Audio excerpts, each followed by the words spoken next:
Yo, Jagaban. Yo, Jagaban. Yo, Jagaban. Now here we want to Jagaban. They want them. Our mama, papa want them. Silver, we want them. The same people will give us Jagaban. But the same people come to tell us, say, Jagaban is not good again. Which way Nigeria, oh? Because the government don't favor them, oh. They want us to touch Jagaban government, but the people everywhere. Yo, Buhari finish in 8 years. Jagaban go finish 8 years. We know them for church. Yo, Jagaban. Yo, Jagaban. Yo, Jagaban. Now here we want to Jagaban. God save us, we want them. Our mama, papa want them. God save us, we want them. My country people, me and you don't say to change now. Tí o bá sí àwa èmi tí ń dúró wájú yìí tí ń lérí ogun tí ní òkè Buhari nìṣó ká máa bá lọ.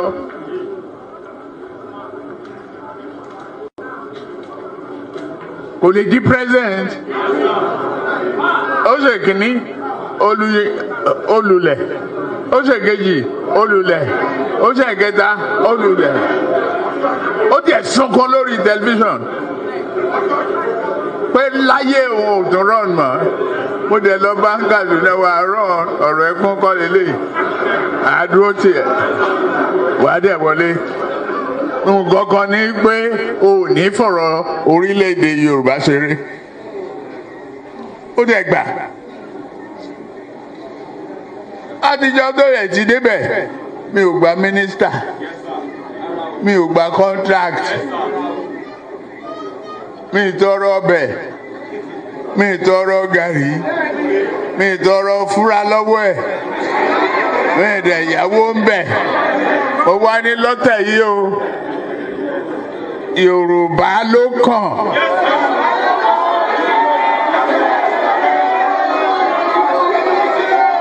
Tá a bá dẹ̀ sa Yorùbá náà èmi ló kàn. And one people will say, oh, maybe he will leave Abga tomorrow. It's a subject. It's not politics. Is not about running from one place to the other. And then, no. Whatever you can do it from wherever you are and do it properly. And let me tell you what Fashola said. He said, doing good work has nothing to do with party or coloration. So when I see people jumping from here to here or doing this, no.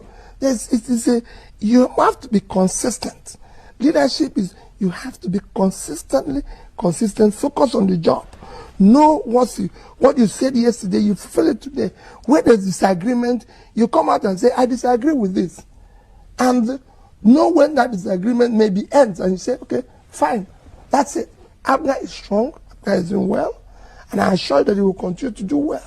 I'm not one of those fanatics that runs around. So when you have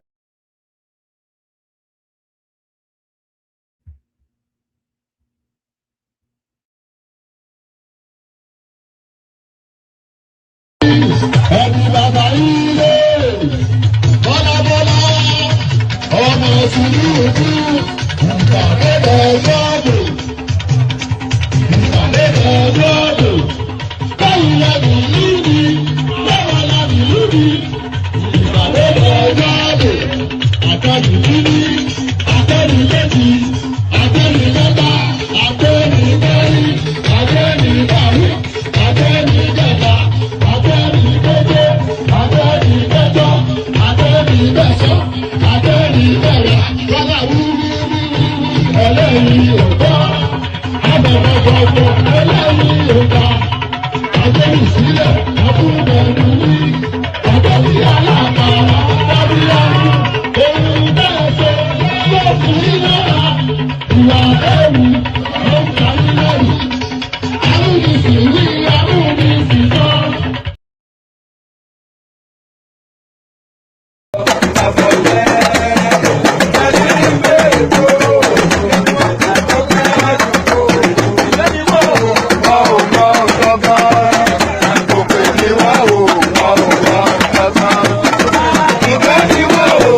Hold on 1 second. Let me just do something quickly.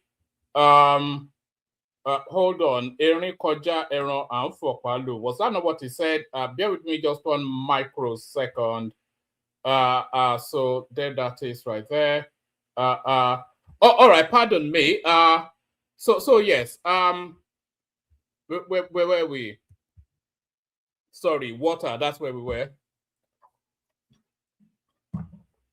So there it is right there. So we're fully in the throes of the Nigerian politics now. It's all systems go. It's going to be a relentless grind all the way to January the 16th, 2027. It's going to be a relentless grind. You know, there'll be tears before our bedtime. There'll be blood on the carpet. It's going to be a slaughter fest. Grown-up adults will cry. Relationships will break. People will throw their system out of the window. So infuriated are they by what is going on. It will be an ugliness. So welcome to the ugliness. That is the journey to the 16th of I keep saying February. It is the 16th of January, unless I next change date. So welcome to the ugliness that is going to be the journey from here to the 16th of January. I say it is going to be an ugliness. Hopefully you can hear me all okay. Let me know in the comment section if you can hear me all okay. My little boy got hold of my microphone the other day, just even earlier on today, and he tore into it. So, it's going to be an ugliness all the way to January 2027. It's going to be vicious. Harsh words will be said. Relationships will break. You know, people will get angry. Some people might even lose their, so people will get, it's going to be vicious. It's going to be a bloodbath all the way from now to January the 16th, 2027. There's not going to be a nice moment all the way through. You know, harsh words will be said. All you will hear from now till January the 16th, 2027, are angry words, lots of lies, lots of obfuscation, a lot of tribalism, religious jingoism. Everything is in play, you know, because what are we fighting for? We are fighting for the future of that country. Some people want to stymie the progress being made, and some of us will not allow it. So do you see? So they are completely divergent opinions, are completely polarized, and fervently held by the two opposing factions. We, the progressives, we want the journey that the country is embarked upon to go to its fruition, to land at the destination that we want. We want the NEL fund, we want it to succeed and churn out relentless graduates to upscale the skills level of that country, which is the panacea out of poverty. Education, always the panacea out of poverty. So we want that NEL fund to succeed. We want the Lagos-Calabar superhighway to be completed. We want the Sokoto-Badagry superhighway to be completed. We want the rail services to be completed. We want all of the plethora of infrastructural and life-enhancing policies in play. We want them to run their final course. And we want the Naira to stabilize and find its value under a balanced economy. We want all of that. So that is what we, the progressives, want.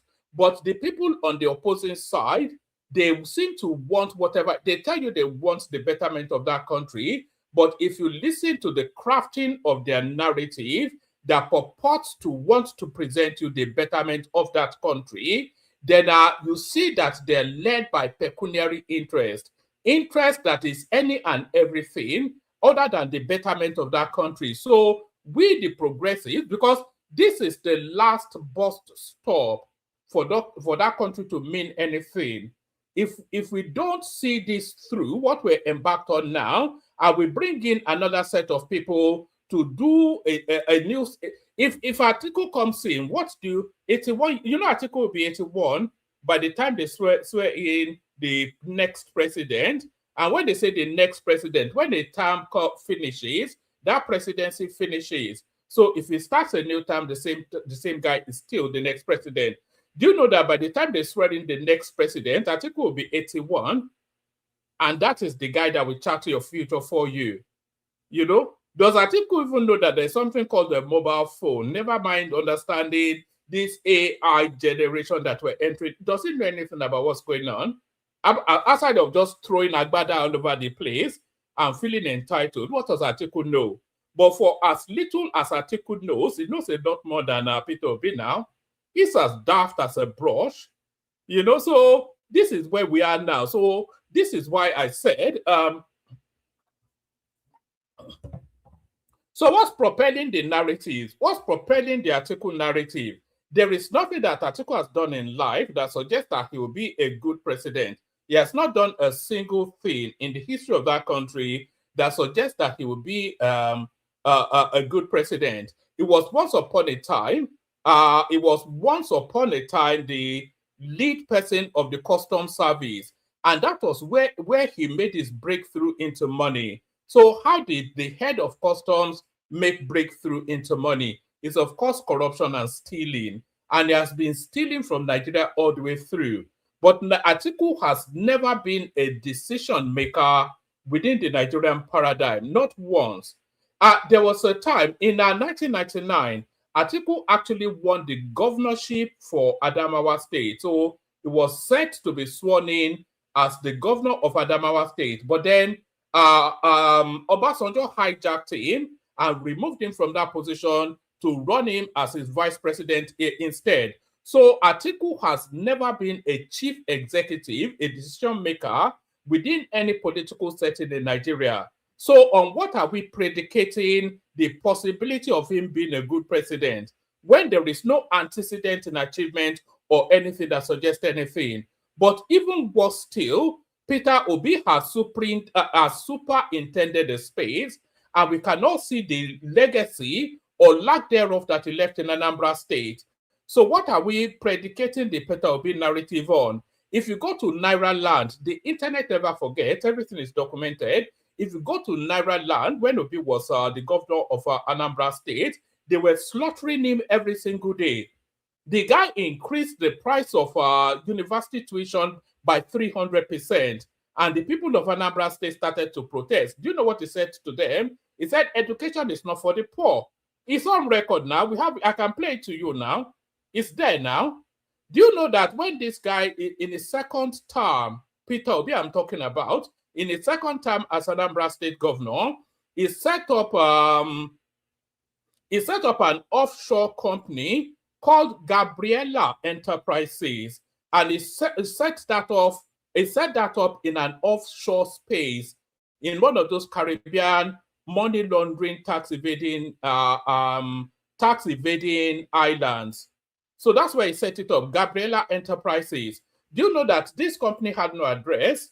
And then he had like a proxy as the name of some Italian Monaco person was the public face of that enterprise. So he hid that company under so many layers. But the one thing I wanted to get across was that he set up that company, Gabriela Enterprises, in his second term as Anambra, bang in the middle. After the first 4 years, he set that up. So they were saying, oh, what's the meaning of this company? He said, no, when I wanted to be governor, I decided to move all of my business assets into one entity. That was how he explained it. But that doesn't explain that he had already served 1 term before he set up that Gabriela Enterprises.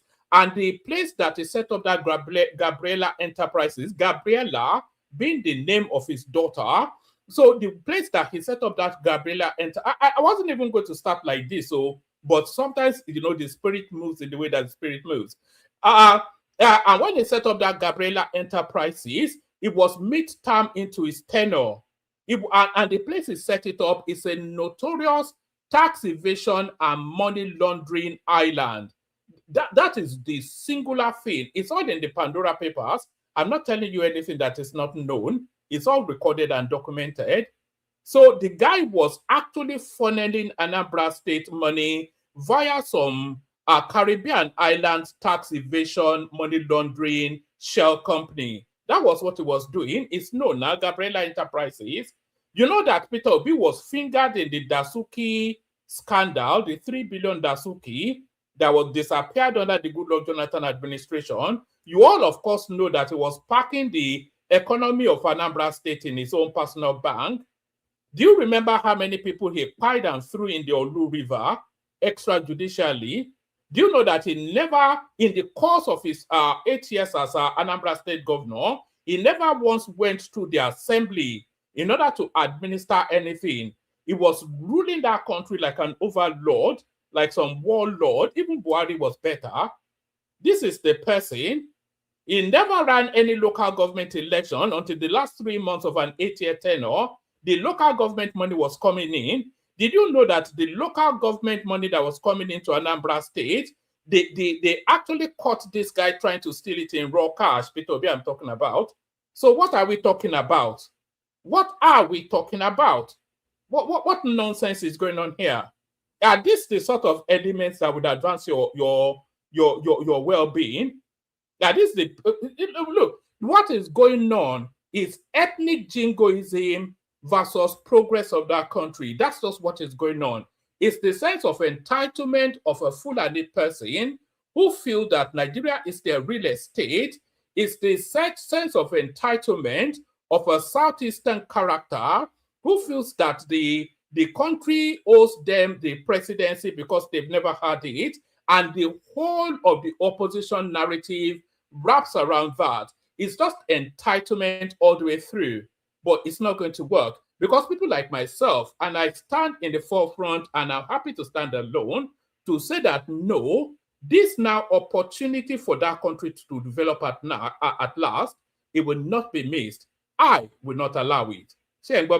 I will not allow it. I will not allow that country to regress into the hands of an entitled 81-year-old Fulani. I would not allow that country to regress into the hands of an entitled Southeastern person that feels that it is their turn to chop. That chopping sort of whatever, that those days are gone. Look at the whole of the country now, construction site.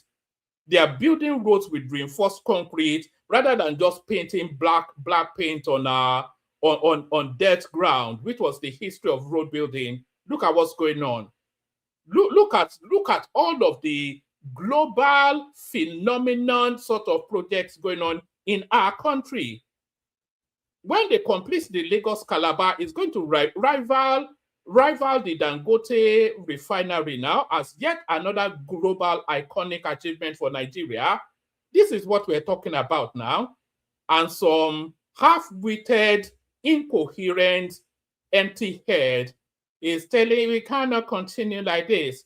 If we don't continue like this, and the people are living in IDP camp. If we don't continue like this, then how do we continue?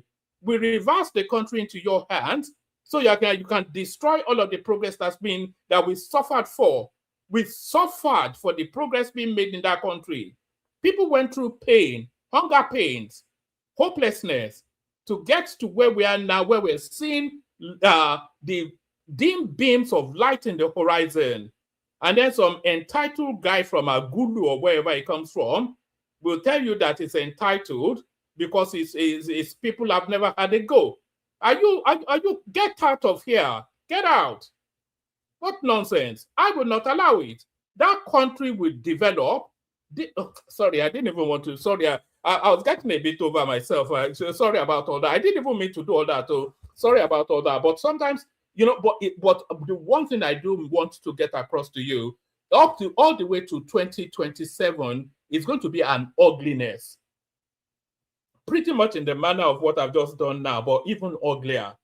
All the way through to 2027, it's going to be vicious. It's going to be vicious. And I'm telling you that now. You will go to some platform sometimes, you listen for 10 minutes, and you pick up your laptop and fling it out of the window, enraged. You will shout at your wife, shout at your children. They'll ask you what's going on. Are you all right? It's not going to be nice. So I think you all know that. Prepare your minds. It's going to be what? An ugliness. So Sorry about all that. And by the way, good day to you. Good to be in your company and all that. Good day to you. Hope you're having a gloriously wonderful day so far, and hope I haven't ruined your day with my sort of was that tantrums? You know, I don't know how to qualify that. Vituperation. Let me use some big words that I just picked up somewhere. So yeah, good day to you. Good to be in your company and all that. Hope you're having a wonderful day. And by the way, don't be judged by what I'm saying, but that is the reality. We are already seeing the movement of the ugliness already taking shape, and it's going to get vicious. Let me just tell you that it's going to get, it's going to get vicious. And by the way, I will be part of the viciousness when it calls for. You know, you may see me as somewhat of a gentleman who tries not to cross certain lines. But if certain lines necessarily need to be crossed, those lines will be crossed. Because what we're battling for, if we go back to Atiku Abubakar, do you remember the push by the Fulanis under the Buhari administration? Do you remember Ruga? Do you remember when they were trying to take all of the waterways and hand it over to the Fulanis? They've not abandoned those ideas. They have just put it in abeyance. If Atiku, do you remember what Atiku did with the Deborah Samuel narrative? So you already know where it's leaning is. Atiku is not far away from Buhari now. We'll be back to those days, and the push towards the south now will be a lot more aggressive. Under the Atiku administration, it will be Buhari, but more aggressive. You know, they'll be knocking on your doors and yanking your wife from under you and giving us, you know. So don't worry. You don't need me to tell you what. If you need me to tell you what to expect under an Atiku administration, what do you think Atiku will offer you? It will make the country better. It will stop corruption. It will do infrastructure. They gave him $16 billion to produce electricity in 1999. $16 billion. So what? Are we being silly here? Do you know all of those steel plants? He sold all of them off. All of them are comatose now. They just scrapped it. They pillaged it and sold the carcass. What did he do? What has Atiku done that was successful? Ever. Apart from stealing money, that's the only skill he has. Did he not tell you in that famous now interview with Kadira Ahmed that if he becomes president, he will make his friends stupendously rich? You've all seen the clip now. Do you want me to go and bring it? He told you what to expect now, you know, and he's already playing the ethnic card, the North. That's what he's talking about. So if he uses the North to get into power, do you think it's going to govern for you in Abakaliki or you in Abeokuta? Where do you think you fall in the pyramid of things when he's using another narrative to get into power and he gets it? Where do you think you are in the hierarchy of things in Nigeria? You come and you must be a joker. You need a checkup. If you think Atiku offers you anything good, you need a checkup from the neck up. Your problem is not from your neck down, no. Your problem is from the neck up. That's what you need to go and tell your doctor, that you have a problem from your neck up, because the problem is in the brain. If you think Atiku is, come on, let's not be silly. It's all ethnic jingoism, tribal dog whistling, religious extremism, and all of that is in play. So the 20, let me leave all that. But you know, we are going to have this conversation at some point. So I just don't want to go too heavy, but we're going to have this conversation. We have to have this conversation at some point. You're all pretending as though, they're suffering. What are you suffering? The price of a bag of rice now is under 60,000 naira in a liberalized economy. How was that achieved? Naira is exchanging for 1,400 now, and they're selling a bag of rice. You're saying they're importing it. They were importing it before now. So how are they able to? It's the magic of recrafting an economy now. You know, you're saying you're suffering. What's the alternative? To continue to borrow when we have already, you know, the future sold our oil. They've looted everything. And then to the future, this was under the Buhari administration, the future sold oil productions for the oil that's not yet been produced. They've already sold it at some extortionate exchange rate. I can bring you a clip from Taiwo Oyedele now. So where exactly are you expecting them to get that money that will insulate you from the hardship that you feel you're going through? Where would they get the money to pay this? They spent 20 billion naira and they built, get out of here. If that is your level of function, then you don't really deserve, you shouldn't even live a life. You should not be allowed to go to the toilet without being supervised. If that is your level of perception of what's going on around you.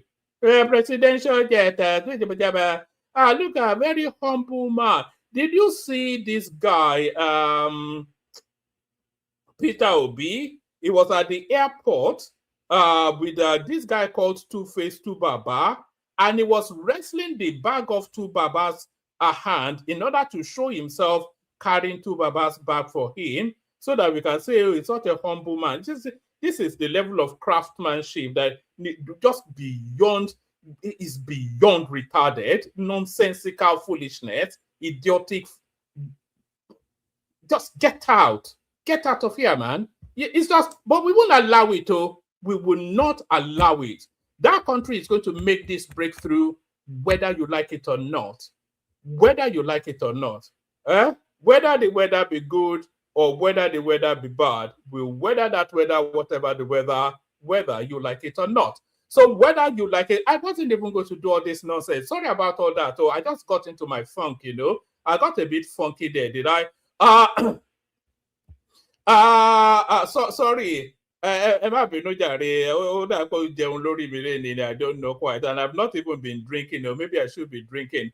But good day to you, good to be in your company and all that. Good day to you, good to be in your company, and how are you? Hope you're having a gloriously wonderful day so far. Hope the glory of the day continues for spending time in the company of your favorite or your Alaafin man. Who is your favorite or your Alaafin man? It is this big bald head. You've all seen what I look like anyway. This peculiar sounding guy on the internet. That's your favorite or your Alaafin man. So hope the glory of the day continues for spending it in the company of your favorite or your Alaafin man. That is me, one man went to Mo. A real delight to have you here. The protocol remains the same. Click on the like button. If you haven't already clicked on like, please do that. The bald eagle, thank you, Ayo. I don't know if that's a compliment or a backhand, but thank you anyway. It's all love. Yes, click on the like button if you haven't done that. Please click on the like button. Very, very important, because that tickles the YouTube algorithm, and then it expands the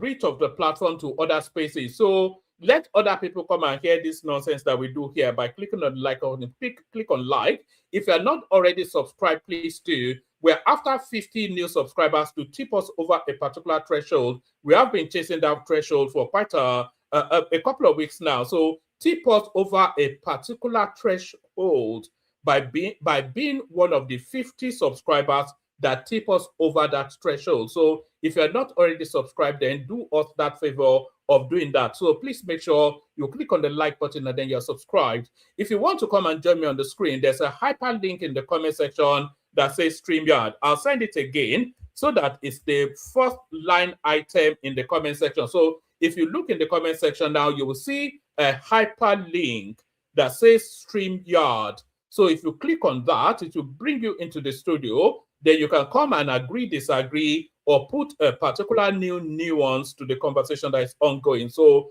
click on that to come and join us. Say hello to me in the comment section. Tell me where you are joining us from so I can acknowledge your presence and say hello back to you. You know I have no friends, so be my friend for the time we spend together. Say hello to me in the comment section. Tell me where you are joining us from. Then I'll acknowledge your presence and say hello back. There's a $ in the comment section as well, which was what RB used. That's Rotimi right there. It's been a while since we saw did they used to call you Rote, by the way, but Rotimi back in the day? That used to be what you used to call Rotimis. So that's what Rotimi did to super chat towards the stream. So if you look at the bottom of the comment section, you see that $. Click on it and empty the content of your bank account into mine. So do that as well. And more importantly, share the links, of course. Copy the URL and share it on your WhatsApp groups, your Facebook groups, and all of those spaces that you mooch around on social media. Share the links to all of those spaces. Do that as well. and more importantly, say hello to me in the comment section. Have I said that already? So let me just rattle through the hellos, and then we get into the funk of it. Of course, that's Agbadorian right there. Always the first to say hello, still the first to say hello. Good to see Agbadorian. That's Abdul Mumin Adani right there. Adana right there. He's in Saudi Arabia somewhere. Good to see you, my guy. That's Adewale Olusegun right there. Good to see you, Wale.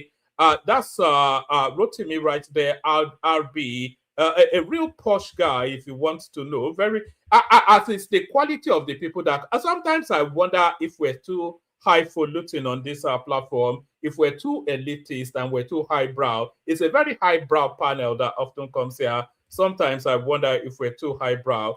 So that's Abi right there, a real posh guy. That's Chioma right there, a real posh girl. So that's Chi Factor right there. Who else is there? That's still Chi.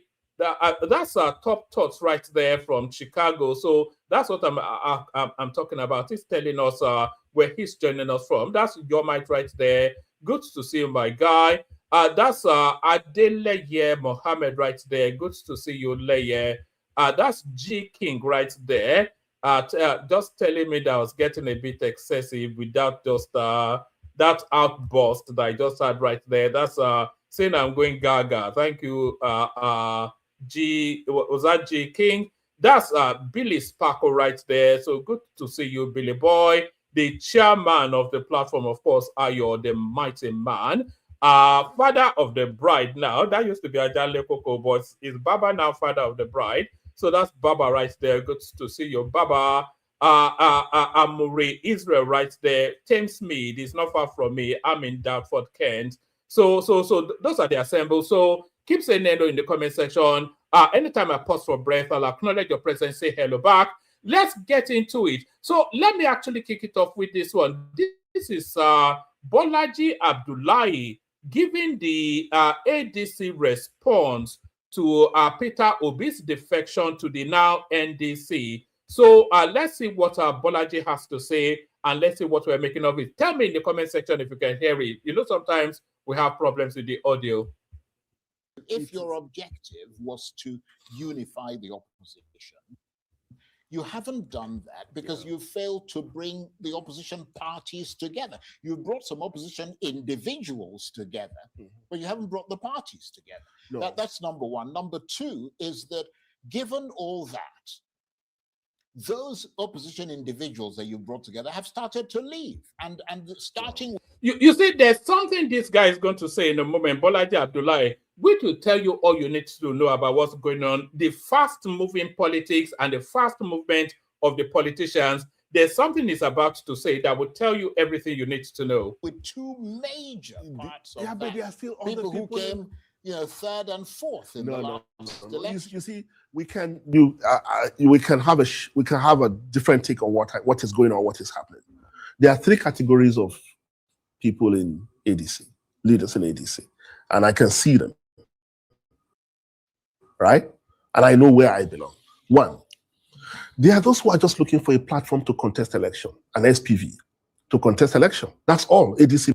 All right. So to that special purpose vehicle, SPV, so every single politician in ADC, every top line politician, I can say every single one of them, but every top line politician in the ADC is using the ADC as an SPV, a special purpose vehicle. They're just using it as a vehicle to prosecute the upcoming elections, similar to how Peter Obi used the Labour Party, just for that singular purpose. So as soon as the elections are gone, even shortly after the primaries, you'll start seeing people leaving that party, as we've already seen Peter Obi leave. Rotimi Amechi has no business with the ADC. There's no long-term future for him there. Rotimi Amechi would not be a member of the ADC by March 2027. He would have left because the party will be over then. So he's not interested in that party in any way other than to prosecute the upcoming election. Ditto Atiku Abubakar. Atiku Abubakar not even bear being in Nigeria now. as soon as the Supreme Court gives the judgment that TINUBU carries on, up he pops back to backpacked. I think that might even be the last time we see him in Nigeria. He will back to Abu Dhabi, where he has built a whole fleet of hotels, and is like the biggest property owner in that. So he's back home to Abu Dhabi, which is where he is. So these people are not, the ADC is an SPV for virtually 80% of the politicians there. So it's not saying anything new, or there's nothing new or dynamic about. Is this guy Yoruba, by the way? Bolaji Abdullah, he doesn't, physiologically, he doesn't look Yoruba. His first name is Yoruba, but he has all of the texture of an Aboki. There are three categories of people in ADC, leaders in ADC, and I can see them, right? And I know where I belong. One, there are those who are just looking for a platform to contest election, an SPV, to contest election. That's all ADC meant to them. There are those who think that ADC presents an opportunity to wrest the country from the misgovernance of APC. And the only reason they are in ADC, they don't want to run for any election. They want to ensure that this APC government ends. Because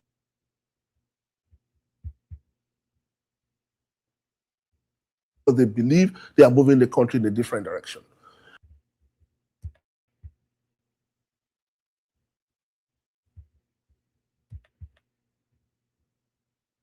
Sorry, I think we're experiencing... There's a third category, some of who belong to the second category, who believe that ADC coalition gives us...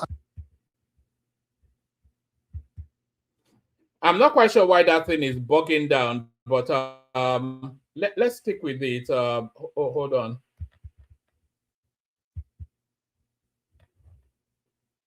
An opportunity to build a real political party. Not just an SPV, but a real political party that is anchored on something. Now, I had His Excellency Peter Obi said, oh, he's not desperate to be president, he's only desperate to rescue Nigeria. That has to be built on something. All right, I want you to listen to what he has to say now. Then it tells you about, it's not even peculiarly to Peter Obi, but what he's about to say now applies to all of the senior-most players in the ADC, and all of the senior-most players in every other party outside of the legacy party. We set up a manifesto committee because you ask us, what do you want to do differently? Yeah. We set up a manifesto.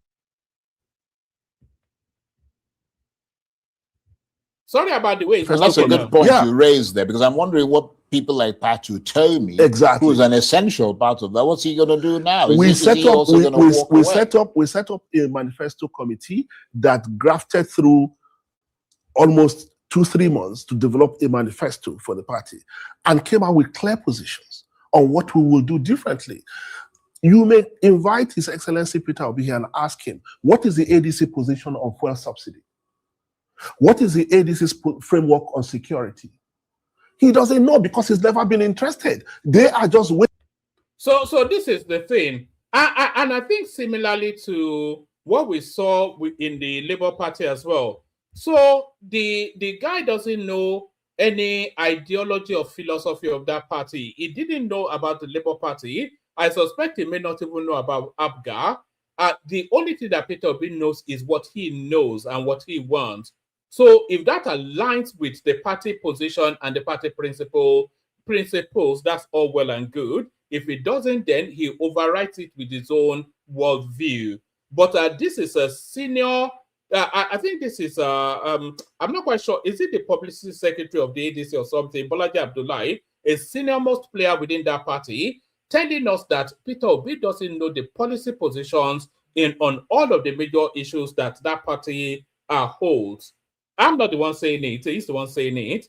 So he's coming to defend that party and to present that party as an alternative to the sitting government, and it doesn't know their policy positions on major issues. That's what he said. Can you believe that? You know, if you don't stand for something, you fall for anything. That's just what that tells you. Waiting for the tickets to be handed to them. Right. But if you say you want to manifesto for the party and came Omi, Exactly. who's an essential part of that. What's he going to do now? We set up a a manifesto committee that grafted through almost 2-3 months to develop a manifesto for the party and came out with clear positions on what we will do differently. You may invite His Excellency Peter Obi here and ask him, what is the ADC position on fuel subsidy? What is the ADC's framework on security? He doesn't know because he's never been interested. They are just waiting for the tickets to be handed to them. Right. But if you say you want to contest election and you believe in the country, in changing the country, you should know what your party stands for. Just before we go, can the ADC still anchor a credible opposition coalition for 2027, or has that window now closed? No, absolutely.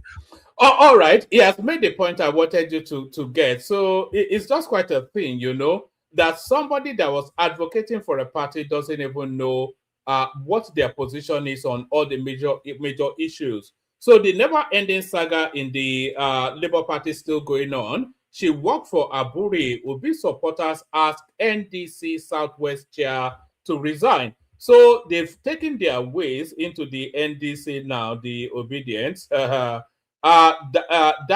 Okong. Ekong. So this name confuses me somewhat. Dayo is a Yoruba name. Ekong sounds like a South name. So quite how those two come together, but there it is. Dayo Ekong, Southwest chairperson of the Nigeria Democratic Congress NDC, has come under criticism on social media after alleged sabotage of Peter Obi, the 2023 presidential candidate of the Labour Party, during their time in the party. Ekong, the former Lagos chairperson of the Julius Abure faction of the Labour Party, quit the party on April the 3rd alongside Dudu Manuga, citing protracted leadership tussles and legal disputes. She subsequently joined the NDC and was named amongst the 6 new national vice chairperson representing the geopolitical zone of the party on April the 7th. Obi and Rabiu Kwakansko, former governor of Kano State, joined the NDC on Sunday alongside key opposition figures from the African Democratic Congress, ADC. In a post on X on Monday, Ekong welcomed the new entrant, describing their decision as a bold step forward for the party. We warmly welcome every Nigerian who has joined this transformative movement, she wrote.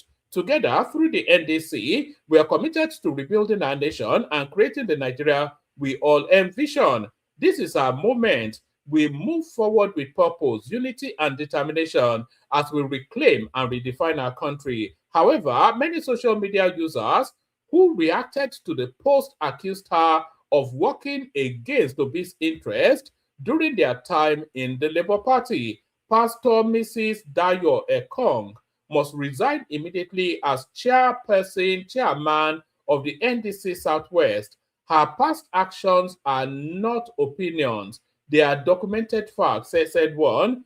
It was her public statements and maneuvers that complicated Peter Obi's position in the Labour Party, ultimately contributing to his exit. And now the same individual seeks to lead a crucial bloc in the NDC, whilst reportedly maintaining ties to the APC and the TINUBU machinery. We cannot fundraise, buy forms, and mobilize voters only to hand our structures to a known political saboteur. So I think this is the tone and texture. So they've carried their fight from the Labour Party into the NDC. So be careful what you wish for. You may just get it. Atiku may force Peter Obi Kwakansko to leave NDC for another party. This is Bashir Ahmed, one of the major looters under the Buhari administration. Now, a former media aide to late ex-president Muhammadu Buhari, Bashir Ahmed, on Monday suggested that former presidential candidates Peter Obi and Rabiu Kwakansko may dump the new Nigeria Democratic Congress NDC for another political party ahead of the 2027 elections. Ahmed noted that should former Vice President Atiku Abubakar decides to join the NDC, Obi and Kwakansko may leave for another political party. In a post on X, Ahmed suggested that Obi and Kwakansko cannot stand Atiku in a primary election contest. He wrote, so what if Atiku decides to join the NDC? Peter Obi and Senator Rabiu Kwakansko will simply pack their bags and look for another party because they cannot stand against him in a primary contest. So there's that. There is that.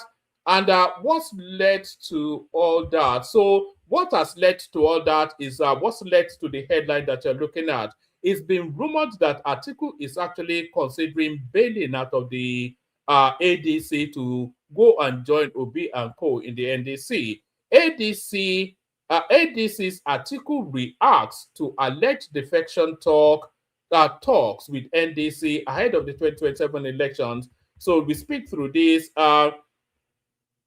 Two of Nigeria's most prominent opposition figures have announced they have switched parties ahead of the 2027 elections. Correspondents report that Peter Obi and Rabiu Kwakansko, who finished 3rd and 4th, respectively, in the 2023 presidential race, both joined the Nigeria Democratic Congress NDC on Sunday, May the 3rd, raising the prospects of a joint ticket to challenge President Bola Tinubu. On Monday, May the 4th, report emerged of alleged ongoing contacts between the NDC and allies of former Vice President Atiku Abubakar, with suggestions of a possible midweek announcement. So by the middle of this week, it has to be sometime this week if he's going to do it at all. So that's where the headline came from. Responding to the claims, Atiku's media aide Paul Ibe told correspondents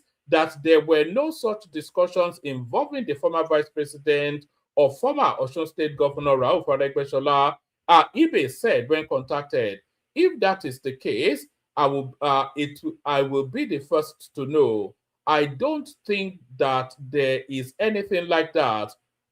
In early 2027, Atiku will be facing the biggest battle of his political career, a bid to succeed President Tinubu, whose first four-year presidential term ends that year. If he emerges as a presidential candidate, it will be the 79-year-old's record 7th attempt to occupy the highest office in the land. The 3 of his previous losses are coming at primaries. Atiku, so it goes on to tell us about Atiku's history. So that's where the speculation is coming from right there. But I think there's been a preemptive strike by the NDC to just tell Atiku not to come. And this is what I mean. NDC zones 2027 presidential tickets to the south. So already they've indicated then that it will be the ones. The Nigeria Democratic Congress NDC has zoned its 2027 presidential ticket to the south.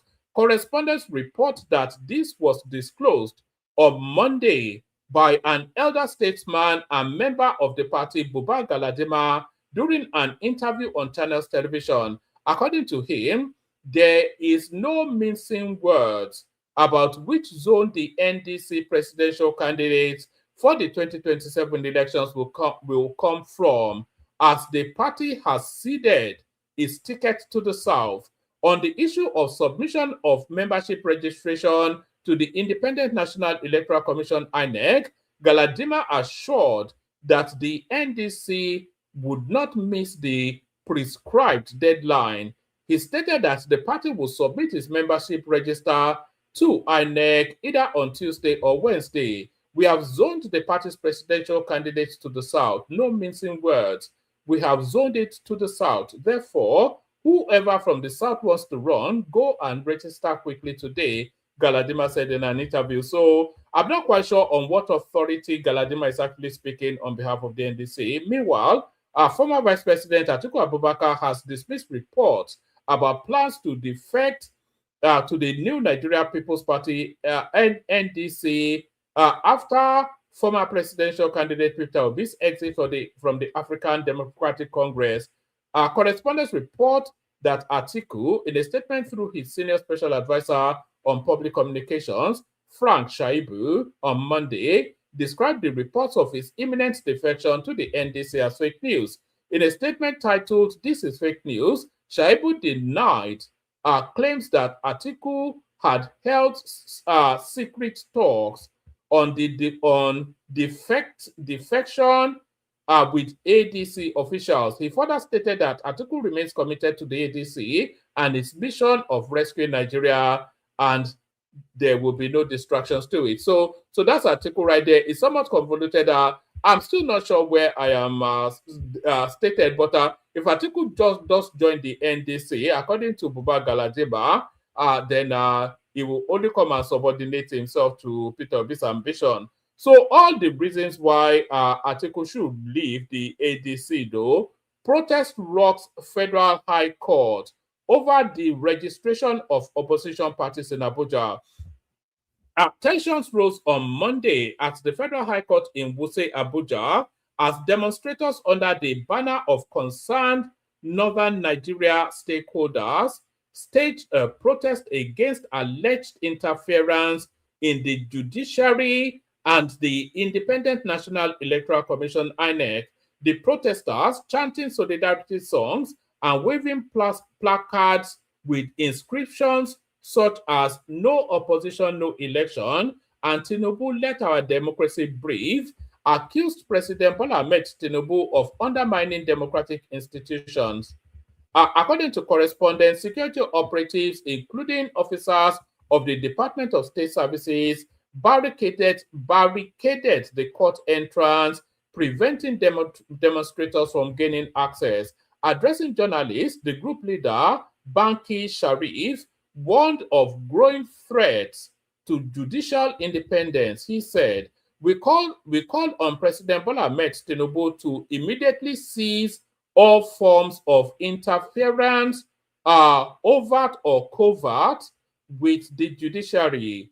Courts must never be reduced to instruments of political engineering.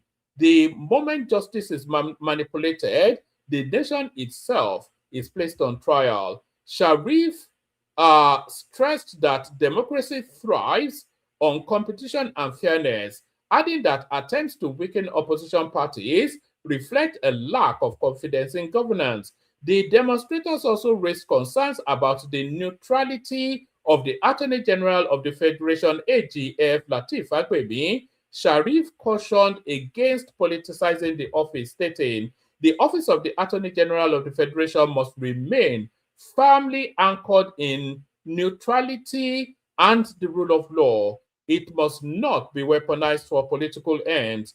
He further warned that moves to deregister. So this is where I was actually going to go with this one as the headline. So apparently, allegedly, they are trying to deregister some political parties, including ATIKU'S party. He further warned that moves to deregister opposition parties, particularly those with strong roots in northern Nigeria, could deepen division and trigger unrest.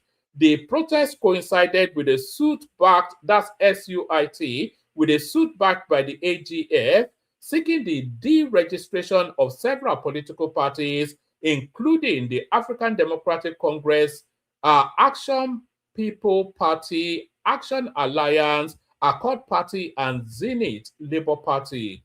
In court filings, the AGF argued that the continued existence of these parties violates provisions of the 1999 Constitution and undermines electoral integrity. He maintained that INEC would be in breach of its constitutional duties if it retained parties that fail to meet legal requirements.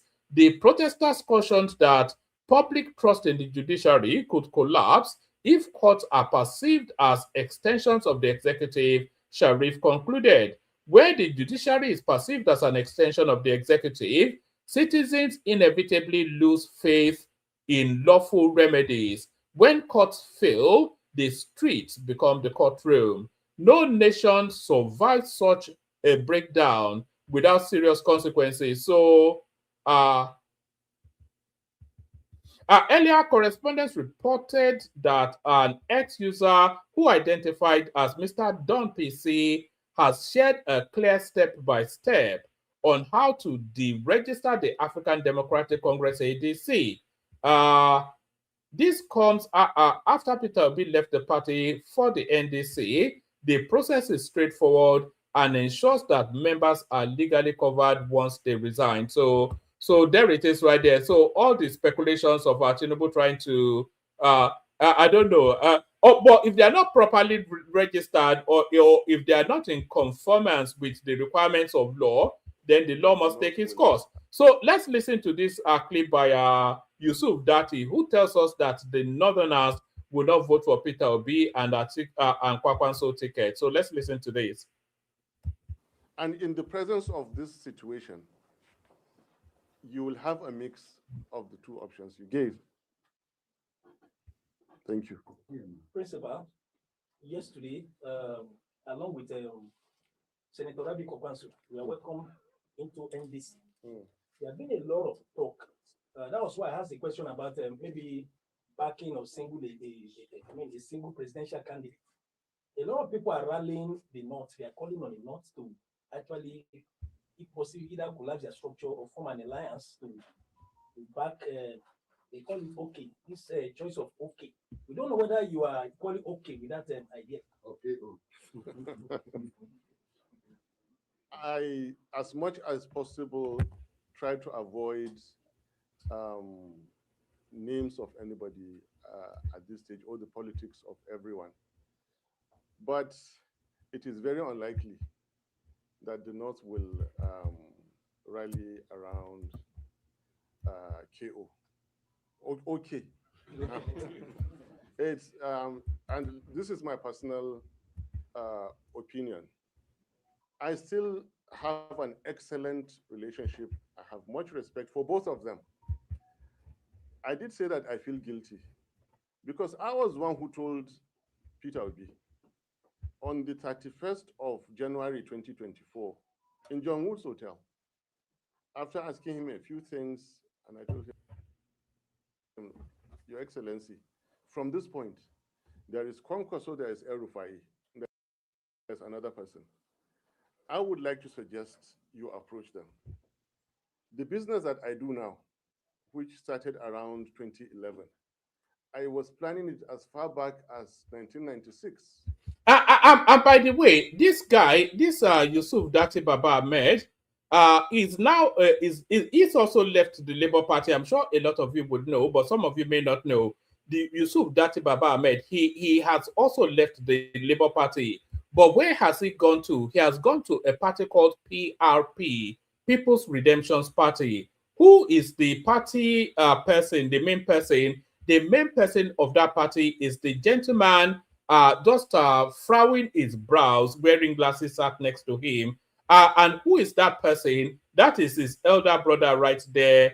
Also Datti Baba. What's his first name? I can't remember his first name. But that's the older brother of Yusuf Datti Baba Ahmed right there. So the People's Redemption Party now is the Mauritanian Party of Nigeria because ancestrally, just as early as their fathers, they are Mauritanians because these two guys right there, their father is a Mauritanian who does business in Lagos and in Kano and gave birth to them there. So these two characters that I'm circling my cursor around now, they are not full-blood Nigerians. Their history is somewhere else, far away from the shores of our country. If in 2024 you cannot plan 2027, I'm sorry, I cannot continue. I recommended, and to God, He knows this happened. So they are going together now.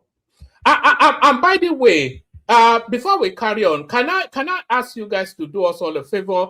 Every single person listening to us right now, interacting with this session, watching, please look at your devices and make sure that you're subscribed. Check your devices. Make sure the word subscribe says subscribed. So do that. I'll play you a 1 minute song just to give you a moment to subscribe. we need everybody interacting with this session right now to subscribe. So I'll play you some Bata dance. You see, this dance I'm about to play you now is a dance of the gods. It is the gods channeling through this little child. This is an Obatala manifestation via the portal of this young guy that is driving, even a kid even. But please take this window to check your devices and subscribe. So in this 40 seconds of this little ditty by this boy, this little dance performance by this boy, please check your devices and subscribe. So here is your window to subscribe.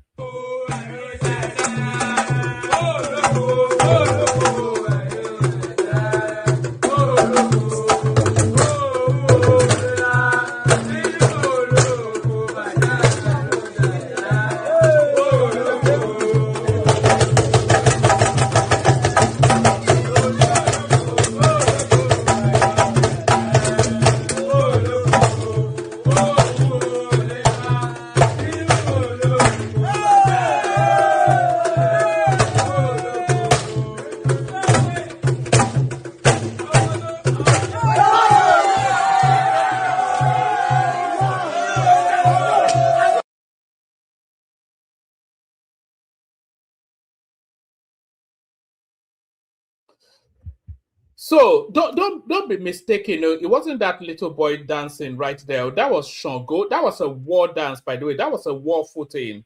That was Shango channeling through that little boy to message a war footing. So hopefully you've taken that window to subscribe. So let's go back to what Yusuf Datti is telling us. He's telling us that the North will not vote for an Obi Kwakansko ticket, and is justifying why he's made such an outlandish statement. So it's my idea. Do you understand? Will it work? I think it's a big question. We wait and see. However, there is a bit. There is. Remember, why didn't Kwankwaso support Peter Obi in 2022, 23? What changed between 2022 and 23? Then the demographics of Nigeria, where you're looking for new blood, for new generation. You have a vice president that is older than you, first of all in age, in education, in political profile, in so many other things. The local government is nearly his state. The state is nearly his region. And this is somebody with a burning ambition and temperament. Who is going to be the president, actually? If you are presenting a ticket throughout history, there's a certain configuration that it goes. The respect that I still carry for Obi is because of the fact that we have that configuration. So even though I recommended Kwankwaso for Obi, as at the time I was doing that, I didn't really deeply reflect in all these political dynamics until it came now. I mean, how will Kanu think that their champion who has serially wanted to be the president, serially wanted to be, will now go and how many votes? I know we got nearly 25% in Kano before the results were changed from one of their champions who is now going to serve as deputy. And then the intricacies of, all right. So what this guy is telling you right there are all of the reasons why we already told you that Kwakansko is going to be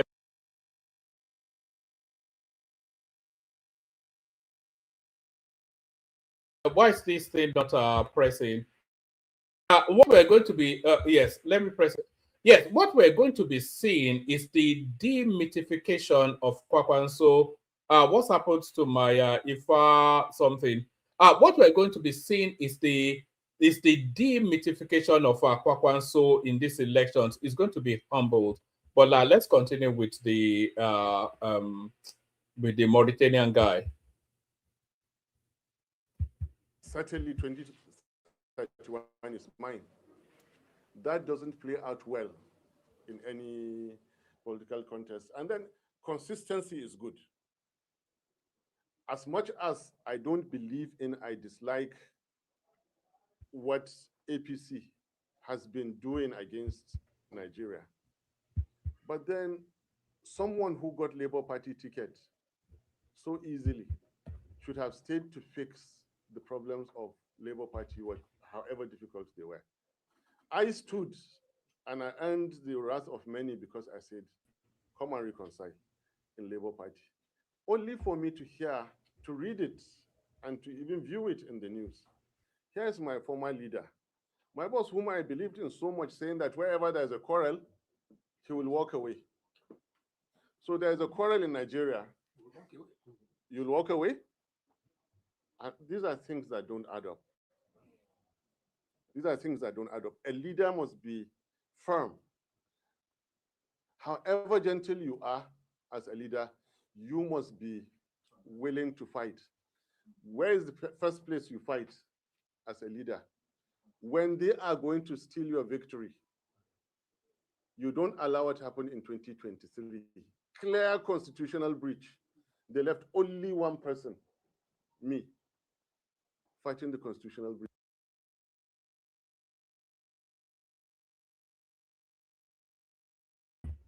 So you see that the fight has already started within the that was a dig at Peter Obi. If you don't understand what Yusuf Datti is saying, he's saying whenever difficulty comes up, Peter Obi cuts and runs. That's what he said, and this was the guy that was advocating him all the way through the elections and even up to recent times. This was the guy that was advocating for him all the way through. But if you listen carefully to what he's saying, and people, please make sure you are subscribed. Everybody, please subscribe. We need numbers going up. If you listen carefully to what Yusuf Datti is saying, is telling you then that whenever there is difficulty, Peter Obi runs, and those are not the qualities of a leader. I've been saying it for the last 3-4 days, and here is his own Man Friday saying exactly the same thing. I'll scroll it back just like a minute so you can hear that. For party ticket so easily should have stayed to fix the problems of Labour Party, however difficult they were. I stood and I earned the wrath of many because I said that it goes. The respect that I still carry for Obi is because of the fact that we have that configuration. So even though I recommended Kwakansko for Obi, as at the time I was doing that, I didn't really deeply reflect in all these political dynamics until it came now. I mean, how will Kano think that their champion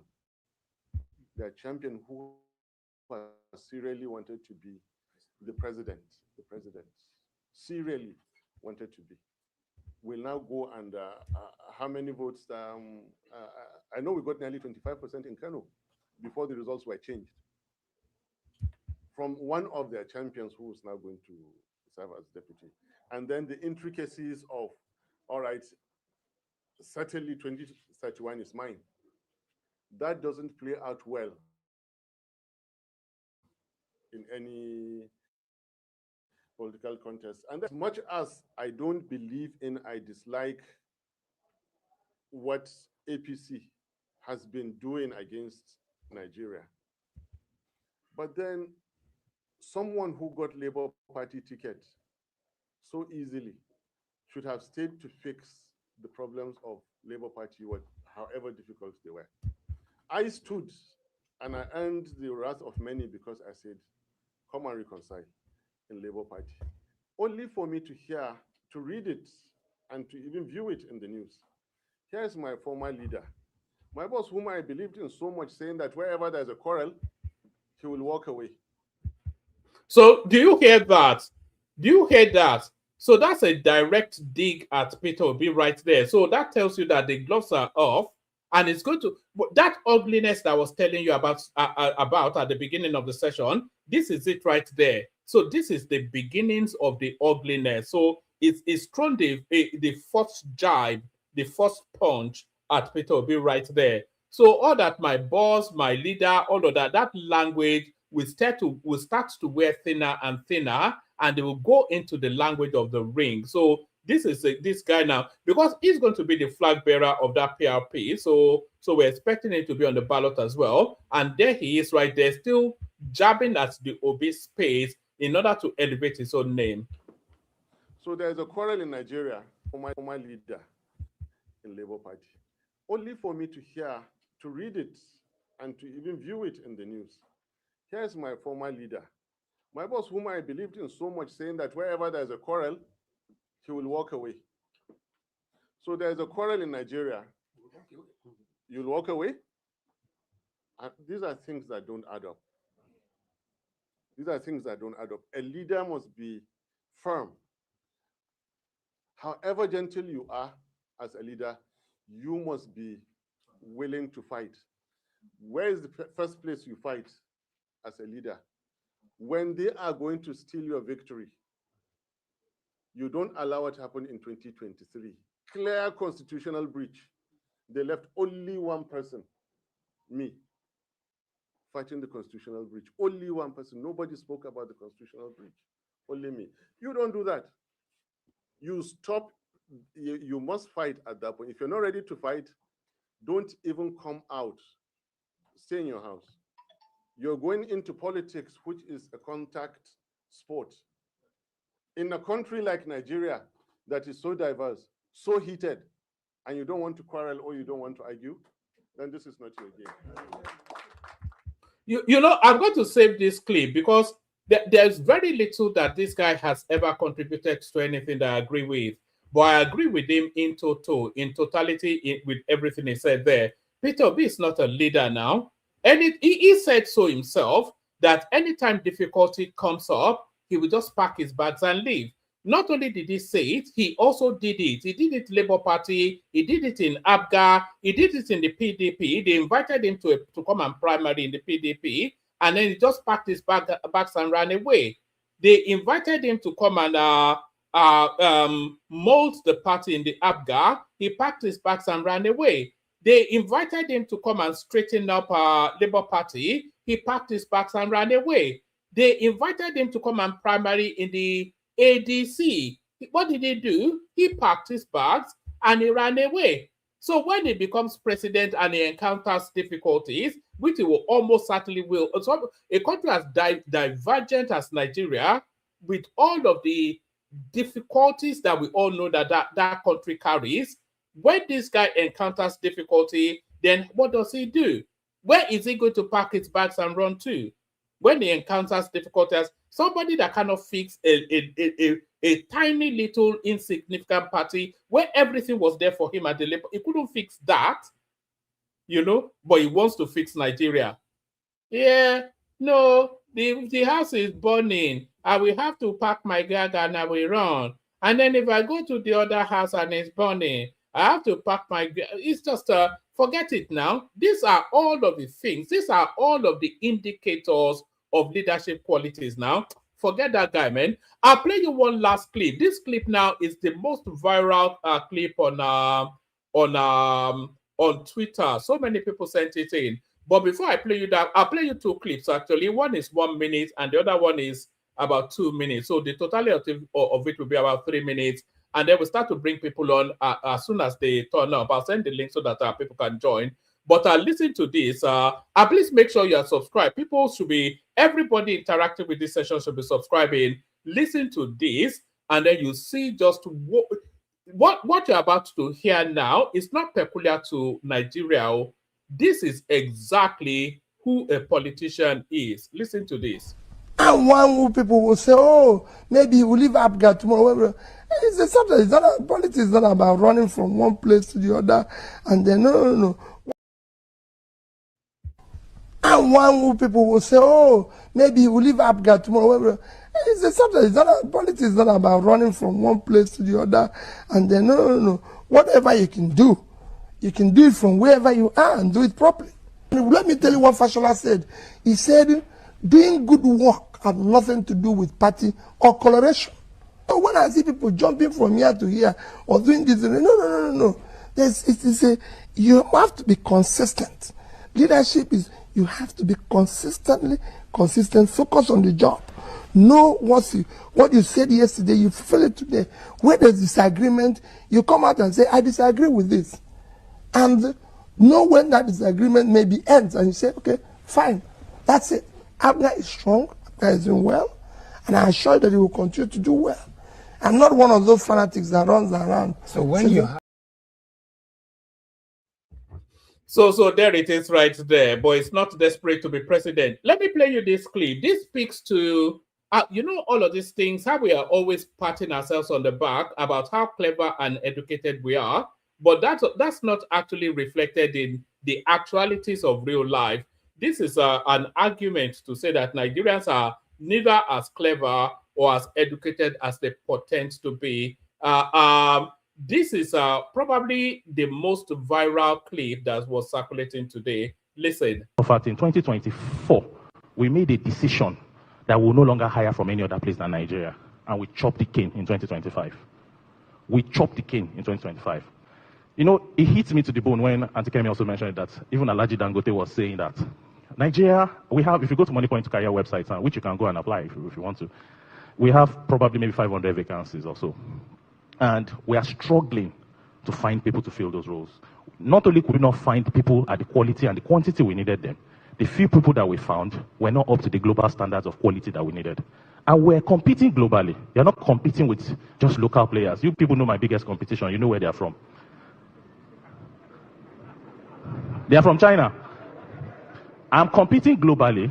I need to make sure that I have world-class people working on the organization. And here I am, looking for Nigerians that cannot meet the requirements that we need to meet to be able to compete and build world-class products. I blame quite a bit of things. I blame our education system. I used to feel like Nigerians are really, really bright. And I am honestly beginning to feel like we need to do something to prevent the general IQ of this country from going lower.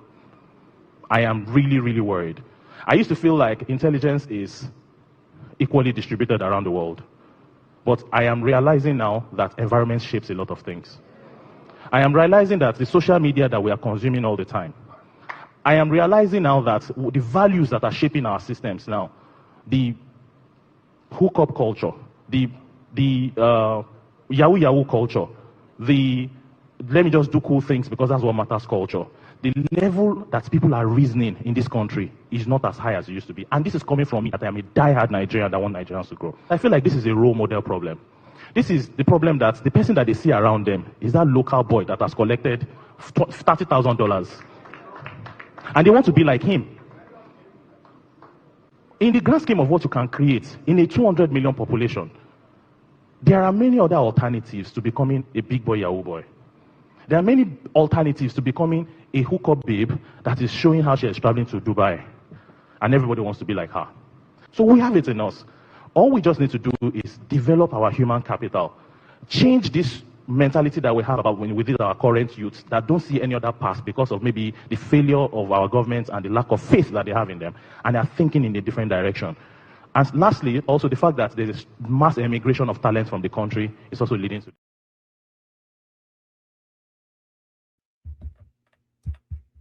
All right. So that's that guy speaking the truth to just the state of the paucity of talent within the Nigerian labor force. So that's that. We played the Kegite music. I'll send the link again. If anybody wants to come up, please come up. Come agree, disagree, share your thoughts. First, the Kegites. Only water, where they see ma. Water, only water, where they see ma.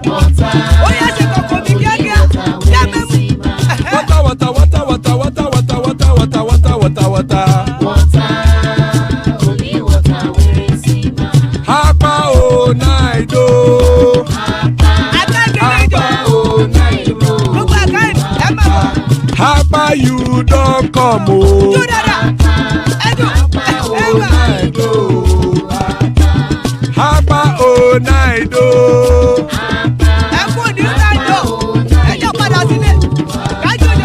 Oro kẹ̀kẹ́ ẹlẹ́mù yé o. Oro kẹ̀kẹ́. Ilé sọ́dí kẹ̀kẹ́ ẹlẹ́mù ré o. Oro kẹ̀kẹ́. Bobby master kẹ̀kẹ́ ẹlẹ́mù ré o. Oro kẹ̀kẹ́. Chief Wáìlà tí kẹ̀kẹ́ ẹlẹ́mù ré o. Oro kẹ̀kẹ́.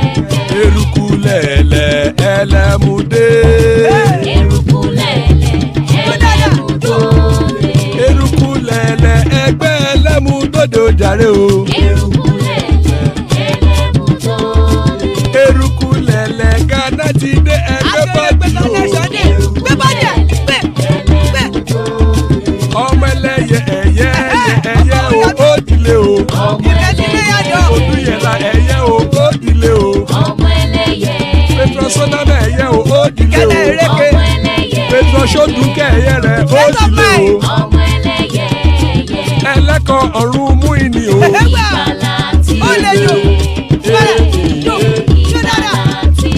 Àkùkọ ọ̀run mẹ́kọ̀.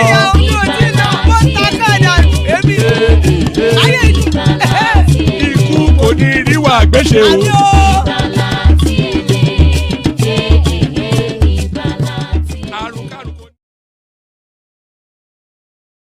And there it is right there. Ikuko Neru Agbeshe, may death have nothing to do with us. Joining us, Agbado. Good to see you, Agbado. I'm not sure if this is the first time I'm seeing you up. King Emeka joins us. Always a delight when Mbeko is here. The queen of the platform, that's Zita right there. Baba in the house as well. So an excellent cast so far. Anybody else that wants to hop on. So anybody else will join, still plenty of room. Thank you, ladies and gentlemen. Let's kick it off with Agbado. We do 5 minutes whip round. Everybody speaks because I know the opening phase was quite long.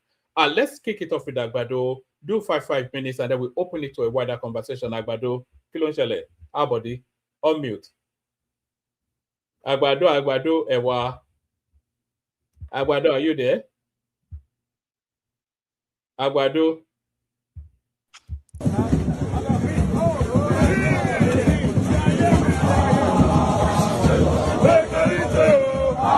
He's looking for the Ewa.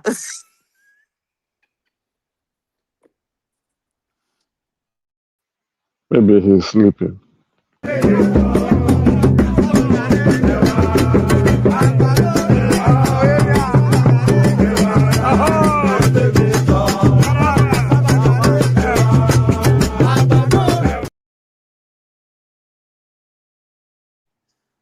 Woman, what's going on? Hello? Hello? Sorry, I was responding to you muted. I was saying not a lot. Another day, another Nigerian. Which way to go? I have to go and find that song. But which way Nigeria? I think this is what we should be playing now, isn't it? I love my fatherland. Oh, all right. Shall we go with the maker? I'll come to you, Zita. Baba is in the house. Patrick Uche, Simba as well. Make us 5-7 minutes. Just catch us up with where you are in the politics. Apparently, Atiku wants to move. He doesn't want to move, and all the goings on. Good evening, everyone, fellow panelists, and those in the comment section. Don't forget to subscribe. Woman, it's always a delight with the night session, guys. So yesterday was quite an interesting one when you left. My good friend Ola was trying to ask me a couple of questions about, he said he wanted to trap me with the achievements or the non-existent achievement of President Bola Ahmed TINUBU. And it was quite a funny one. Anyway, I'm just trying to do a response because I got a bit upset and I decided to bounce. He should know that the balanced scorecard of the president is nothing to write home about. And that if not for the persistent nature of the northern leaders, we will still be at war with Niger, Mali, Burkina Faso, and by proxy, the Russian mercenaries will be fighting currently at war. And then we'll still be contending with Boko Haram in the northeast. Hopefully, maybe our military will be overwhelmed while we are trying to please the Macron. We thank God for the northern leaders that called TINUBU to order and tell him that, come, what you want to do will turn into a humanitarian crisis. That is the president who told us that he knows the road. Anyway, let me pivot. It's always it's painful talking about governance in Nigeria, but it's very interesting speaking about the politics of Nigeria. Peter Obi, always back to on the news. I know Madam Zita yesterday was saying, why are we always talking about Peter Obi? You see, I wanted to tell Madam Zita that P2B is like that curry powder that you put in soup so that the thing will smell, but it has no taste when you eat it. If you don't put good ingredients, your food will not taste well, but it will be smelling from afar. You think it's all it. When you come and taste the food, you say, what are you putting inside this food? Anyway, that's P2B for us. Why did I go with this? You see the attack. If you look at the attack today and you read what P2B wrote yesterday, you will see that P2B was trying to hide and shield away from the true nature of what is going on. But the attacks in the news, people are reacting because not just people, the political class within the ADC, they are reacting because they felt pained. Now, Rufai kicked off this with his morning show and he laid it all out. He spoke, he was quite upset, and he said, P2B, I know the reason why you left. I know the reason why you left. As a matter of fact, what you're doing is just going to make TINUBU win the election. And Rufai was not far away from the truth. He said it bluntly. P2B was busy calling Atiku his elder brother, senior brother, all the brothers, our leader, my leader, your leader, everybody's leader. And then even he also extended that reverence to David Mark and still decided to bounce. Now, according to Bolaji, which you already played, he said P2B was dancing around with them for almost a year. He was attending coalition meetings when he was still a Labour Party member. This is facts because Abure then also told us, he came publicly to say it. So P2B was attending coalition meetings, dialoguing with the ADC, discussing with them, making his plans, telling them he wants them to zone it to the south. And Bolaji, I don't know, Bolaji might not be saying the truth. They were telling him they can't make him any promises. So in my view, but when he joined, everybody like, P2B, this party that you are going to, this ADC, is for Atiku. Atiku is going to win this. So why are you there? If you look at things now from the response of Bolaji in channels today, I mean, not channels, Arise TV, you will see that P2B also played a fast game on them. Because he came in, he played with them, toyed with them, they courted him, they wanted him in the party because they needed some vote from the south, most especially the southeast, and then hoping to come with vote from the north to see how to stop TINUBU. He played with them, toyed with them, joined them, waited till May. When they were, everybody was looking at, okay, I think we have a strong possible front that we can all go together and see how we can proceed against APC. And then he bailed. Unfortunately for the ADC, they might have considered it, but they didn't like the way he moved, and that is why they are reacting. And they are going to react more. The ADC is now going to fight Obi for the APC. APC would continue to fight Obi too and fight Atiku. But if you listen to Bolaji, he almost conceded. In short, as a matter of fact, he considered without saying it that their hope, trying to see how to kick APC out of power, is not looking good. He considered it's not looking that good. At the moment, the possibility for them getting some good votes from the south or southeast is slimmer than their possibilities or their calculations. So Obi has really made them go back to the drawing board. And do we want to blame Atiku? Atiku was up front. He said he was going to contest in 2027. That as long as he still has his health, he will continue to contest. That nothing stops him to exercise his rights. And he is right. We do not have it in the constitution that power should be shifting north to south. We don't have it anywhere. There's no law written anywhere. It's just an agreement. And that agreement came from PDP. It's an internal agreement that is not even in PDP constitution, party constitution. So it's just an agreement to keep aggrieved party members a bit satisfied. So that we are not translating this to the entire Nigeria is something that I don't know, but I don't see anything wrong with it either too, so that everybody within the geopolitical zones can feel that they are part and parcel of the Nigeria entity. So, but nobody still stops Atiku from contesting. And if he's still alive, Atiku will contest in 2031.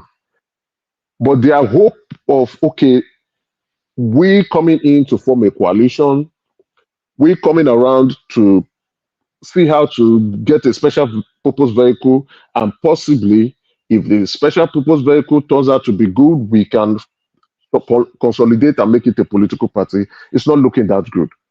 It's all 2023 all over again. And this time around, with the way it is, the number of votes that they had in 2023, we can start to look at discounting a couple of them. Kwankwaso now is there, but there's a video you didn't play. I thought you were going to play that video. I don't know, maybe you didn't get it. Where Kwankwaso, they went to NDC and Senator Dixon was giving them their party membership card, as well as some, what do they call this stuff again? Kwankwaso rushed and dragged the stuff from Peter Obi. Even when they were going there, Kwankwaso pushed Obi behind and stayed in front. And we can hear it. We can, when we were, you played this aggrieved former VP candidate in Labour Party, who is now upset because Peter Obi no longer takes his course. The Mauritanian Nigerian guy, Datti. He said it's somebody who is older than you, more educated than you, a more senior in terms of politics. What are you doing? Who is going to be the president? So, not just saying it, one person demonstrated it by being the one. They wanted to give the card to Peter Obi, the registration card first. He dragged it. The cap, Peter Obi was trying to hold it. He collected the cap and was saying, Kwakwasia, Kwakwasia. His supporters were greeting him too. Then they were moving. I have that clip. I have that Kwakansia clip. I just didn't play it, but carry on. Oh, you would have played, because body language, body communication is quite very important. If somebody is deputizing, it means he has acknowledged you as the leader. He will not want to, come around and be in front.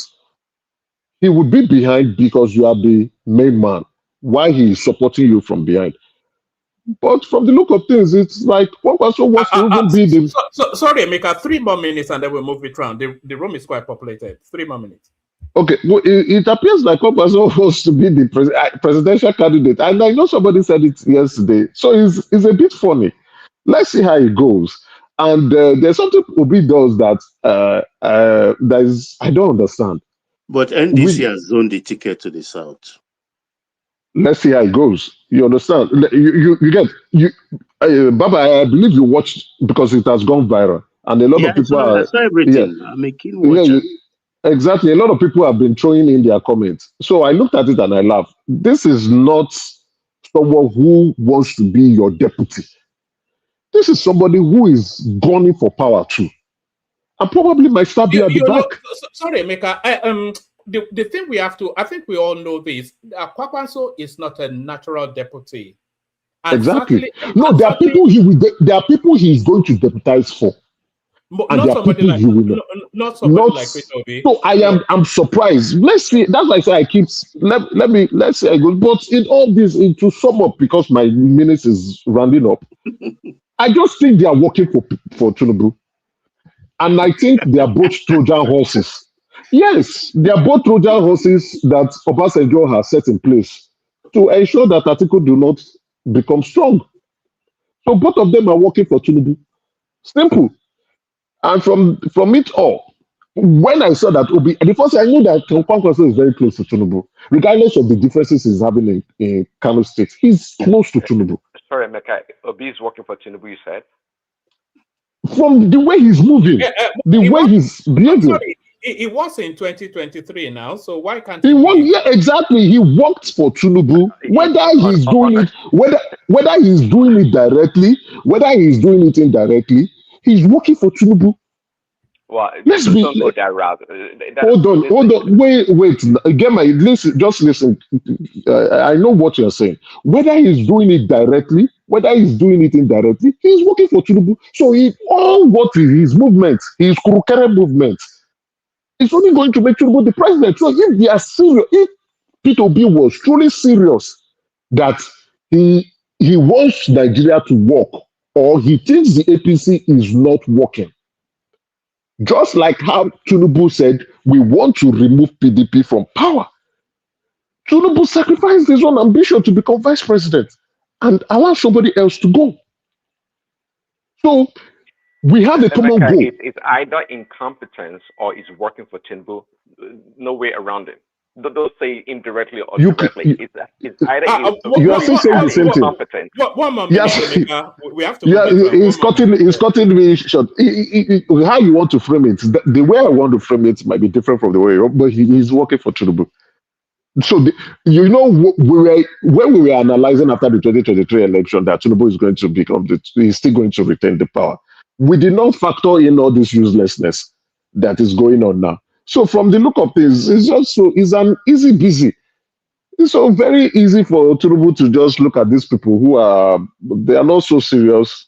And I think Obasanjo, because Peter Obi and Kwakansko too, Obasanjo is still their godfather. And Obasanjo has sworn or said he dies that Atiku will not become president. Thank you. All right, brilliant, excellent. So hopefully we'll be hearing a lot more from Emeka in the build-up to the elections, because it's quite clear in his thoughts. You may not agree, but exactly with clarity expresses it. So going forward now, we're going to be a bit more rigid with the time, only because so many people on the screen, and we don't want to hold them for too long. So 5-7 minutes, no more. We go on to Baba. Baba, you're up next. Okay, one man. Zita, you agree? I like to be fair. Oh, she's not there. Okay, fine. I co-panelists, I salute you. One man, how you doing? My people in the commentariat, I see you all. Chichi, I see you. AB, I'm glad Oga is back. And Ayo, all the rest of the crew, Ufoma and all the rest, Mayor 6, and the other one, your mites, and what the other one, I can't even 2+2 or whatever he calls his name.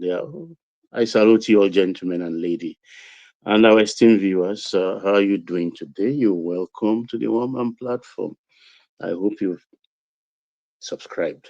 If you haven't done so, please do so right now before we go into the heat of the moment.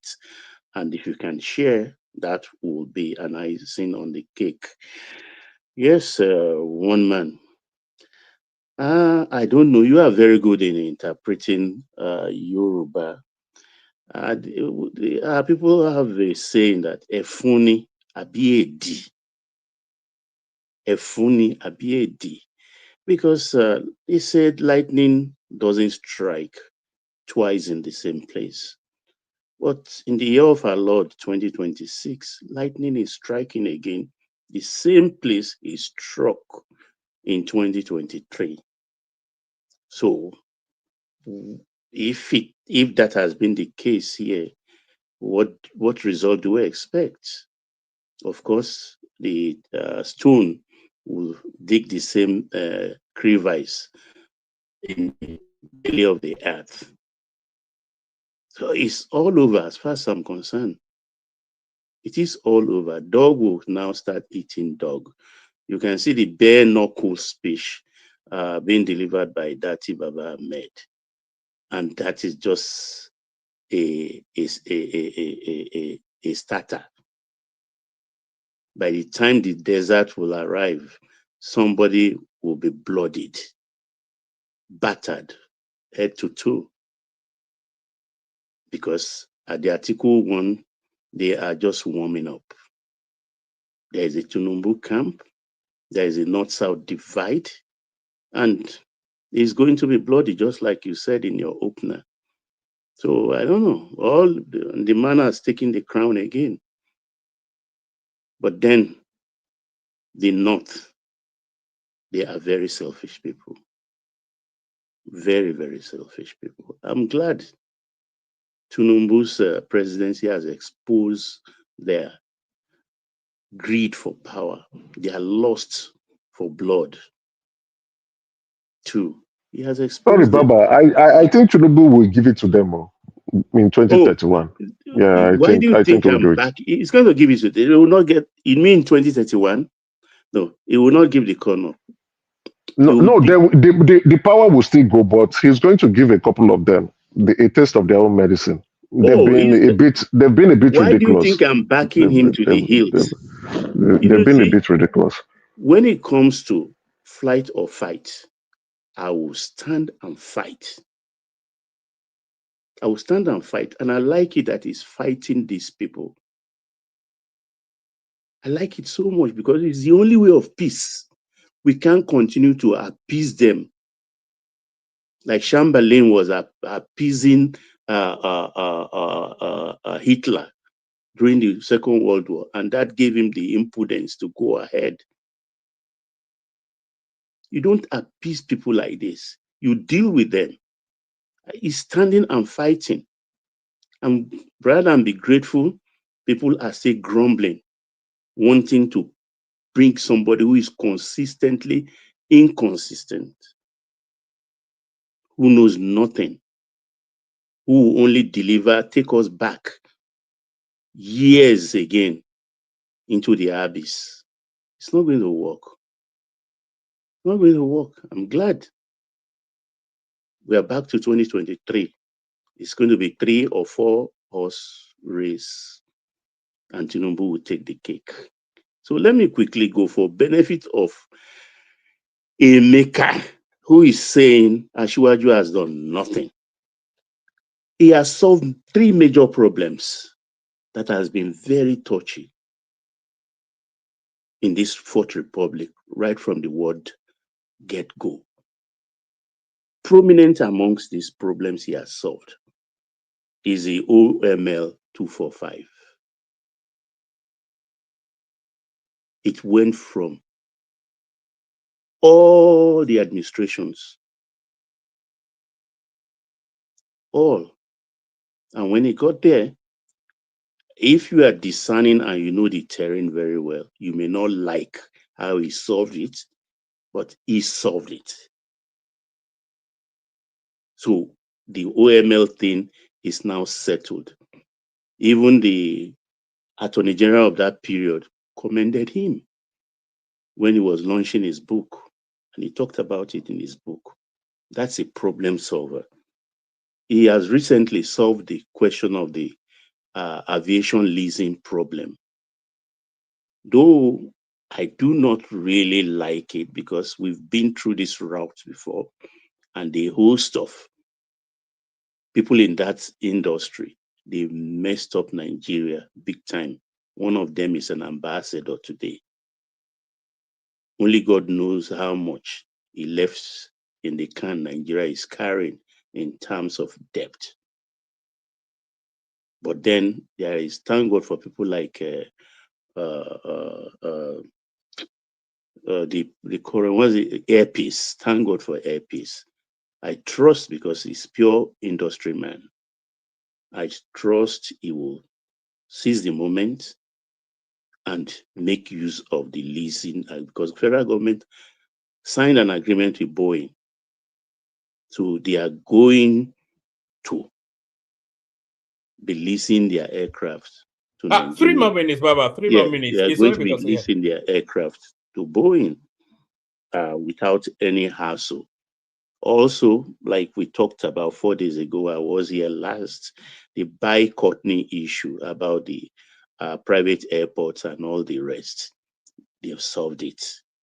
We got out of the can or the hole, the debt hole for 131 billion naira. So we have a problem solver there. Then for this job, the other man was talking about, I don't know who was that, but it has always been my contention. Because as we speak, Nigeria is a huge construction site at the moment. Every region you go, huge construction work going on. Those who don't see it, but they all know. Everybody wants white collar job. There are a lot of development in real estate, in road construction, bridge construction, in waterway and everything. Unfortunately, our West African brothers are the ones coming down to do this job because our people don't want to do this kind of work. And that's where money is. Though very uncomfortable. Too many development going on. I don't know why our people don't want to work. They would rather live on the cyberspace and be earning money on TikTok that would not come on time or whatever, what kind of money they earn on this thing. So nobody should come and tell me there is no work in Nigeria. There are a lot of work. Dangote alone, even with the expansion going on in the refinery, they're employing thousands of people. Some of them casual. There's construction work. I mean, the coastal one. We can't overflog it. The coastal road. We can't over Ilela, Sokoto to Badagry. We can't talk too much enough about it. The Calabar Abuja road. That is ongoing. There is another road in Akwanga to Jos, to Bauchi, and takes you to Gombe. That is going on. There is a Nugu to Port Harcourt. That is rehabilitation job going on. There is a Nugu to Onitsha. Also rehabilitation work ongoing. There is a Lagos Ibadan phase 2. Those are joint roads that are going on. They are upgrading most of them. Abuja Lokoja is there. There is Benin or a road that is ongoing. These are federal Umahi this thing undertaking that he is doing, and several states. Mumbai is doing a great work. Mumbai is doing great work in Enugu State. Ditto for Imo State. So Ludo is also doing a lot of work. Now that we are not paying subsidy, so the states are awash with money. And because the South said, we like competition in the South. So the states are looking at the other one and saying, okay, I will do the same thing for my people. And one man read the other statistics table the other day, a mapping sort of showing earnings, minimum wage for our workers. And most states are paying 100,000 as basic, 80,000. But most of us sit abroad because they lie to us so that we can send them money, and you rush to send them money, which they will go and use in buying data and go to cyberspace or Twitter, whatever they go and abuse people. They will go there to abuse people, while other people are buying data in their country and using it to make more money for themselves. Because the moment has come for us to tell ourselves the truth. This president is working, and it's working well. I yield one man in the meantime. You caught me midstream there, Baba. Pardon me. I just had to grab myself a chocolate. So, Simba, if you're ready, give us our 5 minutes, and then we'll move it around. Simba. Okay, woman. Good morning All right. from here. Good to have you here. Yeah. Let me just quickly let me start from where Baba stopped. You know, that video that you played about the paucity of skilled workers in Nigeria is actually very true. And I think, you know, when we talk about we blame the government and we blame the people themselves. But, you know, what Nigerian youth supposed to be pursuing, they actually, maybe as he said in that video, we have maybe role model problem. It's not, we have even finished praying. This one is just for, is the sunlight has already come out here. So, and the time is about 5:14 a.m. in the morning. So, the Nigerian youth, I think the people that they see as their role model are those celebrities that are just making easy money on internet and all those things. The strive to work hard is no longer there. They cannot wait. They cannot build themselves to wait for maybe 2, 3, 4, 5 years before they start getting money. Everybody want to make it easy. So I don't know. I don't know what we can do actually to change. Well, I'm sorry. I know the time is tight. Sorry, Simba. I didn't want to interject, but they're Okay.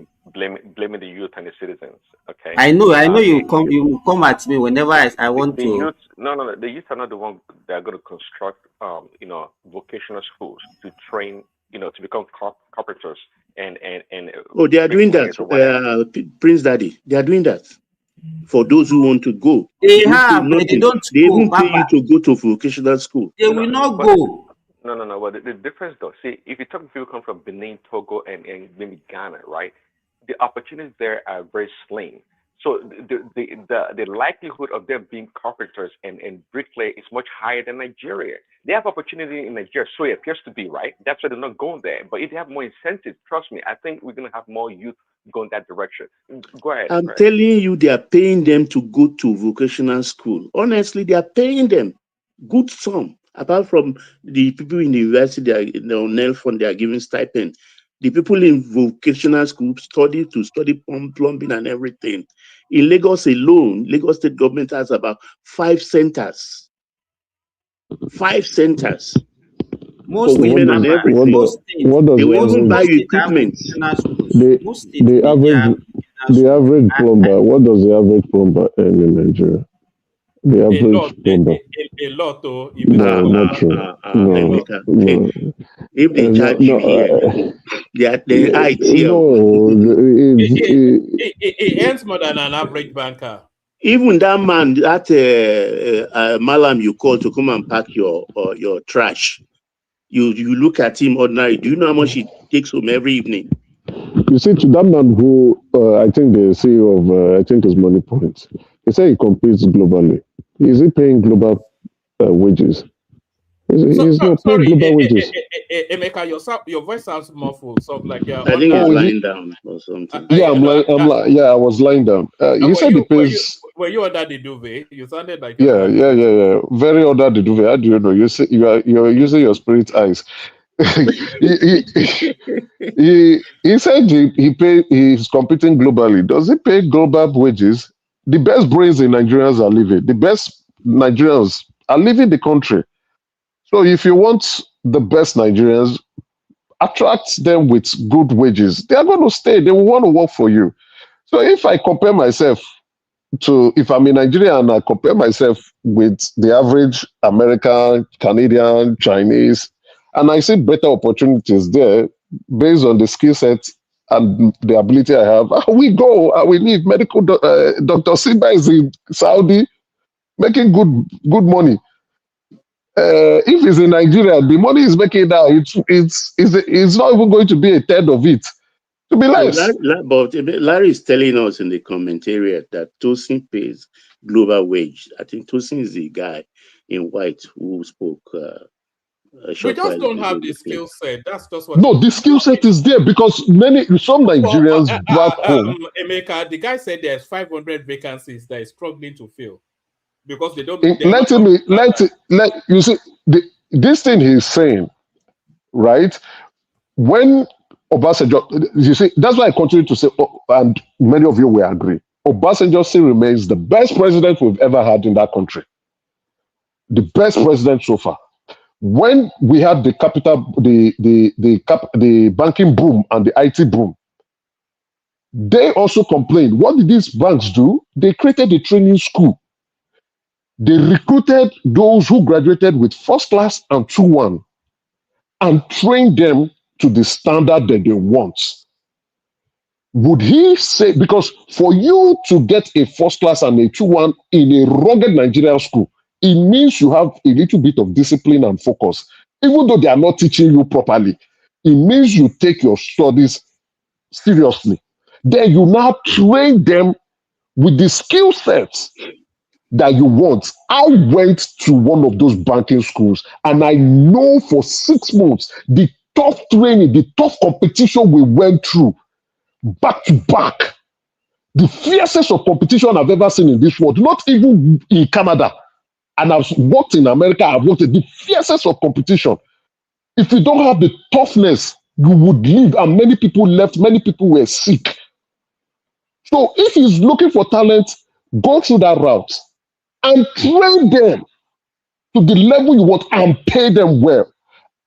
As an executive trainee, I got a brand new car and it's not happening again. No, the Hess Holding is still doing it too. Hess Holding, Elumelu is still doing it. All right, So if you are doing, you want to attract talent.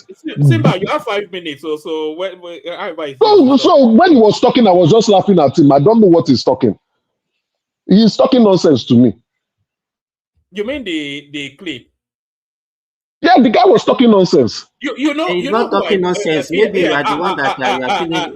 How can you see somebody is talking nonsense? He's really Simba. Simba, permit me just with 30 seconds to give you this experience. Woman, please let me give this.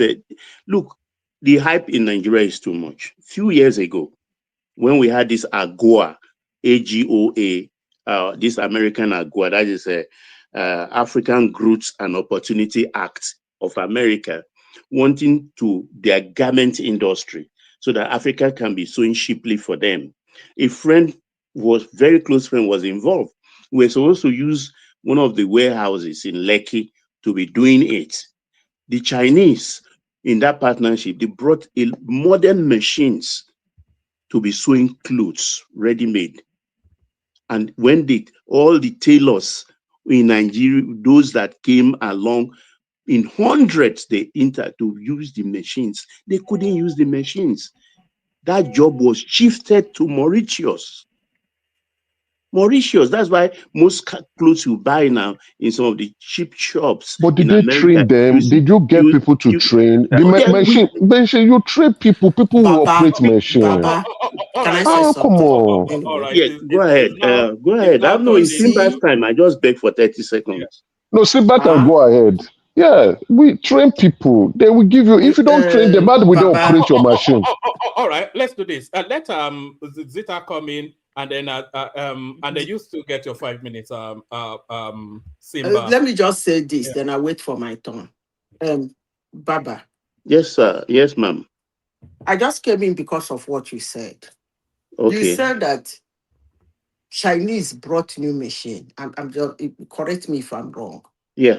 Some sewing machines, and they did interview, and all they tell us nobody could use the machine.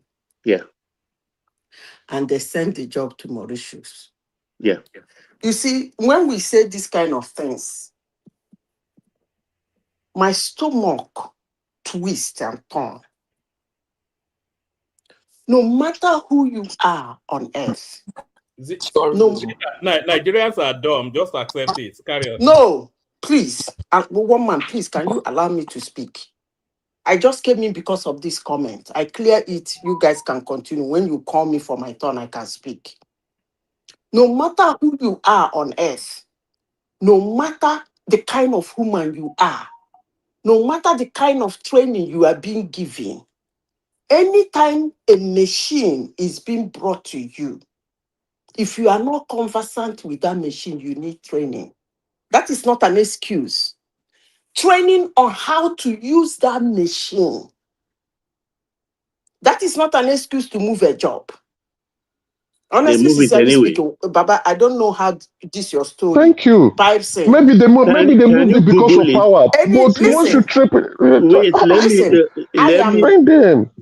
Can you fact check? Okay. It's simple. You have Okay, a phone today, in your hand. let me say this. Ask Today, your fact checker. Ask if can I finish now? Adua. Let me finish No, let me speaking. no. You are telling me you are doubting my story, and I'm telling you No, what to I'm do. not Nobody is saying you are doubting the I'm doubting your no. story. I don't That's think What we I'm are what you are doubting saying your is saying, that story. that is and not I'm an vehemently excuse to against move a that. job. That's why But I asked you to fact the check. Dangote refineries, they are Nigerians operating that refineries. They didn't know how to operate it before. They were trained. They were What I'm trained. saying is that that is not an Hold on. excuse. Just 1 second, Zita. Just 1 second. Because in the Zita, are you United there? States, even in You China, can't hear me. there are some equipments that we make in China, even for the factory where the workers are already working in, they make new equipment. Did They you have ask me to the train them machine they on that brought? equipment. So You you don't even cannot know. just from the blues bring a machine. What man can I Sorry. say? All right. Can I? You cannot from the blues bring a machine and say because people don't know how to operate that machine, they are dumb. I You don't know don't where you know. people You get that don't one even know. from, You but have that's not asked okay. me You what guys will machine they continue. brought. You are Guys, just dabbling into what you don't know jack about. Baba, just hold on for me. Hold on. Do you know what the issue is? It's the people waiting. There's Patrick Kute. Simba has the floor. Prince Daddy, of course. Patoski joins us. Bishop has been in and out, not able to wait. War Peace, etc., etc. So if you don't get to people quicker, they just tend to drop because of the waiting time. That's why I always push for the time. Simba, 5 minutes. Okay, so let me leave this place that is generating a lot of controversy. Let me move to another topic. I want to talk about Buba Galadima and Dati Baba Ahmed. Politics now, wow. So Dati can now be talking like this against Obi. So Obi now is a coward as far as it's concerned now that he doesn't fight for anything. He always run away from problem. So now I think maybe he's actually pursuing to be the presidential candidate of PRP. And that is why he's saying that the North will not vote for Obi and all those rubbish. I don't think we should take him serious. You know, that guy used to spill a lot of gibberish. If you remember post election in 2023, he was out there very angry, talking rubbish, all those things. I think I don't think we should take whatever he says very seriously. It's not He a was serious. begging for Peter Obi to come to PRP now. Uh, I don't think we should take him seriously. The same thing goes for that old man that normally just talk rubbish all over the place, Buba Galadima. That one is just like hand back to Kwankwaso. When he was in NMPP with Kwankwaso, he used to say all those rubbish. Then when he joined ADC, he was even the one saying that Obi Kwankwaso joint ticket by 12 noon that day, that the election will be done and all those rubbish. Now he's in NDC. He will be talking against ADC and all those things now. If you look at our politician, I think, as I said yesterday, we overrated most of our politicians, but I don't think they actually deserve the kind of praise that we give them, the kind of attention that we give to all these politicians. But I think they have turned to entertainer that they just give us something to discuss every day to just keep us busy. We rant against ourselves and all those things. I'm beginning to give up on all these politicians. They are not serious. They are not serious, and they have nothing to offer our country. So whoever is supporting any of these people, thinking that they are going to actually do anything serious for that country, you are joking. You are joking. I think they should just let Tinubu finish his another 4 years. Well, I can't see any of the opposition that will think that has what it takes to actually solve any of the problem that we have in that country. I don't think so. I don't think so. So one man, that's what I want just to Yeah, say. just very briefly on the prospects of Atiku joining Peter Obi in the NDC. It was being rumored, and they tried to shut it down. No, forget about it. That man will it will not do himself any good to go out to follow Obi to that NDC. In fact, if you want to leave ADC, you should look for another party, probably go to that PRP or whatever. But going to join Obi in NDC, that will be fire for fire again. In fact, the whole place will scatter. The whole place, because what will he go and do in that place? He should respect himself now. Woman, are He you saying better wait. Atiku is Peter Obi's husband? One man. No. I don't see Atiku going into the election with the ADC. I think the environment there is just, there's too much contention. There's just too much everything going on there, and they don't have the window to settle. I think it's going to bail. I think it's going to bail. But if he's looking for alternative today, okay, it's Tuesday here now. Hey, they have only 3 days left. And to me, you should not think of NDC, you should think of another platform where you can go. But I think it will be honorable for him to die with ADC, whatever outcome. It's not a must that he must contest. But I think even that ADC problem, I think they will solve it. So he should just, but going to NDC to go and join Obi and this, and let me tell you, this Obi and Kwankwaso, I don't think they will just hand over that ticket to be in that. Kwankwaso is likely to go. Let's look at the permutation. If Obi should support, Kwankwaso should support Obi, and Obi peradventure wins that election, do you think it will be in favor of Kwankwaso, woman? So sorry, I missed the question. I said peradventure, let's say Kwankwaso deputize for Obi and peradventure he wins that election in 2027. Do you think it will be in favor of Kwankwaso? No. We were discussing that earlier. It will demystify. Kwankwaso is whole thing built on an alpha something, and that's how they see No, it. it will favor him now. It will won't favor favor him. him That's now. the best shot. No. The best shot for him. So you think, Patrick, you think that with this obedience and whatever you think that Obi will spend 4 years and say will relinquish that power? Simba, listen, if they win it on their own, what I mean by their own, they don't have godfathers. They just go to the field and they win the election. Kwankwaso and Obi, Kwankwaso deputizing Obi, and they go to the field without no godfather, without an agreement of who is going to take the position next time. If they win it, it will benefit Kwankwaso so much. Yeah. Because so they become a will wait knockout. till 2035. Are you saying that Kwankwaso can wait? Kwankwaso will wait for Obi till 2035.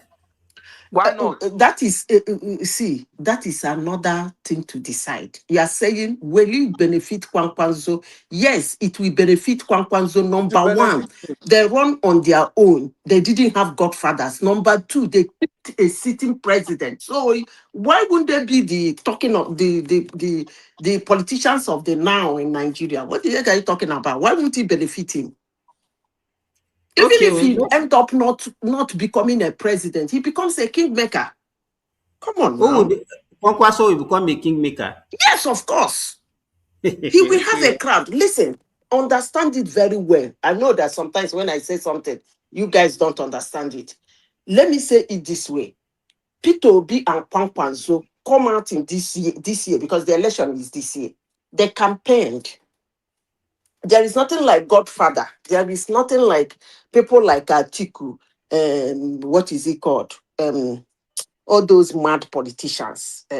They are not supporting them in any way. There is nothing like endorsement here, endorsement there. They just came out on their own because when those endorsements start coming in, there is an agreement somewhere. But this one, that just come out on their own and they are running the whole Nigeria. People followed them. At the end of the day, the election was casted and they won. Two of them won. Come on now. What are you even talking about? They become king. Even if Obi run for finish 4 years and say he's not running again, and Kwakansko say he doesn't want to be president again, the two men will become kingmakers because they already have a crowd. As it is now, they don't have a crowd. So that's what I'm saying. They become kingmakers. It will benefit Okay. not Well, only Kwakansko, what even me I'm Obi. talking is in relation to. Sorry, use your response to land it, and then we've gone to Zita. Okay, so Zita, just get my own point. What I'm saying is that I'm talking in response to his own ambition to become president. Because Kwakansko is almost 70 years old now. I think he's 69. So Yeah. and I don't said think he's that doing 4 years. So what is your problem? Obi said, and you believe that he will when What he is get your? there. I don't understand this. Okay, They said you that don't margin. understand You it. believe their margin. Now, one of them say he's running 4 years. You don't want to believe that. Come You on also now. said they will not live out there. You said they will not live out there. We can't hear what you are saying, Emeka. I said he said he will not live out there. He won't live out there. Don't mind. Has he ever said anything that is true in his life? Even El Rufai Lies said, don't come. you should stop saying that. El Rufai said that. So, In fact, anybody in Nigeria that will say, "Oh no, it's only 4 years I will do when I get there," is a liar. He's a liar. So I cannot believe anybody that will go into If that you go presidential to and say the it's 4 years I'm polls going to and stay. vote him, all right. Thank you, Simba. We've gone from Simba to you, Zita. We are going to be a bit rigid with the time, only because of the others that are waiting as well. let But other before we people come, speak. I'll be the last person to speak. Let them continue. all right. Then we go on to Prince Daddy. Then, but before I go to Prince Daddy, can everybody watching us please check your device? Make sure you are subscribed. If you are not already subscribed, please do. That's the way that pushes us up the YouTube algorithm. So if you want the conversations, which we deliver daily, then your only contribution is really that subscription. So like and subscribe is the short version of that. Prince Daddy, floor is yours. Hello, man. You there, Prince? All right. I don't think Prince is immediately with us. So let's go on then to Patoski, who joins us. Pato. All right. Yes, woman. You are there. Yeah.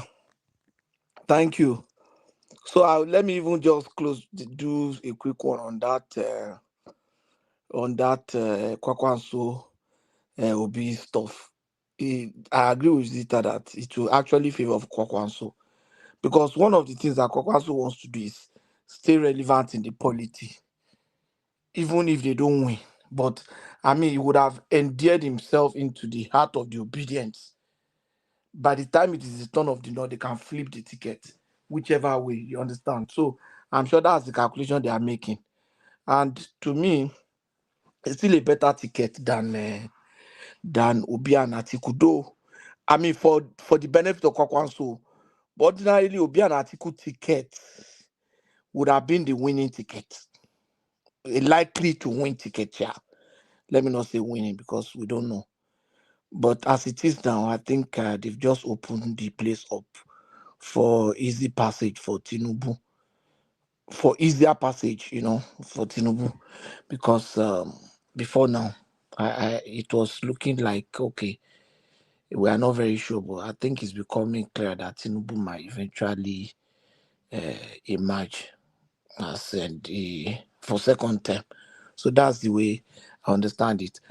And then for the other one, that's the guy that said he was trying to save, to hire Nigerians, and he discovered that they don't have the skills. Um, I don't know the skill that he's talking about. If you are trying to hire ETs are not supposed to have any. They don't have work experience. What they have is raw skills. You understand? And because they have raw skills, you are the one that will fine tune the skills and work on them and tailor them and then train them to your job. Even here, young graduates from school, though they know they do a lot of hands-on and everything. But for every job, you will still need to learn the system. Even at our level, as very senior professionals, when you change your job or you come into a new role, you have to be trained to take on that role. That's for some of us that have close to 30 years experience doing this job that we are doing, and then you just need to, you are changing role, you are changing job, or you get promoted into a new position. You still need to be trained, and at times there will be one very junior person that will be training you. Hello, can you hear me? Yeah, we all We can can carry hear on. you loud Yeah. and clear. Yeah, so that's the thing. Well, with respect to what Baba is Sorry, saying, sorry, Pato. Simba checked private chat. Carry on, Pato.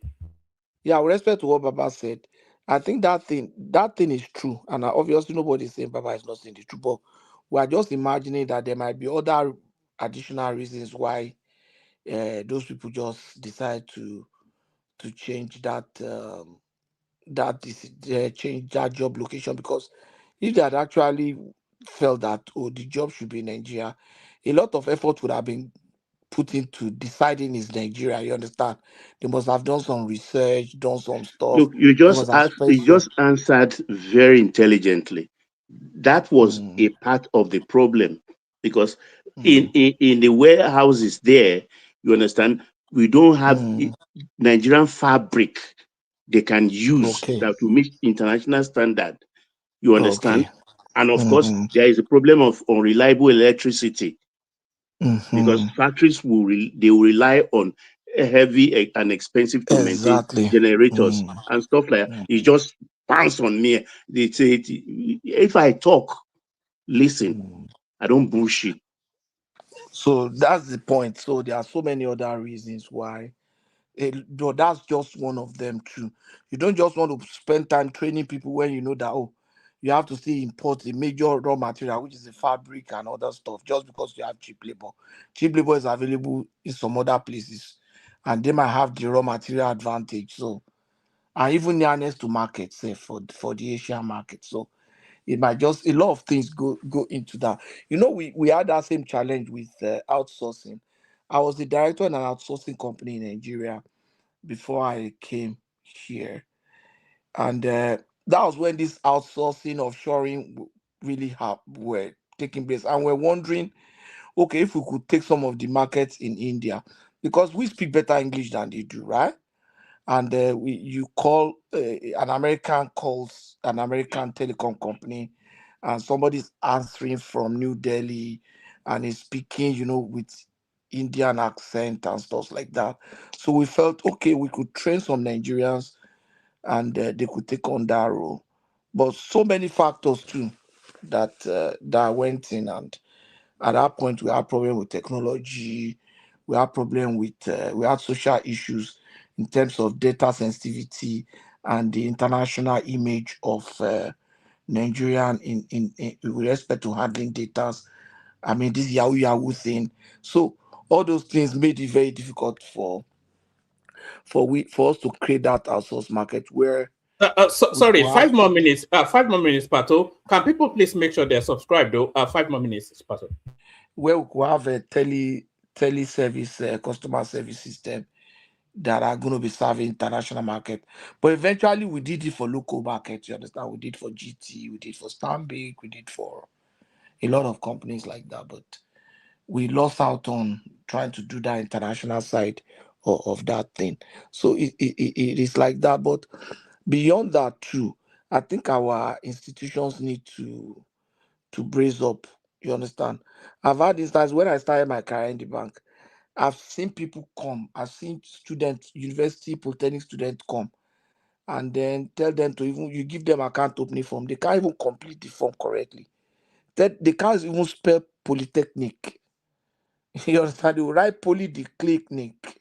You know, we have a long way in that area too, because even teachers nowadays, when teachers are they have one business on the side, they are not putting so much effort into what they are doing, and they want more than minimum wage.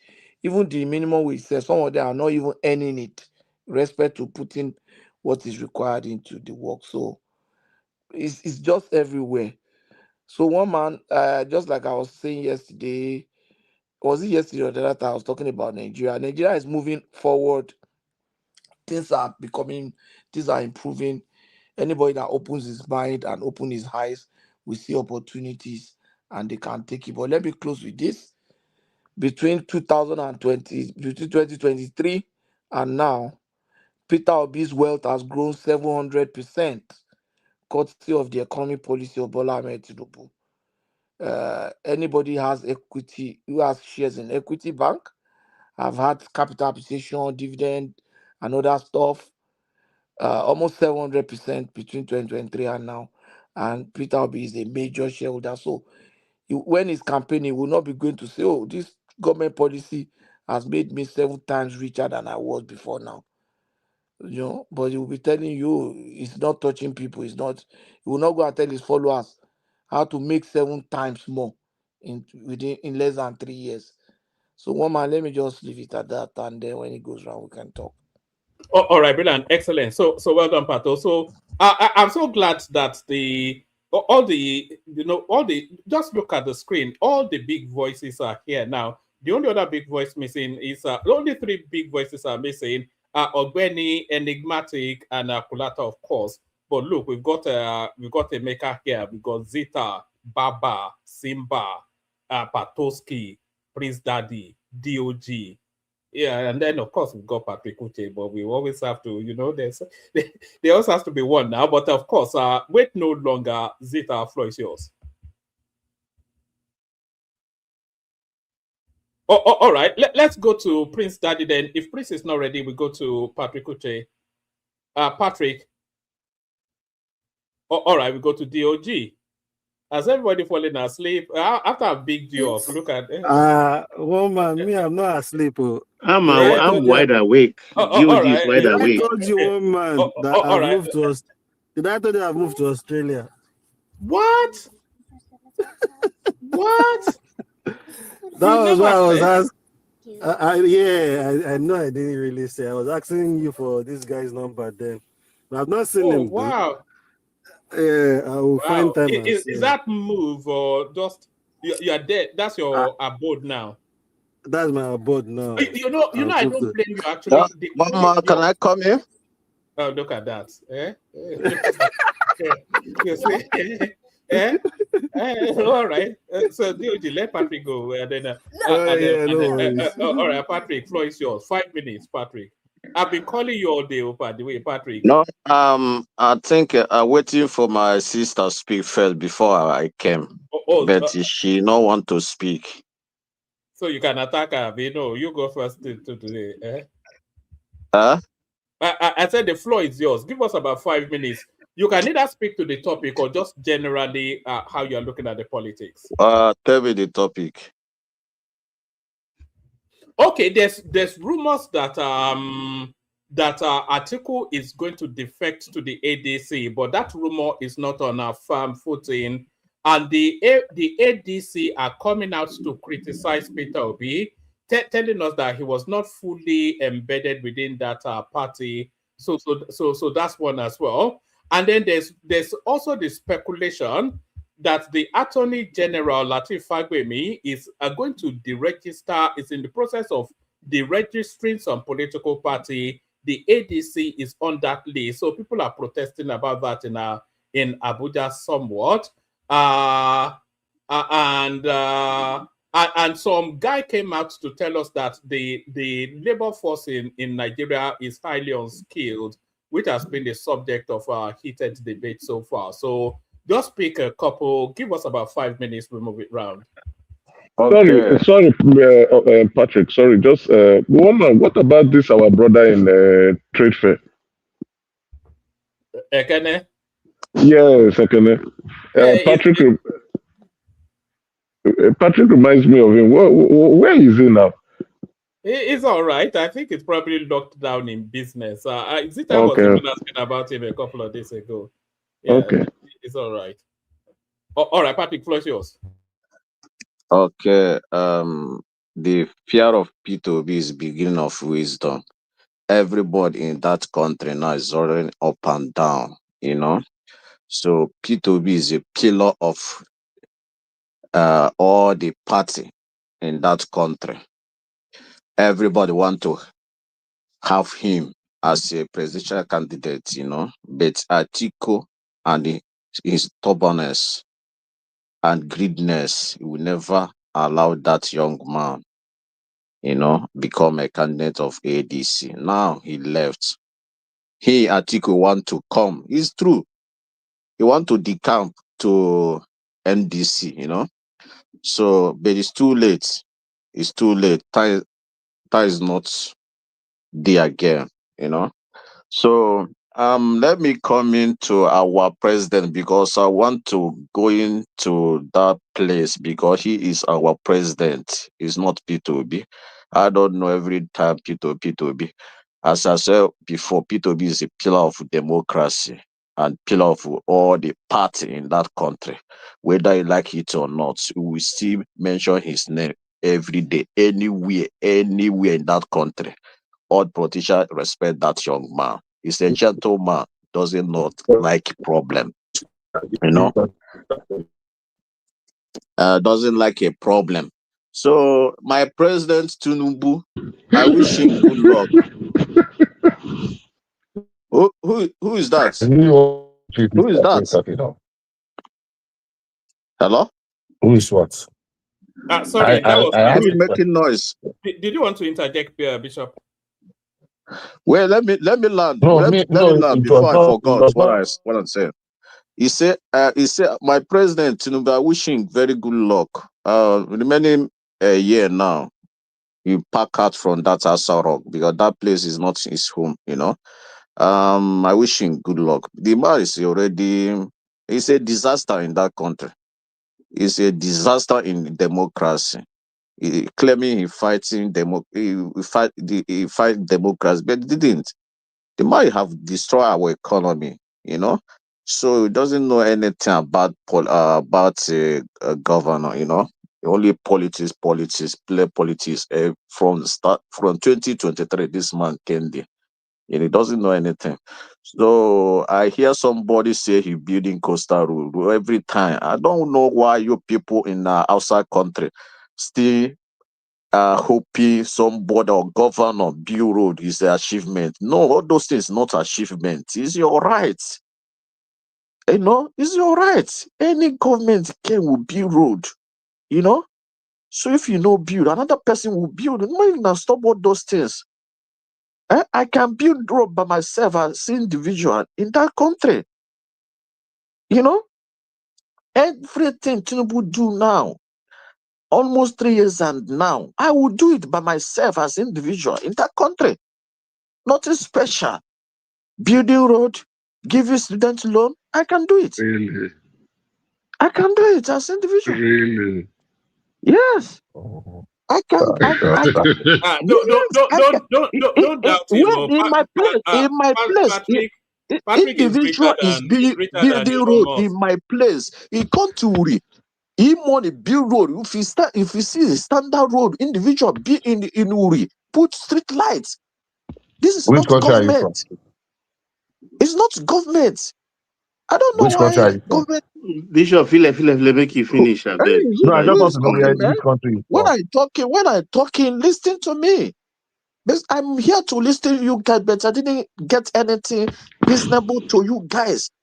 Sorry, Patrick, carry on. 3 more minutes. Patrick, the road in my village in Umaya, they've not done it. Can you help us to go and do it? Yes, if you are from Umahe, I can do it. Oh yeah, now go now. Should I send my village street? Emeka, wait, cool down. Umahia is a small village. You know, I can mention my place, you know, individual build. He come to my place, Emeka for build road. Hold He on. for the Just build hold road. on, Patrick. I can't If he allow say for Hold this on now, man have Patrick. airline now coming to my village, build road. Can you hear me? I can't allow you to say that. Umahia is where Emeka is from, and Umahia is where Nnamdi Kanu is from. No, the guy has been. I wanted to doze off, but when he started speaking, I started laughing. Don't worry. He's been entertaining me. One man. Oh my, Carry on, Patrick. Abia State you see today is a glorified village. You know, nothing is happening there. I can tell you because I know that area. Forgot all those social media video. This one is working. Nobody, no governor is working there. All those things. Go there by yourself. Emeka is talking now. His village. He cannot eat that place. Very many place. You know. So when you want to come to Southeast, Patrick, if you were to be believed, is that TINUBU's problem or your governor's problem or the governor's problem? It's TINUBU problem because if you cannot count TINUBU out, because that money TINUBU. Well, let me tell you, that's money. One I see why you allow this guy. This guy is let me tell you, we need him. Who is talking, man? Are you listening to me? TINUBU knows. When I say it's a part of TINUBU problem, before TINUBU came as a president of that country, they have allocation they give these others governors before, you know. But TINUBU come and remove our subsidy and increase that allocation to all those governors. Why? You can use that money by yourself. Give us hospital every state. It's very standard hospital, not Bacha, where equipment, where you go and see oxygen, see everything. You're not supposed to three more that minutes. money, give them. Sorry, Patrick, 3 more minutes. So bring it So on. I wonder why all those money they pack here and give all those governors. They use that money. There's no company in Abia State. Tell me one company. Lesotho brought in Abia State almost getting to 3 years now. Nothing. The same thing with Anambra State. Nothing. Only they build road.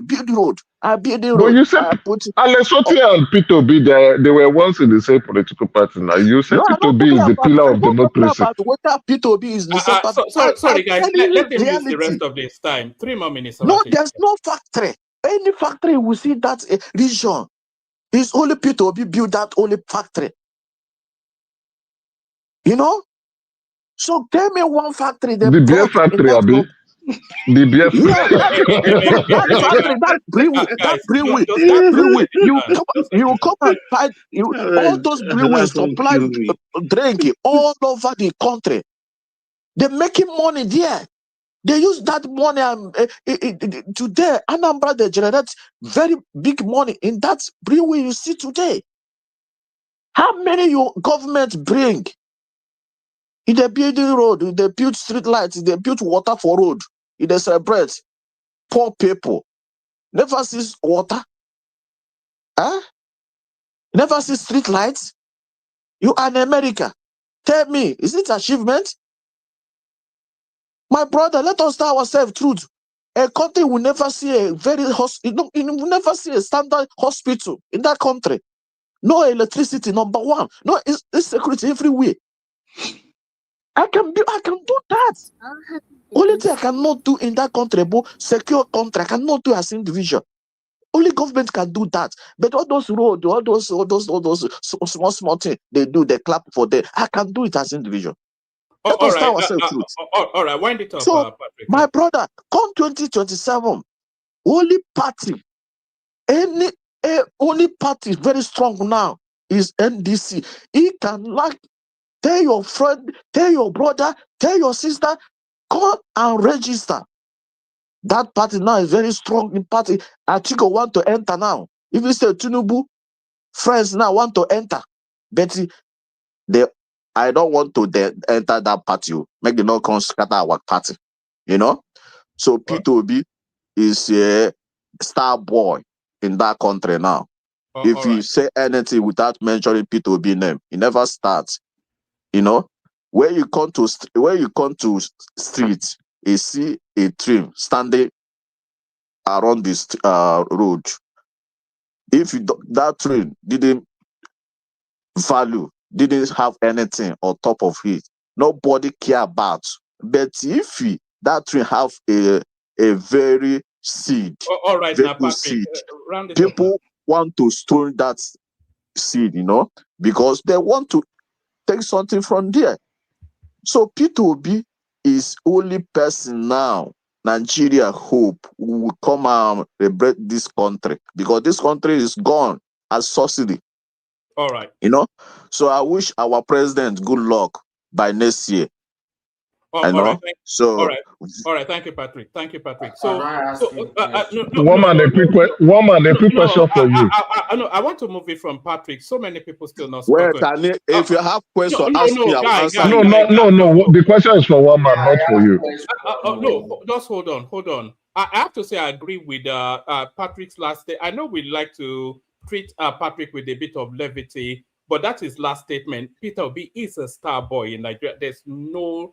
That's irrefutable. Peter Obi is a star boy in the Nigerian politics, at least for the moment.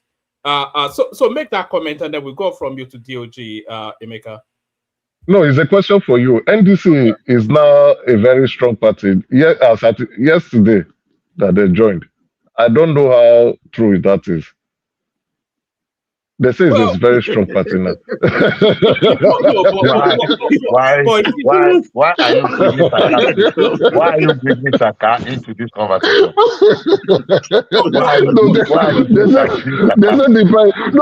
No, from what I've been hearing, they say that party is very strong now.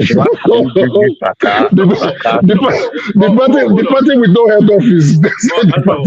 Hold on, Emeka. You cannot disregard that statement, because if you look at the ADC, nobody even knew about anything about it. One man, you are not nice. You are very wicked, woman. No, hold on now. Very wicked.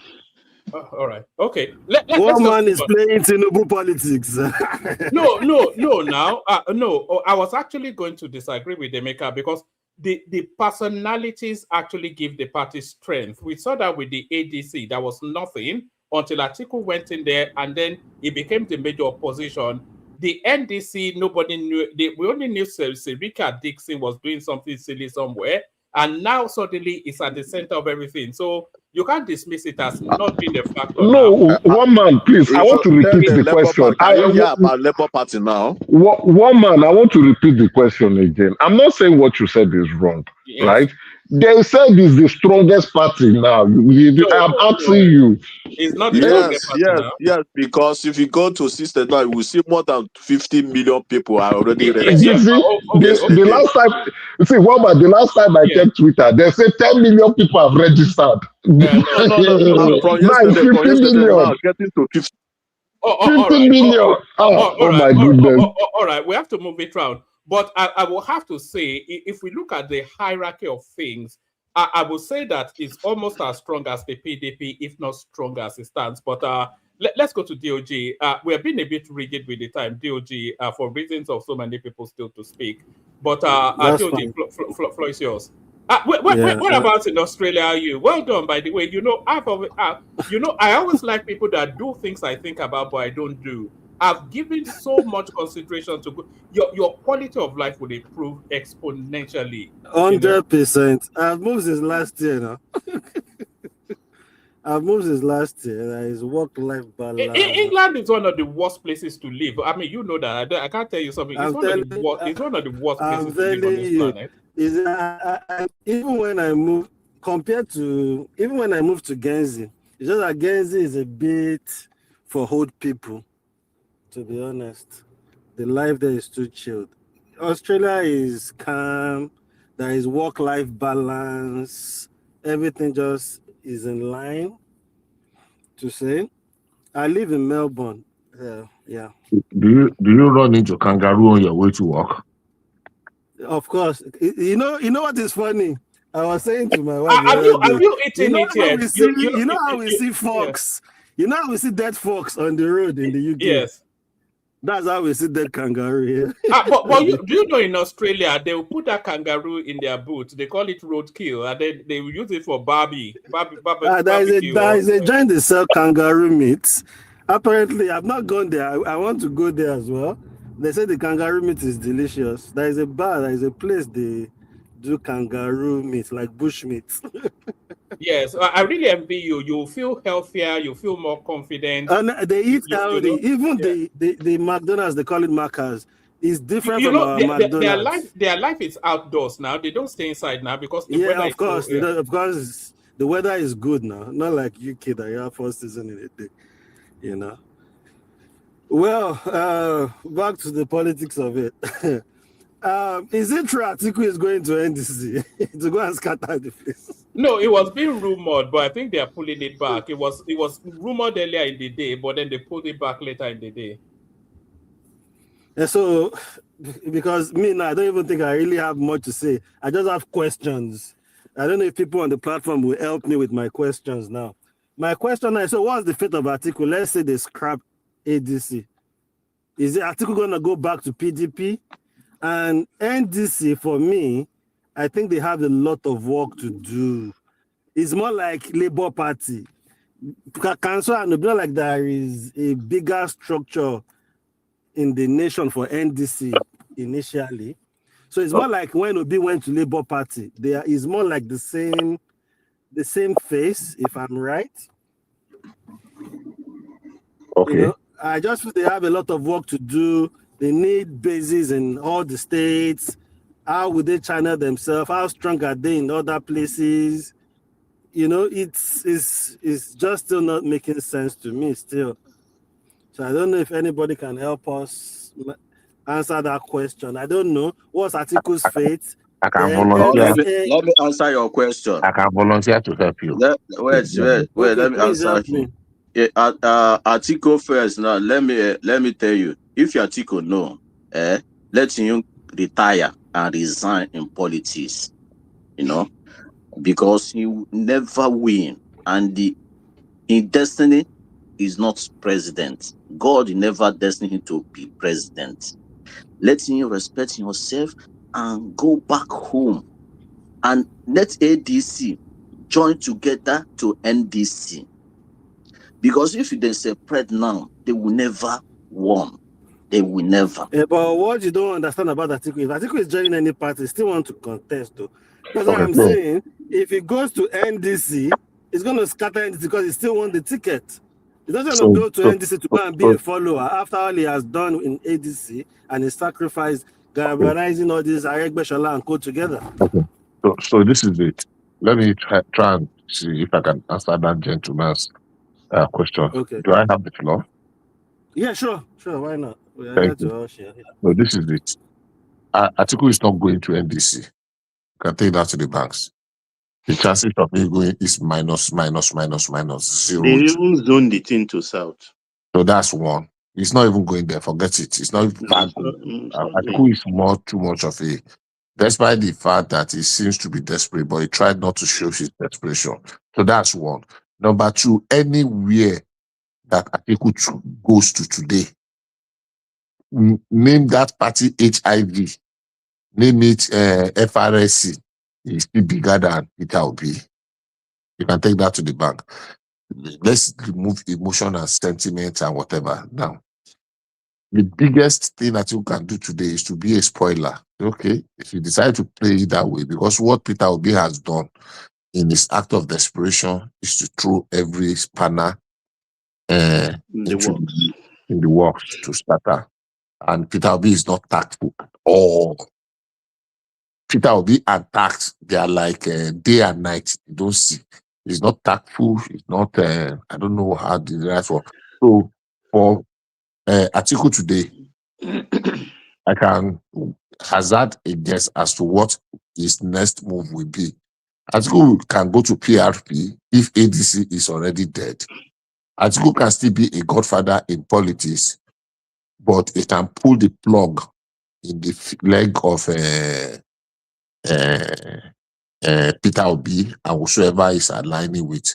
And I can assure you, people that are thinking Kwakansko got 1 point something million in 2023, Peter Obi got 6 million, and they're already salivating about 7 billion votes. Both Kwakansko and That's a joke. Peter Obi will not get 3 million votes in 2027 if they run on NDC. You can take that to the bank. So that whatever Atiku is afraid because of NDC, he's not going to go there, but he can pull the rug off their feet. That is just the truth. You can take it to the Yeah, bank. because to be honest, you are right. I just feel Atiku will feel a bit betrayed as well and hurt with that move Obi and Kwakansko made, because it just set them back, kind of. It set ATC back. Aside No, the the problem they have in publicity the party. secretary said as much, that it's very hurtful what they did. It set them back. Abdullah confessed. It's taking 3 million votes from them now, minimum. Obi leaving the ATC has taken away 3 million votes from them. Yeah, honestly, I just feel they will feel betrayed and hot, very hot, and they would try to look for a way to get at them as well, because aside the problem they have with the party, with whatever issue they have in that party, Obi and sorry, DOG.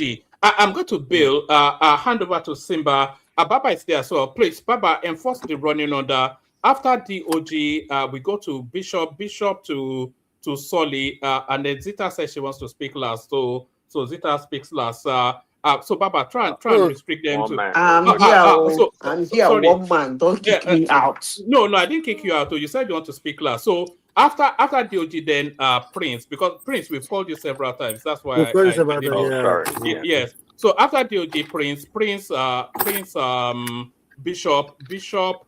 Bishop, Zita, Soli. Yeah, just move it around, Baba. But try and be a bit rigid with the timing, and please don't let voices overlap. Simba is there as well, but I'm not sure if it's fully there. Thank you, everyone. See you tomorrow. The super chatter was Rotimi. Thank you, Rotimi. So thank you, everyone. See you tomorrow. Back to you, DOG. All right, thanks, man. Yeah. So that's what that's the way I see it. So I'm just looking at what's the next move for Atiku and this NDC.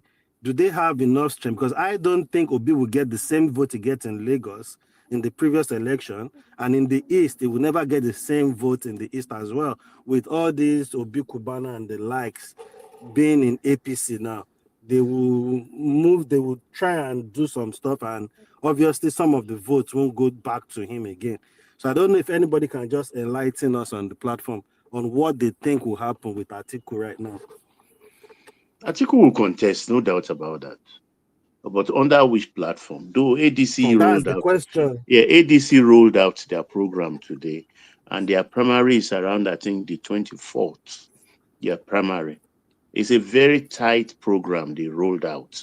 But I think at the end of the day, whatever is vexing Nofiu Gombe, I think he will drop the aggression and give them a safe passage. Most of those lawsuits, I think, will be dropped generally because it's not worth it anymore. So I still think Atiku will run under ADC. And of course, it's going to be very, very bloody because PRP will roll out also their candidate if Atiku didn't go there. And so it will be PRP candidate, Atiku, and technically Kwankwaso. So 3 Fulanis will be on the ballot. And Makinde is running. If he is running, which I doubt, Wike will rather die than allow PDP to field Makinde. So it's just maybe testing the water. So I think it's just the 3 Fulanis, Obi and Ashiwaju that will be running. And it's just 2023 all over again.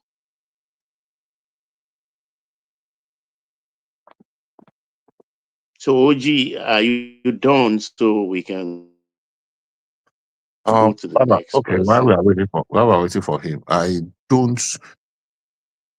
try to see if I can align with your something. I don't think I want to agree with you totally. But that is contested on the ADC. Yes. Yes. Atiku is being pushed to a box to a corner now that he will be like a snake cut in half. Peter Obi did what he did to him the first time in 2023. So if he allows Peter Obi to do it again to him now, I think Peter Obi really, really overrates himself. He thinks seriously that what happened in 2023, sorry, not 2023, was a singular handmade. I remember Fashola saying that anger is not a strategy. Anger is not a strategy, that he was able to ride on the wave of the NSAS and the rest, and everybody just, kind of thinking that the same thing is going to happen now. I kept telling people, Peter Obi will struggle to get half of the votes he got in 2023, even in the Southeast. Peter Obi scored an average of 80% of the votes. He will manage to score 55 to 60% this time around. In the South and the Southeast, the North Central issue, forget about it. The Southwest, especially Lagos and say Ottawa, it's not going to happen. Bishop, Now, Bishop, you think that anger is still not there? Forget it. It's not there. It has dissipated. Seriously, more than 50%. Forget it. The anger has dissipated. They took a lot of things from that, but it's never going to happen. I can wagga a bet on that. So it's not going to happen now. The only thing that has happened over the past 3 years is that Peter Obi has shown 90% of people that voted for Peter Obi in 2023 did not know his true characters. Now they know the person that he is. That is very blank, dumb, tactless. And when I was listening to the man that was speaking earlier on, I don't mean any disrespect, and I don't ever say what I want to say. I will not disrespect anybody saying that Peter Obi is the star of the Nigerian politics. I just managed to just tiffle myself from laughing out hysterically. Star of which Nigerian politics? Everybody. I have seen hundreds of people that voted for Peter Obi in 2023, and they are regretting and they are asking themselves, what exactly was I thinking? I have not seen anybody that did not vote for him and say, this guy is brilliant. Why did I not vote for him? I've not seen. All the people I've seen are the people that voted for him. They were asking themselves, they tie me with rope. Why would I vote for somebody that is this bland and empty? And I've not seen. He has lost more people than he has gained. Far, far, far. And those are the facts. But because they are too emotional, sentiment, emotions, and what have you. So, 2027 is just around the corner.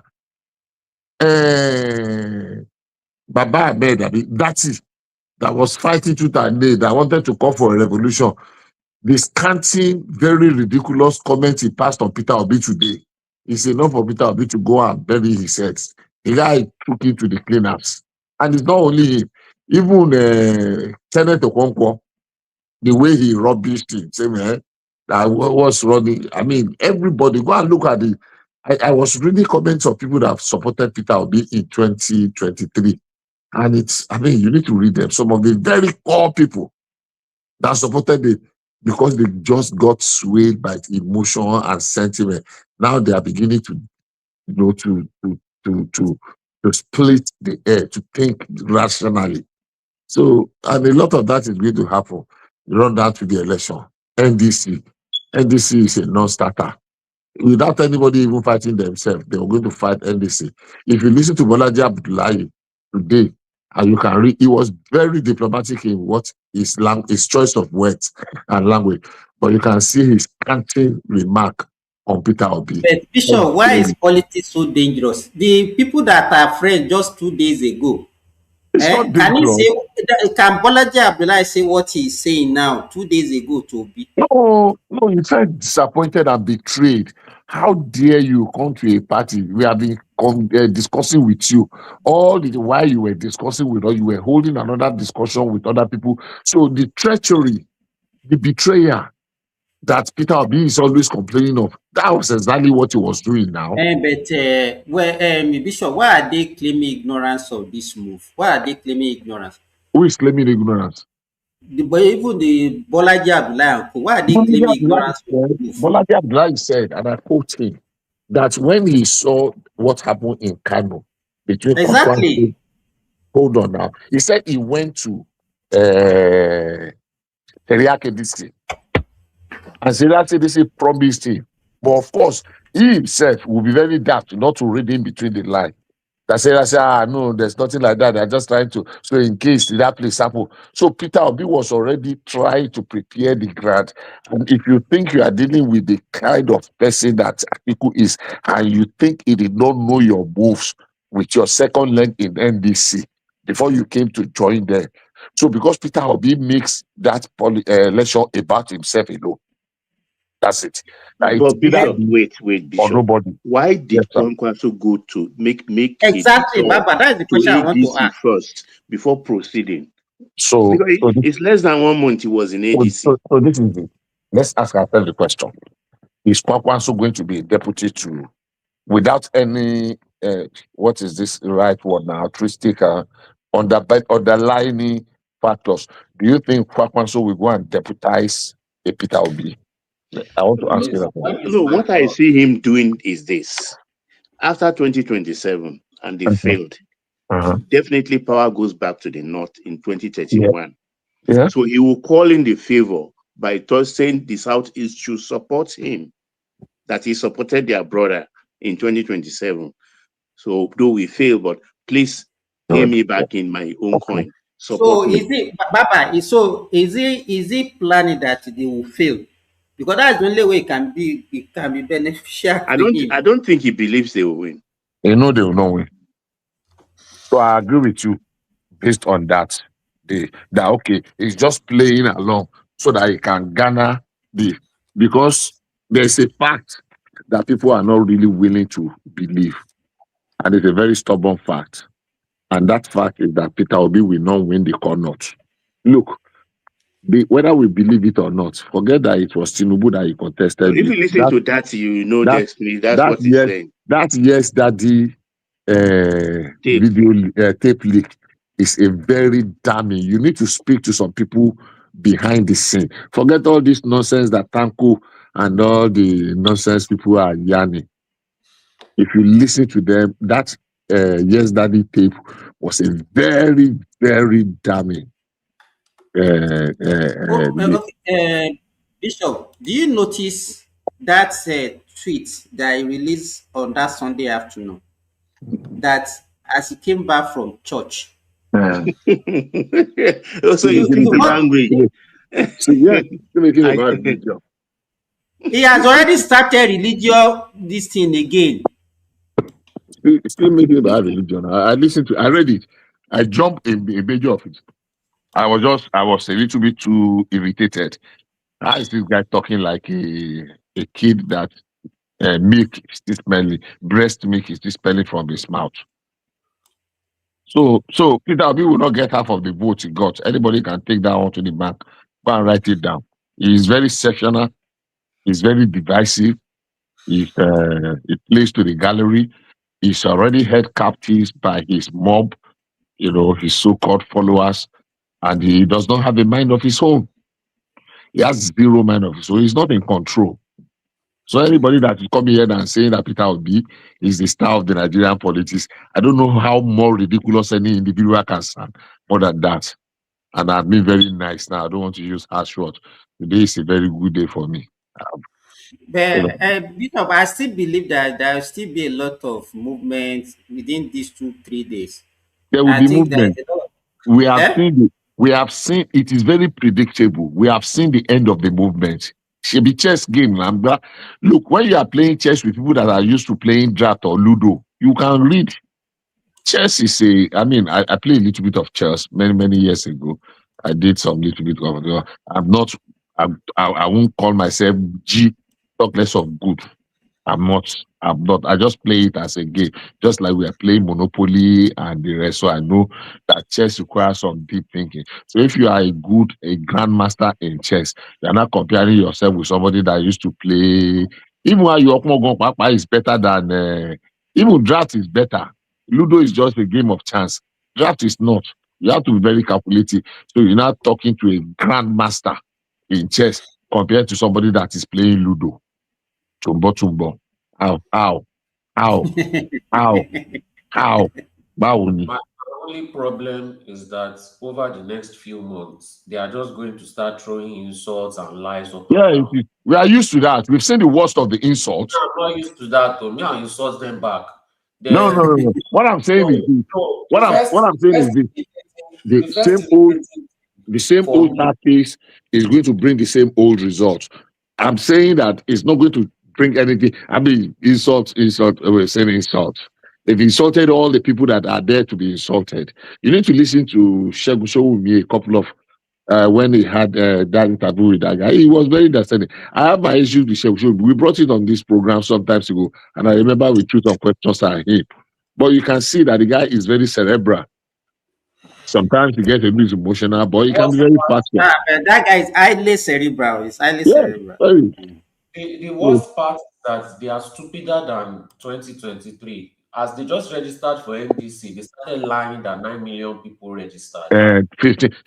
The other guy said that he said 50 million people. Can you Is it not the imagine how same they ridiculous? said, So Bishop? now it's no longer about saving Nigeria. It's, slowly they started drifting into their true self.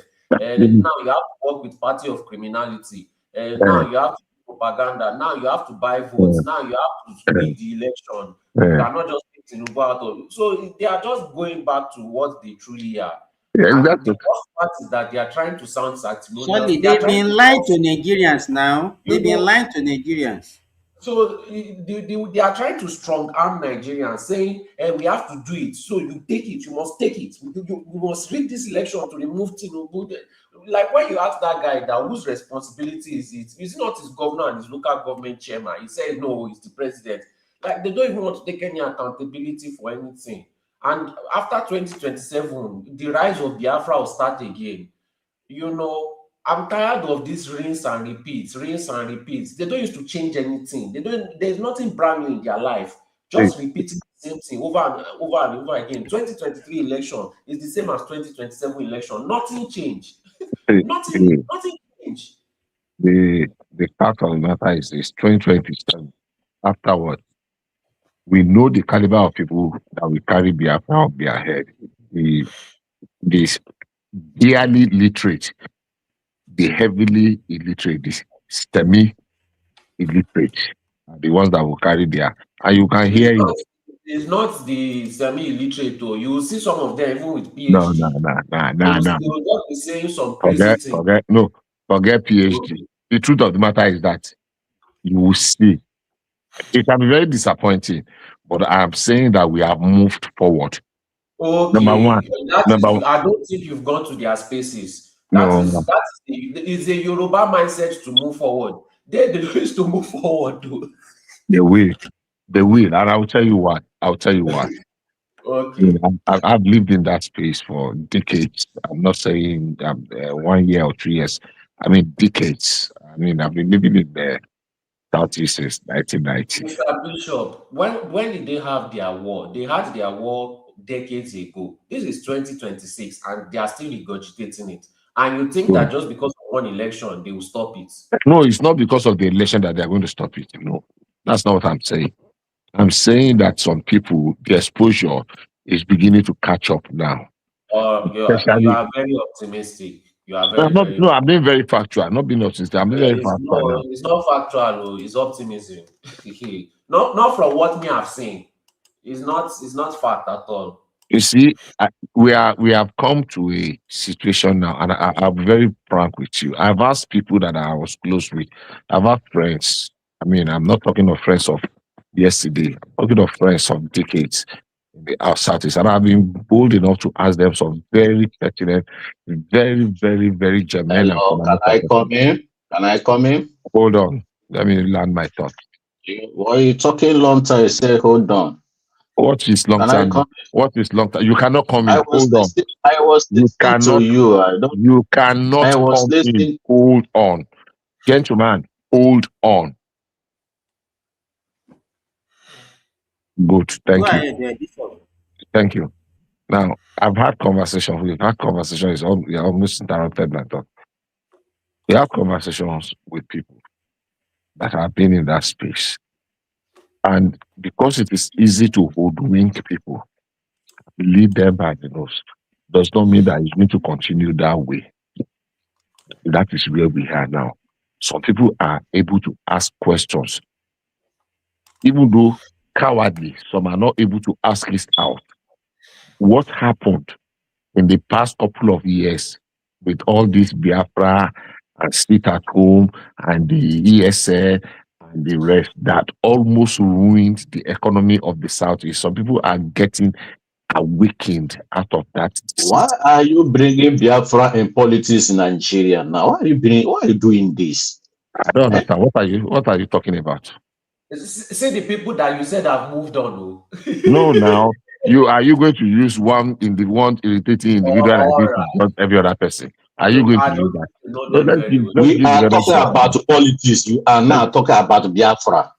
So what? Do you understand the context of this? Patrick, just wait. You're supposed to talk about Biafra here. You are not the one to determine what anybody will discuss. You understand? Is the guy that I was speaking earlier on that said that is the star? Let me talk to him. Is really what I was saying? Is the star of the Nigerian politics. I'll give you a chance to talk after me. Just hold on. Bishop, continue. Thank you. So there are people that have their mindset and are already blocked. They are already looking at it. Now, a lot of people are already getting out of that cocoon. They are breaking loose. Maybe the percentage is very low. Maybe 10, 20. No, there are a lot of people now against that. That are breaking, they are breaking loose. Yeah, but we see how people that are going to die. I mean, they are going to die in that hill or that mountain. I mean, it doesn't really matter. But the fact is that a lot of people are breaking out. And I asked a very pertinent question tomorrow, and that's what I used to do, my friends. We knew what happened in the Southeast past 5, 10 years. 10 years. Will you pack your bag and baggages from Lagos today and relocate to the Southeast? I live there. Will you do it? 90% of the time, they always tell you no. Even the ones that are there, they are using one leg to stay. The ones that are there that have never been to, they are looking for every opportunity to leave. Because if the bubbles burst, if the chiefs come down, if the chiefs are down today, and we say, okay, to your territory, let's go. How many of the Southeastern people will go back to the Southeast? Except we want to continue to deceive ourselves and live in a fool's paradise. The truth of the matter is that, look, things are not going to continue to be. So, for people like this gentleman that is ranting here, asking where he is, at the slightest opportunity, he will bolt and go to other places that is going to have a meaningful life. The past 3 years, whether we like it or not, ESN and sit at home and the rest have really subsided, gone down. For the first time in more than almost 8 years, people can go to do their businesses easily. Are you not correlating it with the fact that Obi is running for election? Forget Obi. I mean, Obi is inconsequential in this matter. Forget Obi. I would say that everything you are saying is based on okay. Sorry, are you saying that because of is a distraction for them now? They are facing yes. You just watch and see. The moment they announce TINUBU as a president, watch and see. We can put money down. I trust them. I trust them based on analysis, based on what I'm seeing and hearing. Anytime there's just slight inconvenience with Obi, with maybe somebody in the party or something is just not going where you will just start hearing the echoes of Biafra. Oh God, you are very optimistic, Sha, but I know what I'm saying. I can put money on it. Just wait and watch. Let me wait for my turn. Simba, let's get the interjection. Let me wait for my turn. Oh, so it's interjection that I've been listening. Okay, can I come in? Come in for a few minutes. Let's hear you. Simba, don't forget Swally and Prince that year. It will give me more time. Just an interjection. What do you say? It will give me more time because I'm only opposition. No, you've already taken your time. Wait, Patrick. So from what I hear, they have not talked at all. Let me come in. You see, anybody 2 minutes. I give you just 2 minutes. No, anybody in this country where they think like this young man, where say Peter Obi will never got the same vote he got last time. My brother, Hold on, that Patrick. person, Hold on, Patrick. that person not supposed to. Hold That on, person not Patrick. supposed to.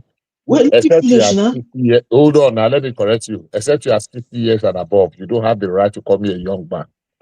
I am not. I am the same age with Peter Obi, so stop that I don't nonsense. mention your name. I don't mention your name. Me you were talking I to, me you were referencing. So no, stop. I didn't mention your name.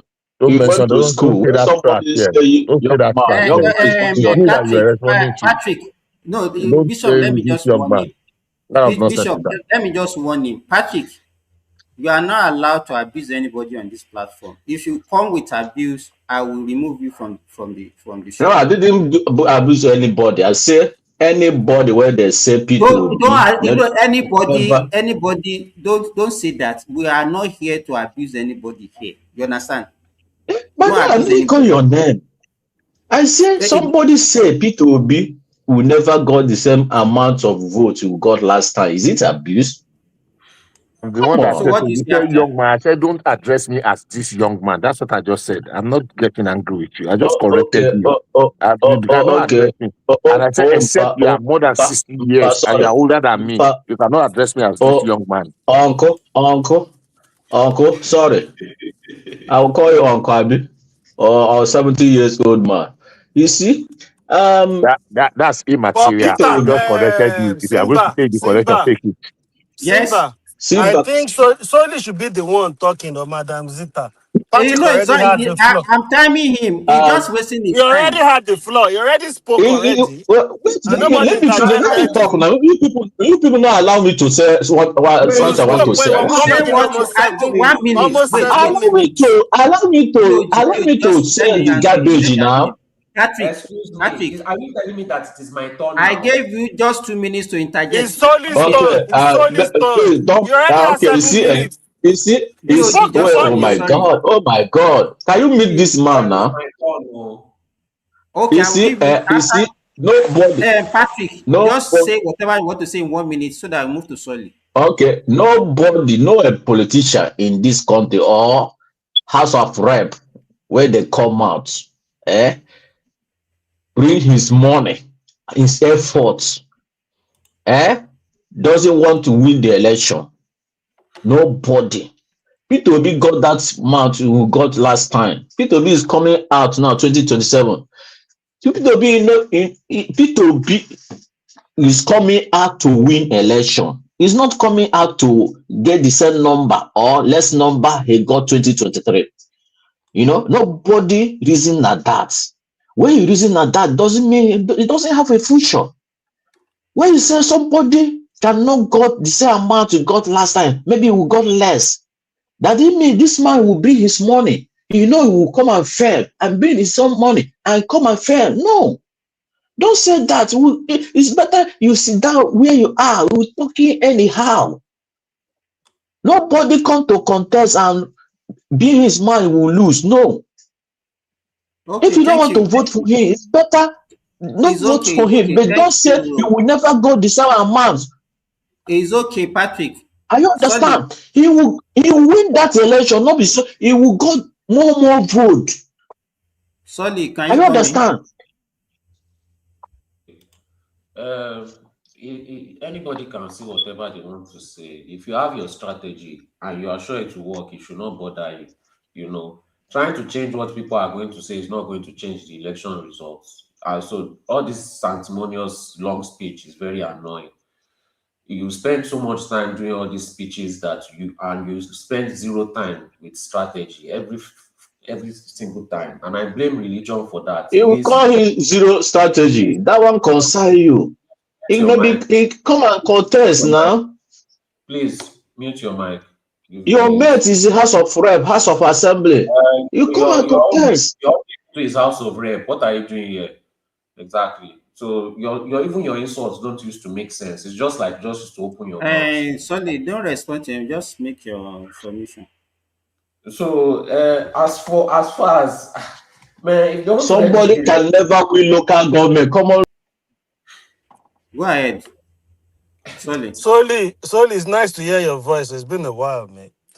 Yeah, it does not. Please, who is that? DOG. It does not mean I'm supporting TINUBU. No, I say it's been a while. Eh? I've heard your voice. What does that have Eh? to do with politics? You want to soften me to join your APC? Something. He should not greet you. Or see the in fact, you withdraw your All of greeting, you sir. have mental problem, honestly. I'm Patrick and everybody. I said it's Withdraw been your a while. I heard your withdraw your voice. greeting. Yeah, you're saying talking about politics. I've been Why on this APC? platform. Why APC I've people not are seen greeting you you? here, and I've always asked I of have you to from call one man you. self. Don't let Patrick infect you with his. No, me, I'm Anyway, stronger than carry on. Carry and on, that's bro. the only ideology that can change Nigeria. Any other people that say they want to change Nigeria, they are just liars. If they wanted to change Nigeria, they would not have all these issues. They would have worked together without any problem. They are now fighting for the remainder of the votes. And secondly, why are you guys saying that it's a betrayal to Atiku? They all felt offended. Like Peter Obi is not your boy to be bringing you votes. You know the entitlement in that the entitlement that Obi has, the entitlement that Atiku has, these people are so entitled, and you are trying to convince me that they want to change Nigeria for the better. When you So, listen, so there are some things that Peter Obi have said that if Tinubu has said it there, he will lose the election. If Tinubu has sorry, come out to say that education is not for the poor, that's just the end of his career. But Peter Obi just comes out, he says so many things, they give him the benefit of doubt, they give him the grace, and I've been trying not to say this thing, but this thing is just a tribal push, man. This thing is sorry, just they are just being tribalistic, but they don't want to come out with their full chest. sorry. Majority of what they are saying, majority of what they are doing is just tribalism in full steam. Sorry, And because the president is Yoruba, they feel like they have the whole full reason to be very malicious about it. sorry. Let me quickly interject. So this is it. Let's paint a scenario.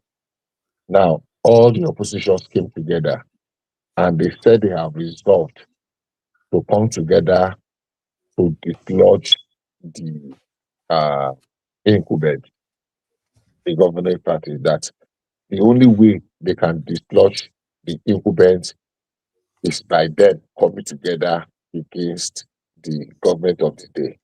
So all of them pretended that look, their ambition is not bigger than saving Nigeria. So they came that they wanted to salvage Nigeria. We all agreed. But they have not even started the race. Every one of them began to plant their own selves. So they were taking care of their own personal interest. Now, what we are saying is why I want to play the devil's advocate, that let us have a viable opposition. They have already exposed themselves, having the show, that the only thing they are interested in is their personal, individual ambition. It is nothing collective. So they did not love Nigeria more than you or me. The only thing they love is to fulfill their ambition, whether it is Atiku, whether it is Peter Obi, whether it is Kwakansko, whether it is Amici, whether it is Erufayo, whether it is Malami. They are not better than the rest of us. The devil party, the evil party that is called APC, for people that align with APC or whatever. So they are just the same thing. They are opportunists, and that is what we are saying. Don't let them come and hoodwink us and believing that they love Nigeria more than the rest of us. That it is because they love Nigeria, that's why they are not sacrificing anything. They are just being. So that's what we are saying. I can't get the right word. That is what we are saying. They are They not are better. trying to strong arm us into being saved. They are twisting our hand and they are saying they are trying to save us. Can't you see Okay. I'm trying to save you? Okay.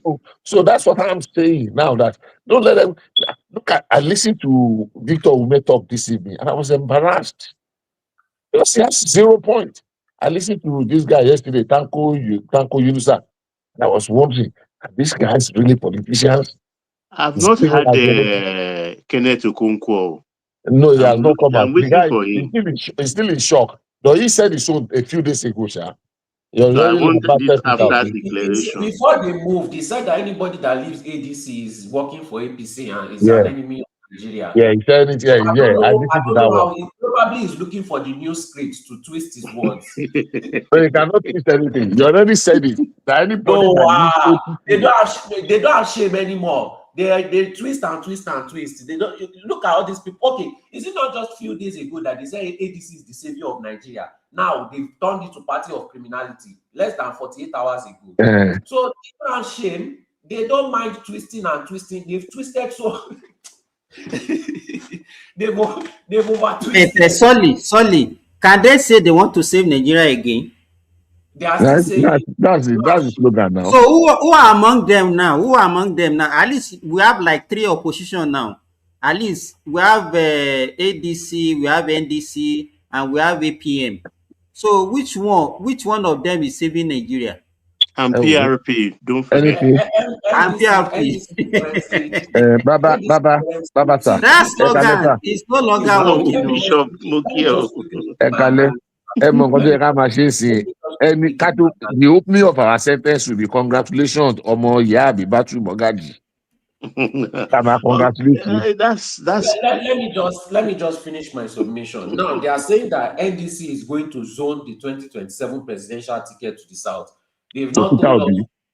They've not told us yet. Me, I've already said it months ago. I already saw APC boys entry NDC because they knew the nature of Peter Obi. They knew that it was still, it's very predictable, So they knew that it was still going to move. So I already saw some APC boys entering there already. It would be very shocking if they don't even give him the tickets. They just allowed him to enter just to set him up. But let's say he gets the tickets now. You see these Fulani people, they are cornered. They are like wild animals that have been cornered and they are desperate for power. That is why all these people are saying, oh, the North will not back Obi and Kwakansko. All the other Northerners, they don't want to vote Fulani. They don't want Fulani to smell that power. And you see that Kwakansko is a very sneaky politician. He realized that Atiku does not know how to use Obi very well. So he now positioned himself to be using Obi very well. You see how he's just smiling and going along. He is not going to lose anything. If Obi lose election, he has gained publicity. If Obi wins the election, he will use it to his advantage. So it's a win-win situation for him. That's my take. But what he doesn't understand is that, and I don't understand these people. You are trying to fight somebody that you don't know anything about. Do these people think that if they lose the 2027 election, that they will still have political relevance? They don't understand how TINUBU plays his politics. And like I keep on saying, they should go ask Ambodi. All these Kwakansko, all this Obi, all this Atiku, their coffin is waiting for them. Their political coffin is waiting for them in 2027. But they have still not realized. Everything is always obvious except to them. They have this, if I say it, then, and I believe hard enough, then I will get it. It baffles me. And no wonder churches are making so much money in Nigeria. Even with all that I've said about churches in Nigeria, if I go back to Nigeria, even as I'm saying it right now, if I go back to Nigeria and I say it's the devil that was just talking through me, and God has anointed me, I will become a very successful pastor in Nigeria because Nigerians don't want to do the hard work. They just don't want to do the hard work of confronting their local government chairman. They don't want to research about their localities, what is possible, what is not possible. They just want to bully their way into. They want to do the wrong thing and expect the good. They want to do bad things but expect good things to happen. I don't understand that logic. They don't want to do the right thing anyway. And some of them, the ones that even push for it the most, they live abroad. And I'm always asking myself, how is it possible that you have such a mindset of criminality and you are living abroad? How are you living abroad? I just can't mentally take it. I just can't. The things that they push for, the things that they support, it doesn't make any sense. And they always try to force it down your mouth that they are trying to save Nigeria. How? It doesn't make any sense. So I just want this election to come and go because the noise is already becoming too much. And then you have this very, very daft man, very stupid man. Somebody like very dark man, outside Nigeria, he will be a non-entity. He's very low IQ. But inside Nigeria, he's their savior. That should tell you the amount of low-level low IQ brain drain that is going on in that country. And it seems that those obedient movements, they've metamorphosized and gone to very dark man movement also. You can always tell from their behavior and the way they talk and everything. I don't understand where that movement came from. Is the movement of just, and they always have name. They always have to have a name. Obedient, OK movement, VDM. Always a group of non-entity. No mind of their own. They must have one very foolish person that will be saying rubbish and be leading them to non-entity. And the worst part is that they have to now remove their brain in order to be defending their leader every time. And you ask them, what have they gained from all these movements that they've been moving up and down? Nothing. So what keeps on motivating them to stay in that movement? I don't understand. No progress, no nothing whatsoever. Nothing to hold on to. They are not even low lives because some of them have good degrees, some of them have jobs, because somebody is saying they are low lives. So some of them, they are just, you just look at them like, how can you just reduce your brain to this level? You are a doctor, you are a lawyer, you are this, you are that, but you just, to defend nonsense, you just remove your brain and just start messing yourself up. It never makes any sense. But then again, they do it when they know that you are a Nigerian. Because if they are talking to white people, they don't used to talk this foolishly. But the moment they know that you are a Nigerian, they just want to start talking to you like you don't have common sense every single time. So this is, I just You wish don't it reach could just my turn. next month. I'm tired. Huh? Who Yeah, is Madam, Todd? you are next. But Madam, before you come in, I want, when you are giving your submission, I want you to, I've just reasoned about something. Kwakwanso and Obi. Don't you think Kwakwanso will be trying to use Obi? Because now, after this term, let's even say they win the election. When Kwakwanso want to take over, saying it's the northern time, when is the after this coming election? Let's say, don't, I think they will have like a bargain to say, you will do one time, then I will go when it's the northern time. You see, I actually don't want to talk about Ovi because it's ridiculous. He's a stupid man. He's an idiot. But I noticed that even if you don't want to talk about him, his people and you guys will want to talk about him.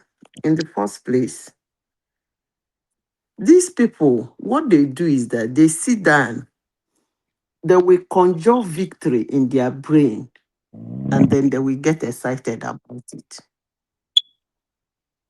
I don't really see anything wrong with Kwampanzu and the Kwampanzu and the Ubi ticket.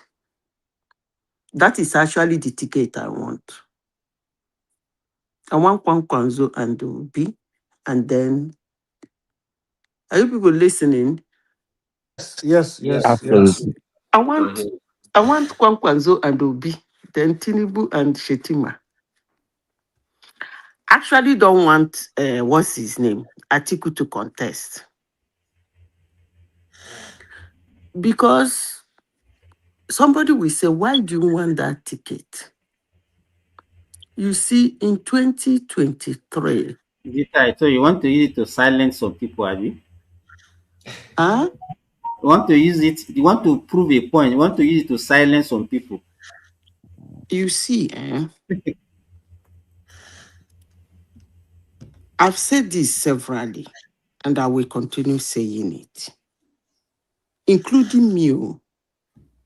We Black people, we are very emotional and we are very shallow. And that is why anybody can walk into us, take what he can take, do what he can do, and walk away. We are not in debt. Even some of us are struggling to be in debt. You see, 2023 election, who is making that noise now? Sorry, Odu. Pause yourself. 2023 election was A lot of things happened in that election. And whenever I see Nigerians gather together that are talking about that election, they don't talk in depth about that election. And in as much as I try to push it, they always knock it off. They find a reason why they will knock it off.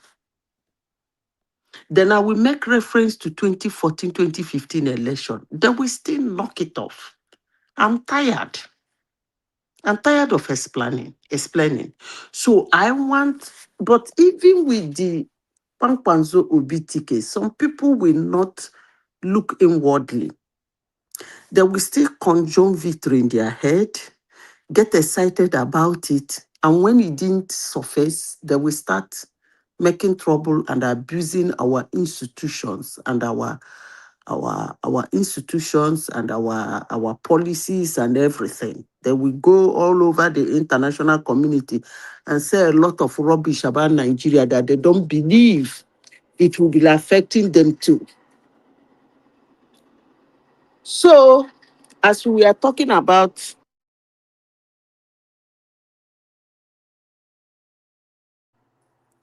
you see, hello. We can hear you. We can hear you, man. You see, in 2023, something happened. I will keep saying it. When a politician and their supporters keep telling you where they will win, there are things they put in place that place to be sure of winning that place. Don't take it as a joke. In 2023, TINUBU was busy running for his own election. Face Front was running. A lot of things was done. I know what Wike did in River State. He didn't allow them to do that in River State, and they hated him for that. 2 weeks after that election, that shenanigan was taken care of. I am sure most Nigerians did not see the shenanigan. That shenanigan was actually done by coppers, Nigerian coppers. They did that bullshit. The people that want to save Nigeria. In 2011, they did that same thing. Is it 2011? Yes. Either 2011 or, yeah, it was 2011. It wasn't 27. Either 2007 or 2011. Either Buhari Yaradua or Buhari Jonathan that thing happened. I know so many women in Port Harcourt that time I used to buy groceries from. They sell those groceries to send their children to school. I know 3 of them, their children, coppers, were massacred in the north. I walked into the open market to buy groceries and they were telling me, why are the tomato woman? Hey, you didn't know that our beautiful daughter was killed. It caused riot all over the north. They said it was the coppers. They died, a lot of them. You people have forgotten it. I will Peter, never it was forget. 2011. It was 2011 in the north. I will never forget it. Why did they buy them? I was not aware of it though. It was when Buhari said that the head bureau Babu will do something. You see, you listen to me. You see, sometimes when I talk, people abuse me. I'm not supporting anybody. I said this thing in 2023. People did not believe me because, well, I did not support their candidate. I don't care. I will always tell you who is walking into Aso Rock because I monitor what is going. You see, for most of you that were in Nigeria in 2011, all of a sudden, that registration of voters were handed over to coppers. And then accreditation, INEC decided to be. I don't know when they passed that bill, either in 2027, 2007 or 2011. They passed that thing. They use coppers to register for voter registration and for polling unit. It's those coppers that actually do those accreditation. They accredit you. They are the ones that will tell agents, sign here, you sign here, you sign here. It's the coppers. And they've been doing a lot of shenanigans. I'm sorry to say that. They do a lot of bullshit. That's why sometimes when you see those, their IREF, WF, you will see mutilation in all those things, canceling, crossing. And then when you look at it, the handwriting, the English, you begin to wonder, are these actually graduates of Nigerian universities? But most of those things, they do it in panic. And Winke doesn't spare them all. Winke, they give them woto. I can't count how many Winke dealt with in River State. They don't mess with him. And in 2023, they tried to do that thing in River State too.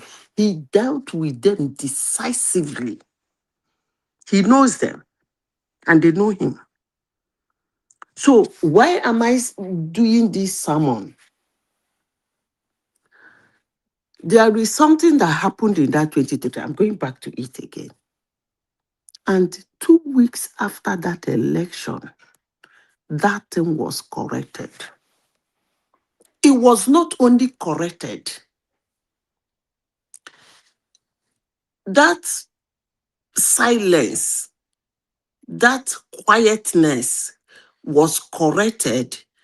And immediately after that election, 2 weeks it was corrected. And since then, it has been showing that what came out as that result was not actually how it's supposed to be, more especially in the Southeast, in Lagos, and in the North Central. But most Nigerians are still running with that result. And that same man you people are running with that result with has been campaigning since then. And he has never won any election. And the crowd you people say he has, they are still there. Even if they die, it might be 2% of them, or let's say even 30% of them are dead. But they're still there. The one that was so obvious was Edo State. Hello? We can hear you. Hello, we can hear you. Edo State. In Edo State, in 2023, they carried this man in their head. They campaigned and campaigned and abused and abused.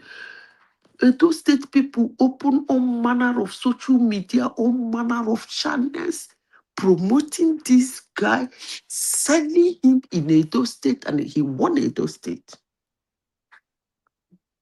That same man came back to campaign seriously, brought a candidate, campaigned heavily in their state.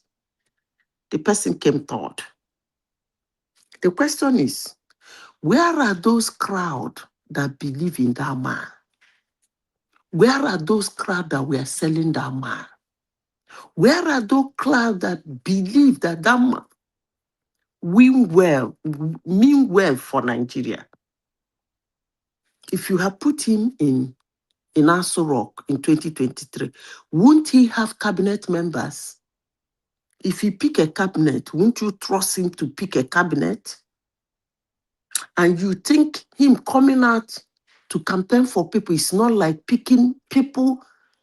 As you trust him, he's giving you somebody he believes that can work for you. But they rejected it. And they are still rejecting it. And he's still going around and they're still rejecting it. I said that. You guys knocked it off. You said it's nothing. That he's not on the ballot. I gave instances of politicians who carry people. They are called endorsement politicians. Even when they don't win election, they have people following him. There will anybody that endorse, there will be 80% chance that person will win that election. Because they have a crowd. I said it, you people knock that one off. It doesn't make meaning to you people. I came again. I said, okay, you said he has 6 million votes, okay. And Kwankwanzo have 1 million votes. I said, why is everybody giving Kwankwanzo more attention than him if he has 6 million votes? Kwankwanzo has walked in and out of Asu Rock several times since TINUBU become president. You people knock that one off. You said, that don't you know how Obi people behave? Don't you know they will say TINUBU is begging him?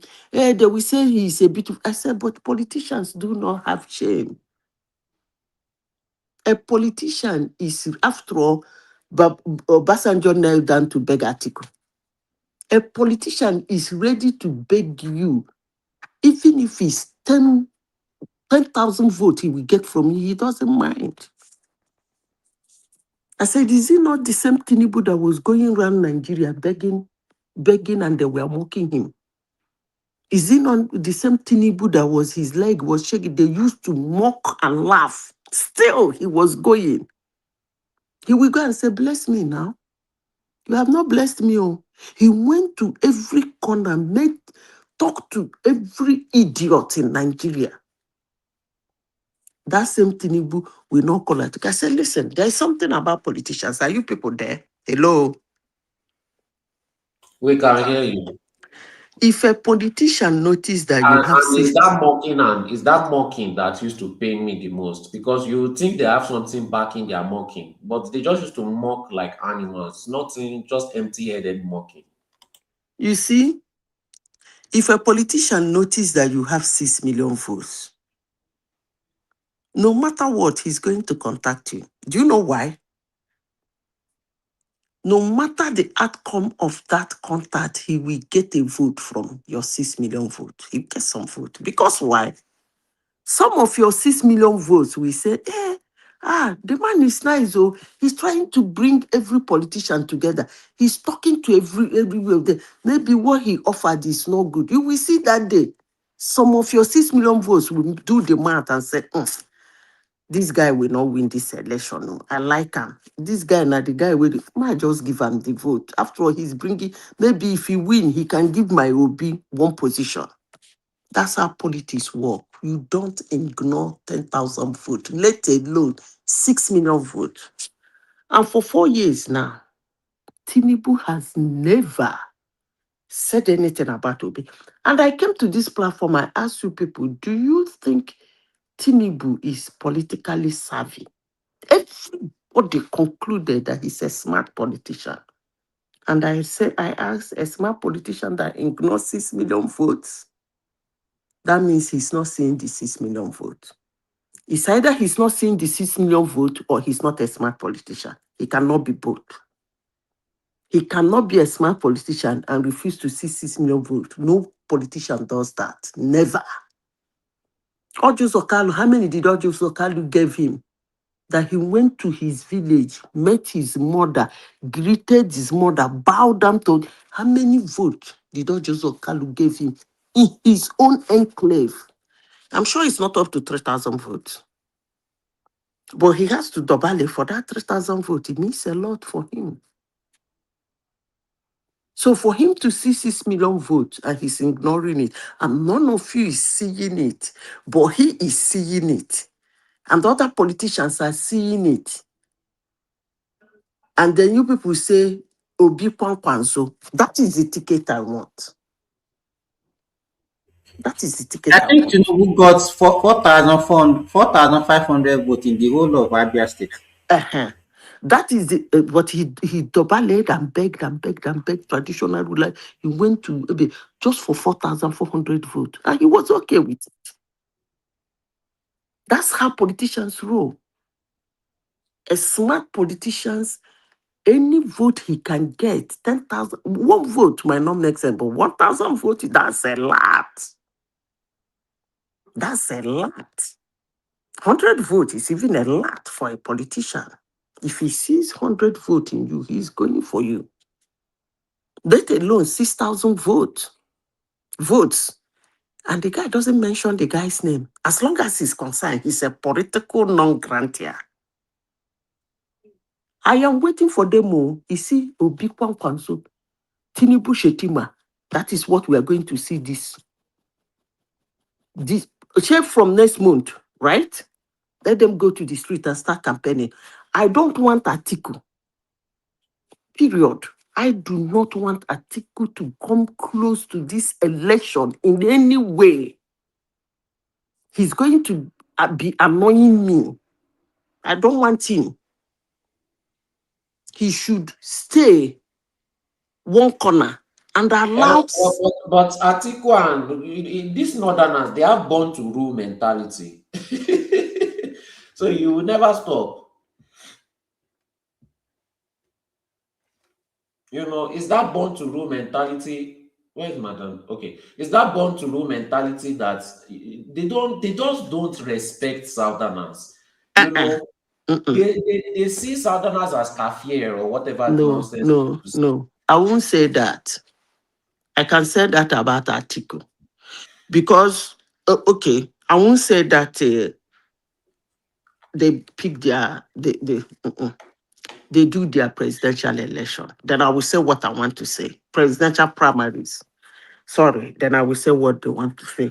If Kwankwanso bend low to be Obi's running mate, then I will say otherwise. Because this thing, I think it's more of Atiku. Atiku is feeling that time is going, like age. He wants to get in there. I think that is all of Atiku, not actually all Northerners. Because if it is all Northerners, TINUBU did not get much votes in the North, but he didn't do badly in the North anyway. He didn't win like Atiku in the North, but he didn't do badly either in the North. When I base my statistics, I base it on the majority. I don't usually like focusing on the minority. My mind is on how the mindset of the majority are thinking. Because when you get to major decisions, that is how it's going to be decided most of the time. It's just that for this political election, having minority of the votes is okay. But when it comes to other decisions, it's majority that matters. See, if they are born to rule, remember, if they want to continue ruling this country, they will. Politically. Lie. Let me tell you why. After 2027, they are not ruling Shingai. Oh, hold on. Let me say this. You don't say una be Southerners na lamba. Una sabi pose, the punga, the poo. When you lamba finish, listen to me. When you lamba finish, you go there where you there self na Aberdeen or where you go there. I'm using past antecedents. Listen to me. If they want to rule this country, continue winning election, they go do them. Because you people don't talk about that born to rule, because you people are not politically savvy. You don't turn out on election day. A Southerner will have 100 reasons why he will not go and queue up. And listen, you know you people are young. On election day, they'll shut down everywhere. You will see Southerners, more especially the so-called, the ones that see themselves as elite, that everything is going so well for them, except Nigeria. Meanwhile, they're living in Nigeria. They have their mansions, they have their expensive cars, they're working in oil companies, they are contractors to oil companies. You will see them that day. They will wear first time, I used to call it first time, white shirt, white singlet, and white canvas. They will be strolling. Some of them will be jogging, hickey that morning. I'll just be looking at them. I went, please, I cannot go there and stand for who exactly? They don't vote. The youth will be playing ball. They will go to field and be playing ball. Some So of them then, will go to the field and be playing for. And I repeat myself again. If you want to talk about all those you people's propaganda or born to, maybe one man said they are born to rule, or one of their state has a plate number of born to rule. And I will sit down here and tell you, if they mean it, they will rule you till Jesus come. Your Southerners will even be the little ones that will vote in the South will even vote for a Northerner. And remember, they they have do a large primary now. number When of they do states. primary, all of them vote now. You see, it's not only that we vote now for primary now. The Satana vote, the Christian, all of them they vote. So if they really don't want to, they don't want to. Why are they not voting for only Satana? So if they want to rule, they will rule. So the Satana will vote for them. That is fine. That is sure. That is what Vote I'm for them. saying. You people are not politically savvy. All this work we are doing, now only them decide, sit down, do south north. Northern I don't rule, okay, no problem. Let's Southern rule. If they didn't say that, you people will still you'll be in your corner. Is it not Northern to come and please? When we are talking about politics in Nigeria, Southerners should just listen. Let me tell you, in as much Zita, as let let me me let say me this before I Zita, forget. No, let me talk. I want to answer two questions, but I said two Zita, questions. just hold on. Okay, wait. Then Zita, after Zita Remy, then I don't say anything. I was here before Remy. No, Really? no, Remy was I there was at before the you. backstage, see, I so was here it's before only you him. now. He was in when you are at the backstage. Remy was in. Don't stay for backstage, though. It was you and Midweek Simba, that What can are carried. you you hear me? saying, Simba? That I should shut up? No, I'm not saying shut up. After I Simba, just can you hear Remy me? carried it. Continue what you are saying. Just but make sure you round up quickly. This one, I don't forget waiting I want to say. Okay, let me go back to what I want to say. In fact, it is this same TINUBU you people hate that brought alliance. He is the one that decided that let's conjure with these people and see a way we can get from them and they get from us. Zik of Africa tried to do it. Yorubans ran away. It was this TINUBU now that came. He's brought the Southeast. There's some politicians from the South. He brought some from the South side and his own politicians. He's trying to bring them together so that they can work with the Northerners. So that when they give Northerners vote, Northerners will give them. Is this TINUBU? Zik of Africa tried to do it. That time, Yoruba, Awolowo will run away. I No, don't know, we call him a is it that run sellout. away? Is it that run away? Who run away? Is it that You run don't away? tell me that Even story. I can even give you article. Even what Para said. He said already regret. Excuse me, He regret in life. okay, since it's Zeke that run away, who was the Northerner Awolowo was working with? No, the Zigna went to work with the Northerner. That is why you don't go and meet with the Northerner. You understand? Two of them supposed to meet. The Zigna run away, go and meet with them. That is not No, topic no. for today. When it is topic for, let me finish I don't talk finish. What I actually came here to talk is the Sahel nation that their military now has surrendered to this.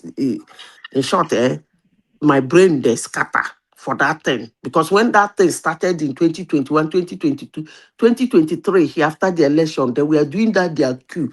So many of us came to this platform to support that junta, that they will secure their country. France go, colonial. Look at how these people has run away with the equipment. These But Zita, even Emeka slammers are busy. These boys now Emeka have use sophisticated weapons in their hands.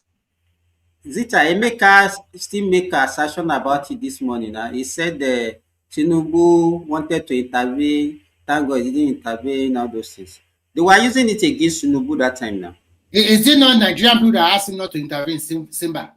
Everybody was they were against him. They were That's not against what this. happened. They said they That's were not what orders. happened. They should not TINUBU actually intervened. And that his intervention was what actually propelled those idiots to pull out of ECOWAS. It was his intervention that got them angry and they But pulled out of that was ECOWAS. sanction. I doesn't. It was sanction. Please, if they are not part of the ECOWAS, you won't come and be talking It to us. plays sanction. It plays sanction on them. That's only what he did. Though. was sanctioned. And they got angry and When pulled they out. use military intervention, Who was preparing to No, there invade? was no No, what military my mentor is intervention. No trying to military say intervention. is that's Confirm. part of why they left ECOWAS, because if they are not part of ECOWAS, TINUBU doesn't have a say, isn't it? Yes. That was why they got angry and left. But Madam Zita, He intervened. Don't say he didn't. I remember that time vividly. He intervened. And his intervention, He intervened truly, because some people were even he saying, "Oh, intervened. France is Now, trying what are to you use people it." arguing on? That France is trying to use him. That France is trying to use TINUBU. Yes, but even at that, he But they didn't use intervened. the military now. That's what we are saying here now. He intervened. He wanted they to use called. the He called. The new sanction was Listen, sanction. listen carefully, because when things happen, I think we manufacture incidences in our brain and celebrate it. When they were doing that, their queue, TINUBU, remember he was the chairman or president of ECOWAS then? The chairman of Yeah, the it was. Whatever. The He chairman. said, go back and read the news. He said they will not recognize them. That those things are not supposed to be. Nigerians started abusing him, cursing him. He The went Obi for the first supporters. meeting, went for the second meeting, started the sanctions. Those people now got angry and said, okay, fine. We know they followed again. Let's go do our own. Say people manufacture things for their head. Even the Obi You know, supporters you were manufacture what you begging said. It military was to not even take like that. over from TINUBU, that they should But form a coup and take over from TINUBU. And I was Tinubu write to laughing the then that, said Senate. Wait now. specifically that they will not recognize those Tinubu people. first write to the Senate. He didn't say the Senate rejected the proposal of Tinubu. The Senate I'm talking rejected it. about Senate, Nigerian Senate. I'm talking about ECOWAS. He was the chairman of ECOWAS then. So which one be Senate again? No, you said Tinubu intervened. Like say Yes, he intervened in ECOWAS meeting. He said, I can never forget it. He said they agreed that they will not recognize those Malu that call themselves military junta. He said they will not recognize them, and they were planning to put sanctions on them.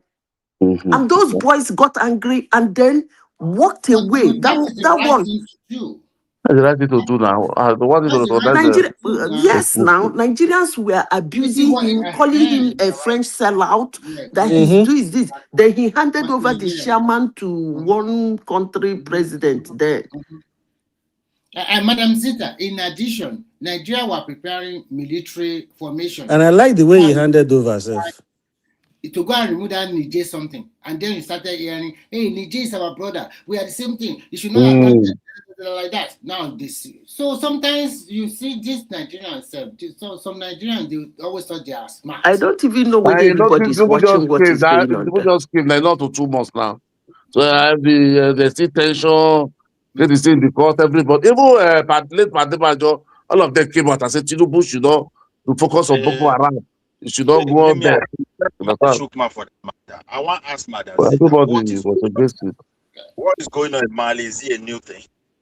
What exactly did the junta they do or they did that warrant another nation to harm those bad guys who they call Al-Qaeda and separatists? That is, excuse me, that is, hold on. Have you finished your question? To hold Africa hostage. Yeah, that's my question. Have you finished your question? Okay. Yeah. Let me tell you, maybe you will have to go and read about it. Every country do alliance, defense and alliance, because what for some reason, who is making that noise now is disgusting. For some reasons, one country or somewhere will come to malu you. It's normal. They call it international oppression. That's why every country has their defense. And that's why every country have their alliances. They have economic alliances, they have defense alliances. Sometimes you don't really need to do something. Maybe your president will say something that they don't really like, or make a comment, or you don't quiet too much. They say, are you ignoring us? So that question What did they do? Actually, sounds childish because you don't really need to do anybody anything in the world of power. You don't need to do anybody anything. They can wake up one morning and say, "Come on now, these people have savor. If we cause trouble there now, you see, while the trouble is going on, we can move this saver to so place, do this. That is what they call international defense and alliance. And it's going to be very stupid of any country not to have a proper alliance. Because if you don't, somebody is going to use you for breakfast. And that's exactly what is happening in the Sahel region.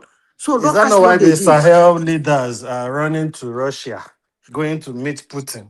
Because they know they need the alliance. Putin, excuse me. Madam, hold on a moment. Historically, somebody says something. Somebody says something. For many years, all the entire Sahel country, they have been a strong ally of France. And during the period of that strong ally, the Tuareg problem started. After they took out Gaddafi, who also aligned with the West to some extent, then this Akada, rumor of Akada started in Sahel. So the same people who claim to be your alliance are not the one harming. For many years, though, since independent, they don't even have the kind of independence we have in our country. You see, this thing you say is very laughable. Because when they have alliance with a country that have sophisticated weapons like France, that make their own weapons and they are not in a war.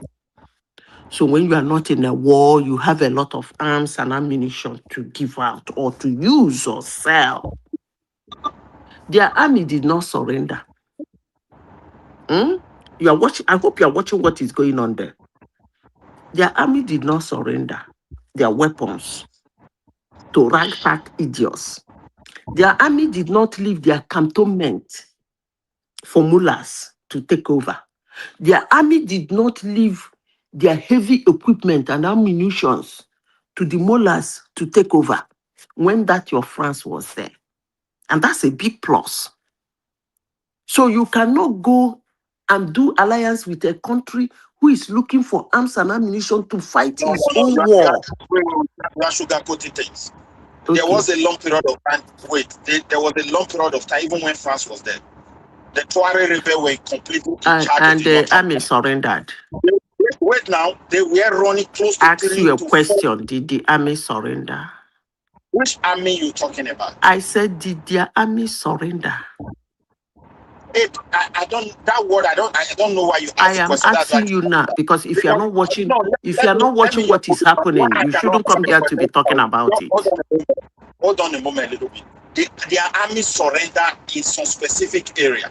They were defeated, and the Tuareg was completely running the show for a long period of time. When the France was there, when the French were there, so the Tuareg was running Gao. It took a long period of time. And even when the France were there, they were unable to stop. It was even the arrival. It was not the arrival of the new French troop descended that the Tuareg expanded. So it's like a prolonged war. The military, they knew what was going on. They knew in and out of everything. You see the problem I have with us. You see the problem I have with us. The problem I have with us is that we never blame ourselves. We always find a way to blame others. In all of these things you are arguing and vibrating, not even a grain of blame on those idiots that call themselves junta. You are not attributing what do you blame? That is what I am saying. We are still saying the same thing. They can also return to democracy. We also one time they didn't. To you, they never did anything wrong. They're doing their best.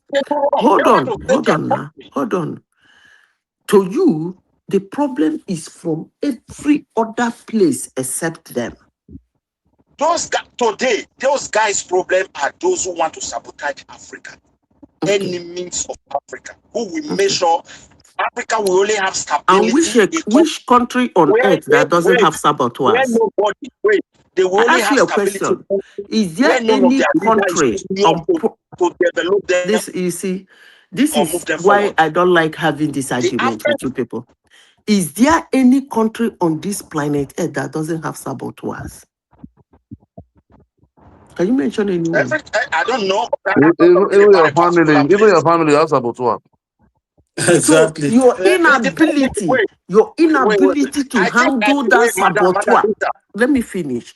Wait, Your Madam Zita. You inability hold to on. handle that saboteur is Mindset, on the saboteur, Midwest, not wait you. now, slow Wait down. now, they don't even let me test anything. They just add.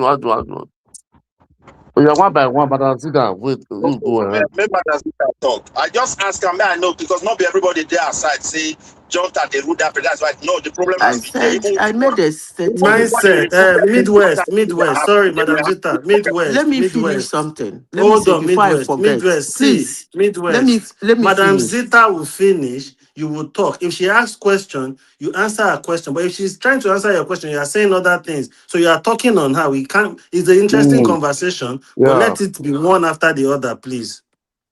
Thank you. There is no country on earth that doesn't have a saboteur. And I won't sit down here and blame saboteur for saboteuring why somebody cannot take care of the saboteur. I won't do that. Now, secondly, let me say this. Every country in the world have alliance, not just one, 2, 3. That's why they formed the ECOWAS. So that when the ships are down, other countries will run to your aid. The moment you scream, other countries. And secondly, What's the purpose of ECOWAS? let me say this. No, but that's not the purpose of ECOWAS now. It's nothing, but when Guinea man, at least I can remember vividly, when the Gambian man started, when they started moving in, he abandoned the military surrendered and he ran away. So no problem. They are useless, but it's still an alliance. No, but Okay, the that purpose being of said, ECOWAS, that's what I'm I asking. said they are useless now. They don't do anything. You don't know their purpose. So as an African Because and it's, as a West for African, economical, it's not for maybe for. you don't, okay, no problem now. Oh, stop. I've finished my own. That's why they formed their own ECOWAS. Okay? Mhm.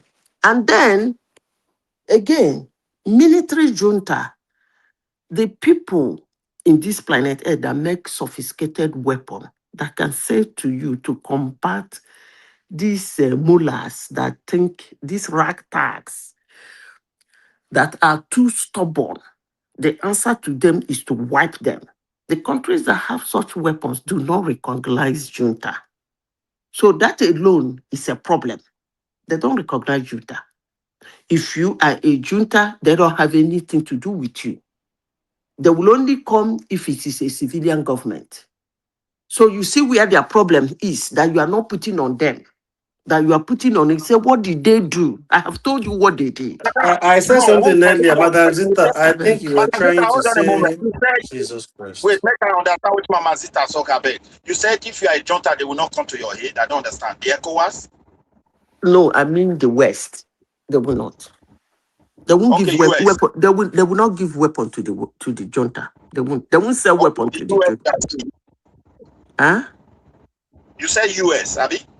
I said the West will not sell weapon to junta. That's what I So said. they say West is giving weapon to confirm terrorists like Al-Qaeda to destabilize the country. Have you ever tried? Hold on. That's why I said somebody asked a question here.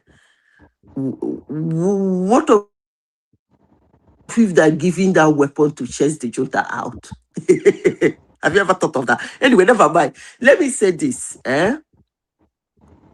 If you look at those people that are fighting in the Sahel region, they mask themselves. But some of you should look closely. If you have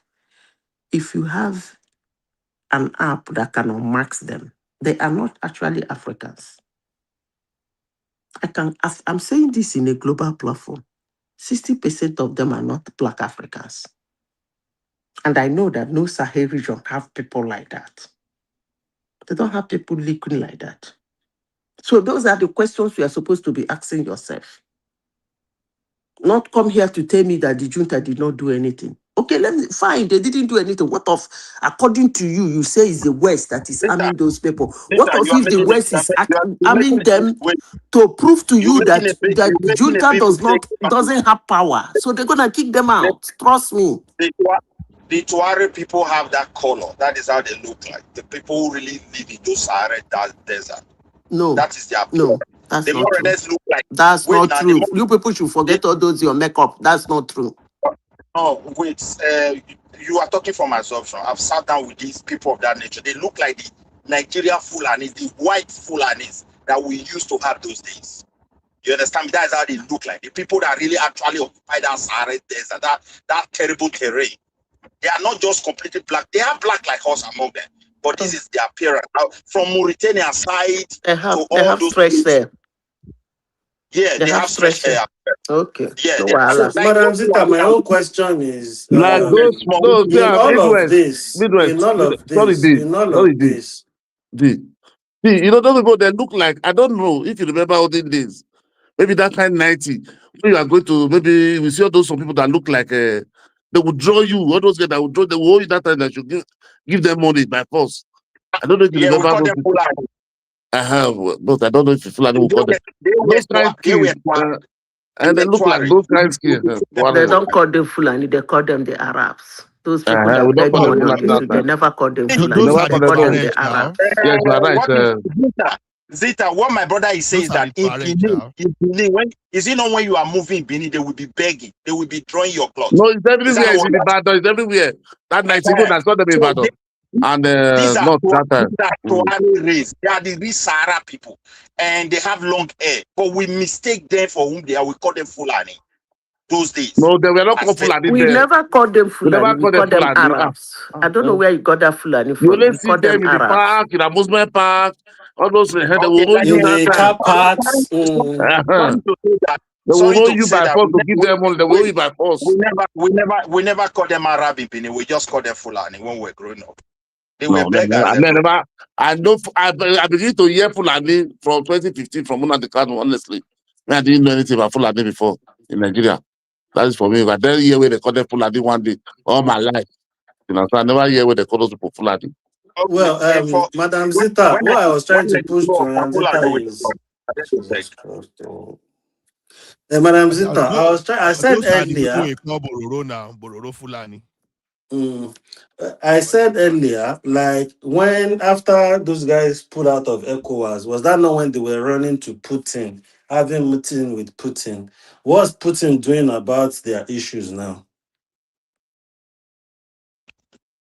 Putin is fighting those bad guys that the French is trying to use to destabilize that country. He's fighting them. He's not folding his hand to the best they can. They might have a lot of junk of fight. He's fighting the entire Europe. He's fighting America as well in Ukraine. So he has proved resilient. You think Putin will have time to come and be giving to be fighting Midwest, when you have war over there? In all of that is happening with Russia. You think brother, if Putin did not rise up, by now they would have occupied the entire country. They are fighting. I don't know occupied the country already. What's your proof to say Putin is helping them? Well, Putin has war on his hands. We think it will be. I just feel those guys. I just think Russia is too far away from them for what they need from Putin. Then Putin has his own. Hold on, Midwest. Putin has his own troubles as well. So I don't know. That's why I'm asking. That's why I was pushing the question now. That okay, what's Putin doing about it? The thing is that the enemy of that country that are supplying those guys have an upper hand because Putin has his own problem. But however, they are inside that problem. They are still supplying those guys and other friends that they have within those areas to the best they can, looking elsewhere. Secretly. And what you don't understand is the same thing you take the French. Can I answer the question? It's the same thing. You think Putin will just be supporting them for supporting them? Okay, nice one. Okay, Putin to want things from them. You want their mineral resources. You want everything the France nation is getting from them as well. You Can know, you hear it's me? just it's just the point of them The rebargaining and all those Yes, we things. can hear you. You know, sometimes we need Can to you look hear at all me? these things Yes, deeper than yes. we see it. Okay. Well, I said you want to say We can something. hear you, Madam Zita. We can hear Hello? We can hear you. you. Hello, hi, Yeah. we can hear you. I said, as at the time, those people went into alliance with Putin. Putin was already fighting a war. So I don't know what you people want Putin to do. To give you his weapons, to fight ragtag. Are you people watching what is going on? I've been only me the watcher. The Putin people, they don't withdraw. They don't leave their idea. As I speak to you now, 150 military men, these idiots have circled them. As I'm talking to you now, in a what is it called?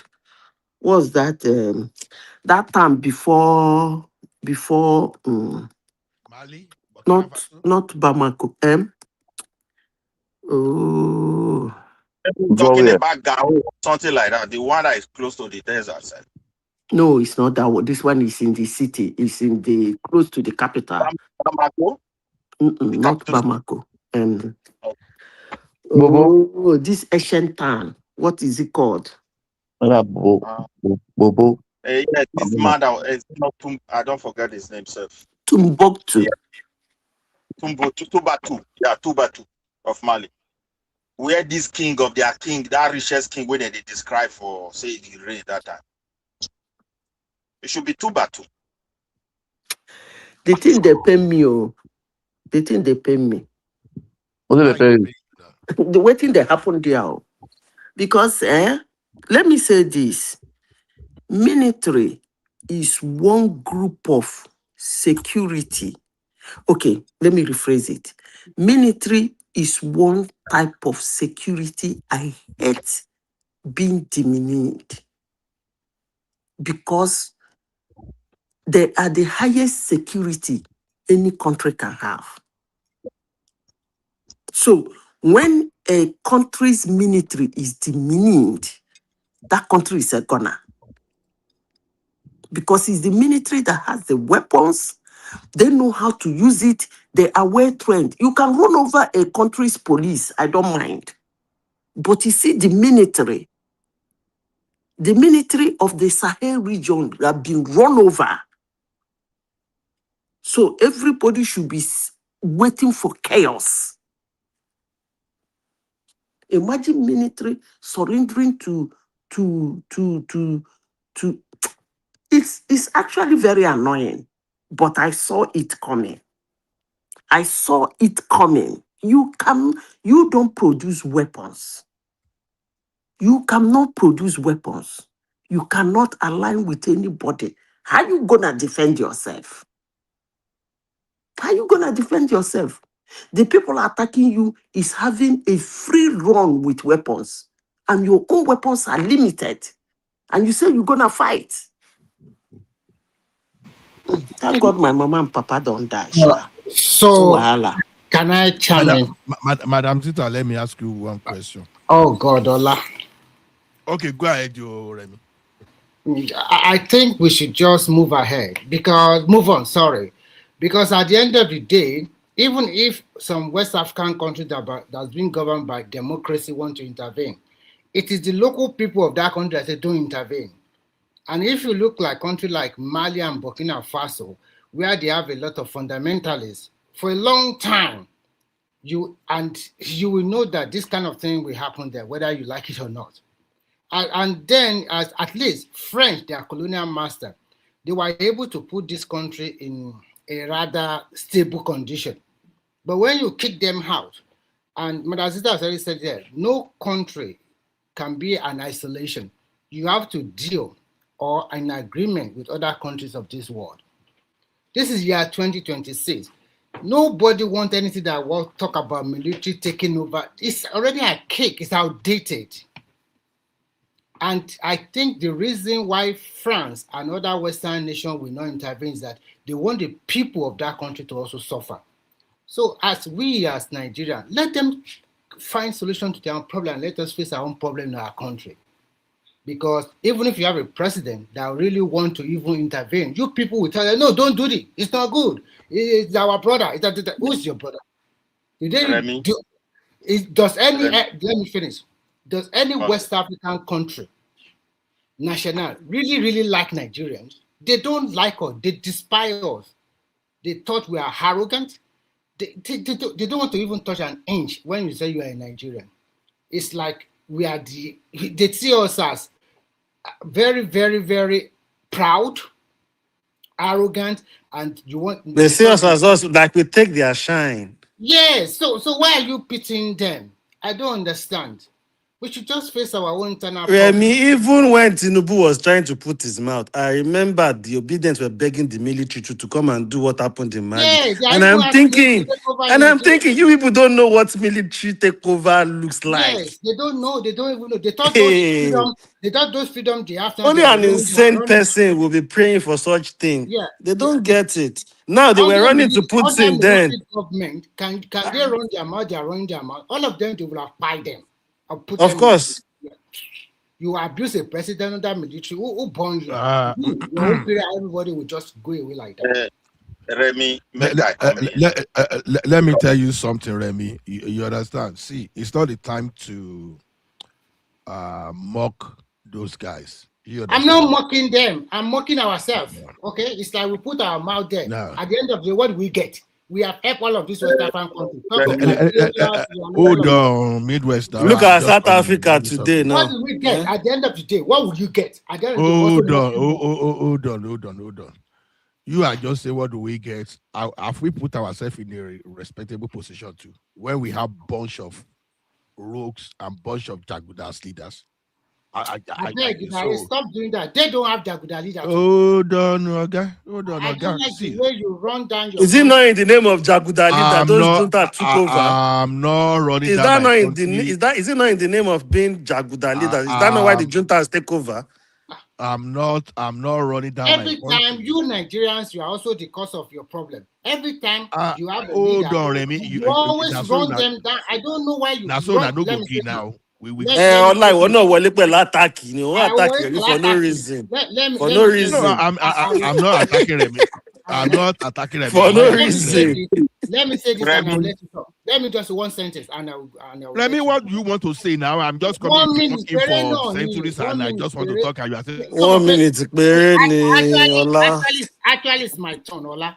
But it's my turn to. Sorry, who is putting me? Who is putting me? I don't know who's muting you. You are the moderator and Simba now. I don't know which one of them is muting you. Okay. So one of them. Anyway, okay. So actually, it's my turn. Simba, speak on obedient. Yeah. Okay. What I'm just trying to say is that an average Nigerian, they will. No. Simba will not mute me. Once one man is there, that should be one. That should be one. One man is not on the show. One man is not here. One man is in the background. Well, I don't. Simba will not mute me. So don't be angry about that. Now they always mute. No, one man is someone that does that kind of thing. Not Simba. Okay, just take it easy. Okay, I will allow you to talk after he mute me too. One man mutes everybody though. Okay, Ola, say whatever you want to say, and after you. No, and that thing is embarrassing. Now I want to take. No, I'm not saying anything. Go ahead, Remy. Go ahead. I don't need to say anything. Ola, no, now Ola, you which it's one man. Ola, sorry, Ola, you need to settle down. Everybody gets muted. I've been muting everybody because I don't want things overrunning. So I was just wanting you to let Remy land. So if it's one man, do you know I'm managed to get it? You do to me statistically, you've done that to me a lot. Ask the rest of them now. Everybody gets muted. Did I not mute? I muted Zeta. I muted. One man they mute me steady. They come myself. Why would you be exempted from everybody else? The same rule applies across the board. Just that the conversation to get through. So that's okay. Don't get into your feelings. Everybody gets muted. So let's not continue to do that.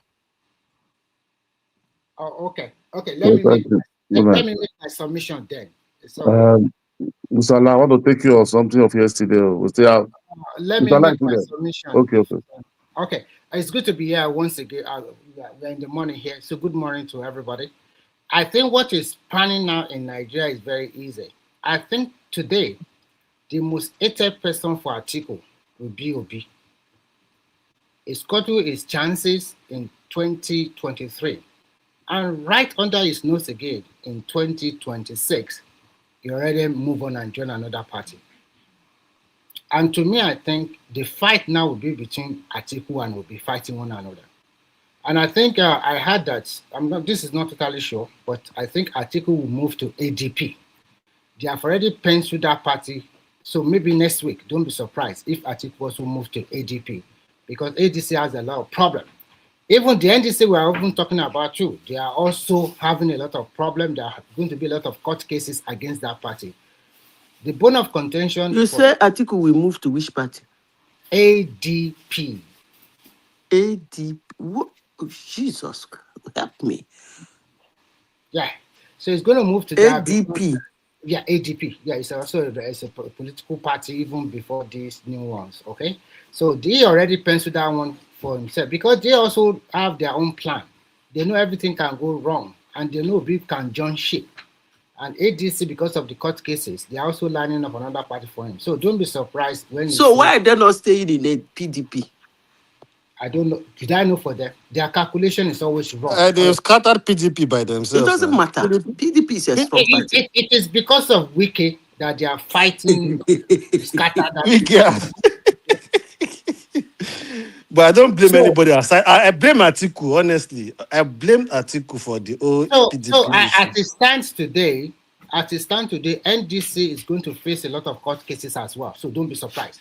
Because according to what I learned, is that NDC was not part of the shortlisted political party at all. For their man to now came out today and say, hey, they have been registering before, blah, blah, blah, that's a crap. It's not a shortlisted party to be registered. So even the case is this.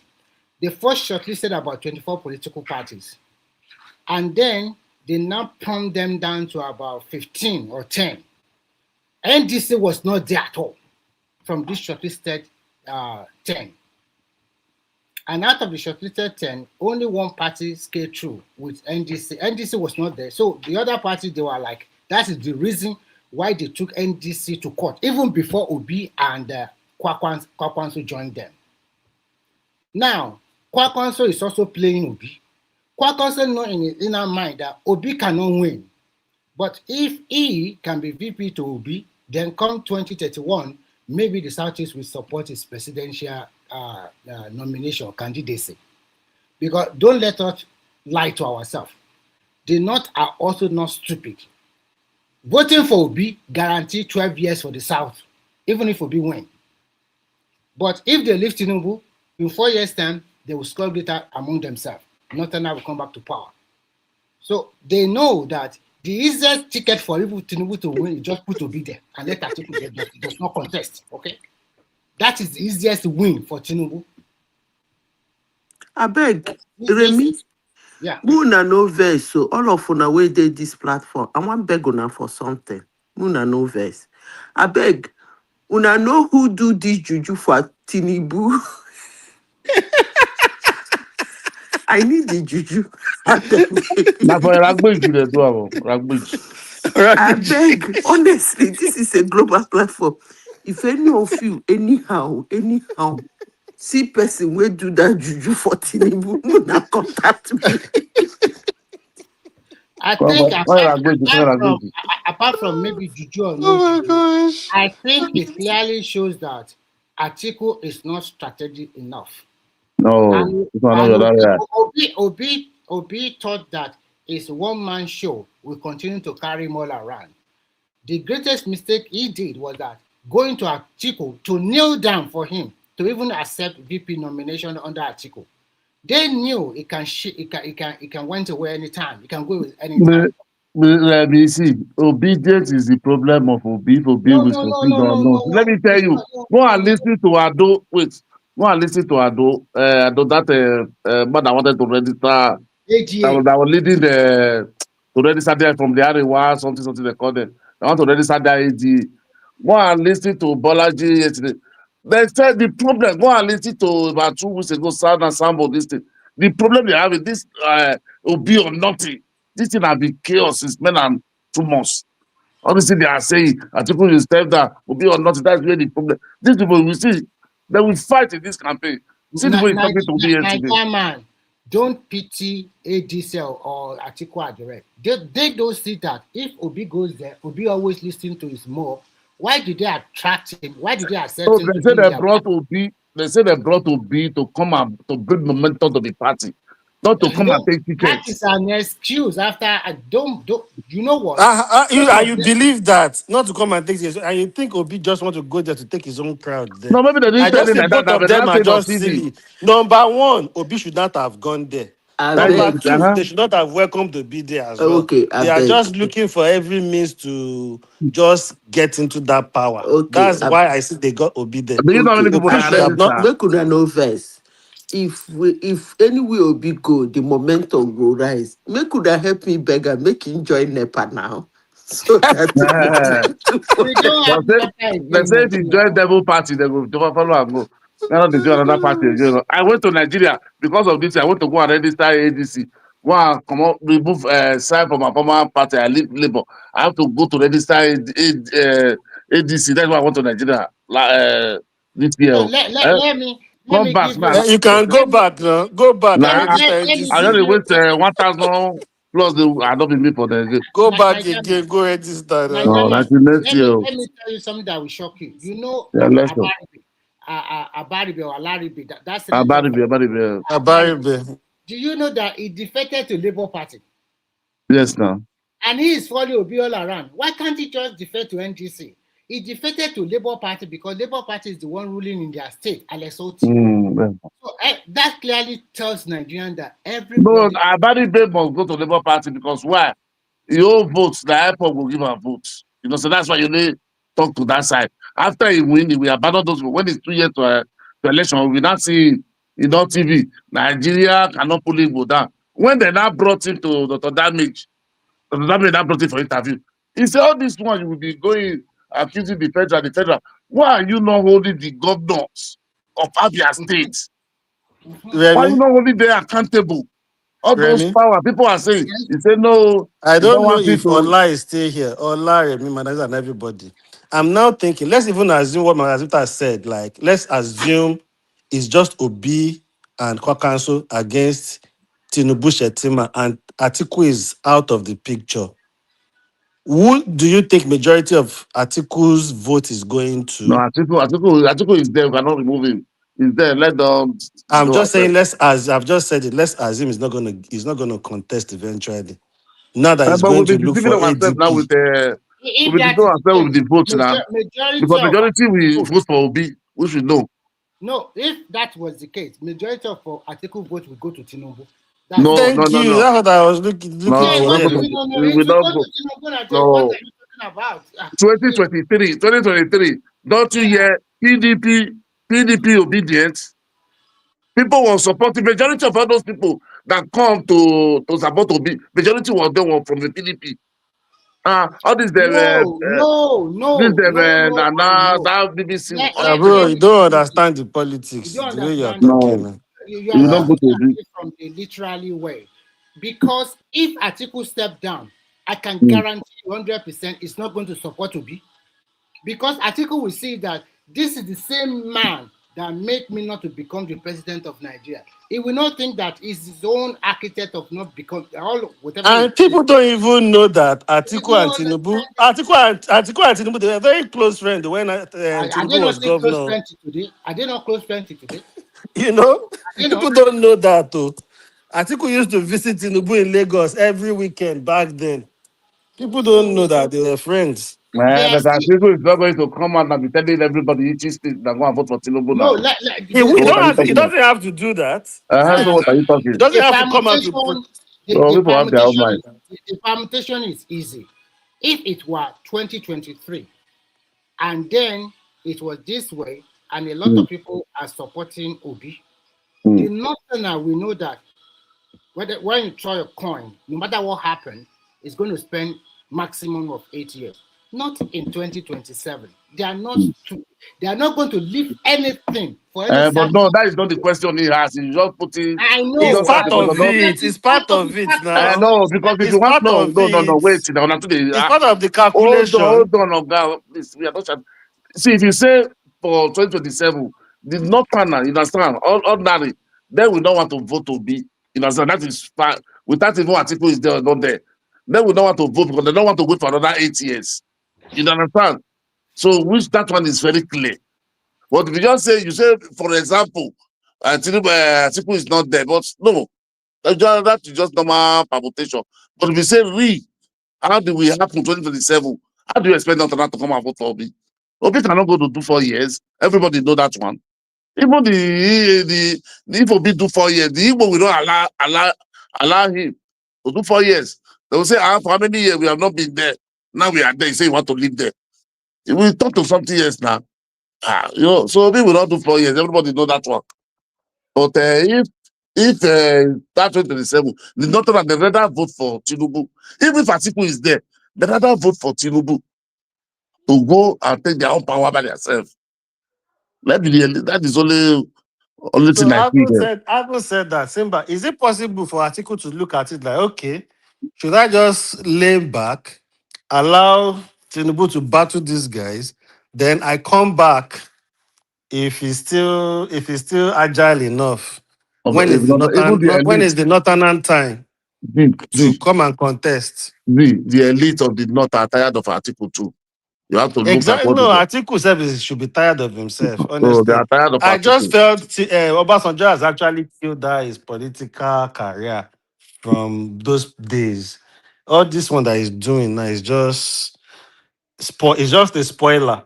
And I think Tinubu will just be there laughing and enjoying the drama as it plays out.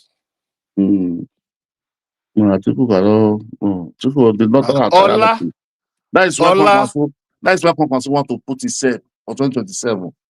In case if he able to gather momentum this time again, you understand? So 2027, the Northern must look at him first before they will not looking for any other one.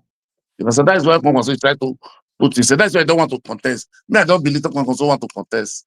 Like what this man was saying, Kwankwaso will never want to contest as president in 2027. He just want to still test the momentum and see how many votes he can add. You understand?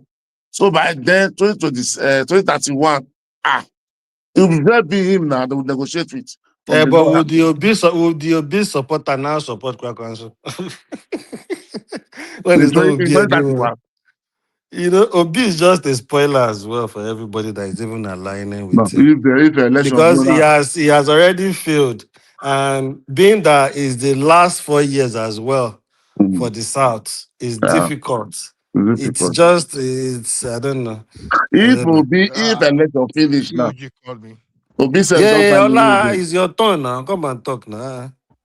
I'd like to hear you. No, I didn't mean. I don't miss the Mr. Alam, Mr. Alam, I see that I want to read that letter for you that we had you yesterday. So he said, for the first time, Nigeria will recognize. That is recognition of a UK letter for deportation. He said, for the first time, Nigeria will recognize UK letter. For the first time, Nigeria will recognize UK letter. Special identification document issued to individual without passport. This recognition allowed the UK to return Nigerian national with no legal right to remain, such as visa overstay, failed asylum seeker, and foreign offenders, without waiting for emergency travel document from Nigeria. This change is expected to significantly speed up deportation. See, that's what they said. They argued yesterday. They don't need to wait for Nigeria anymore to come out. So where did I go wrong there? Where did I go wrong? No, because you said they cannot carry them without Nigeria will not come. They must go and negotiate. Nigeria must come. That's our argument. They don't need to come. They don't need to wait for Nigeria. They don't need to take any permission from Nigeria. They can just call your father, the judge said, deport this person. You are going. Okay. That letter is going to submit today in Nigeria. They will recognize it. You don't need any embassy travel this TC anymore. Okay.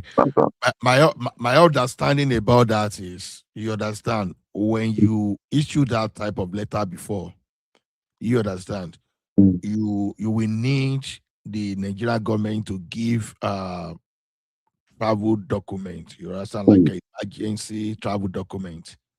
So instead of dualizing the process, my understanding is once you issue that letter and the Nigeria foreign mission will get a copy, and they will verify whether those people that got that letter, whether they are Nigerian citizen.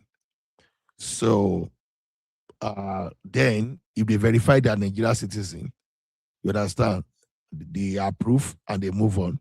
But if they are not Nigerian citizen, Nigerian government still have that prerogative to reject. So that's my understanding. So 100%, 100%. That is it. The problem, what they are trying to solve now is, Ola is right. What they are trying to solve now, usually, a lot of these people will say they don't have their passport with them.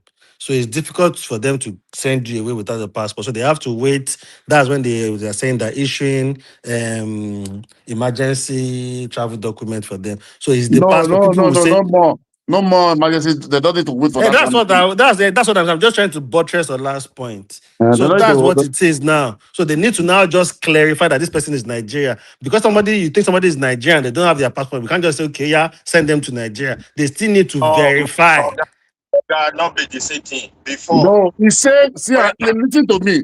He said, see, I'm reading, he said, fail as visa overstay, fail asylum seeker and foreign offenders without waiting for emergency travel document from Nigeria. That is the part, but if that means if they can verify. So if somebody say I'm Nigerian, the person is not Nigerian, they will just send it to Nigeria. Nigeria will just accept them. They need to still verify if the person is Nigerian first from Nigerian embassy. But they are not waiting for any.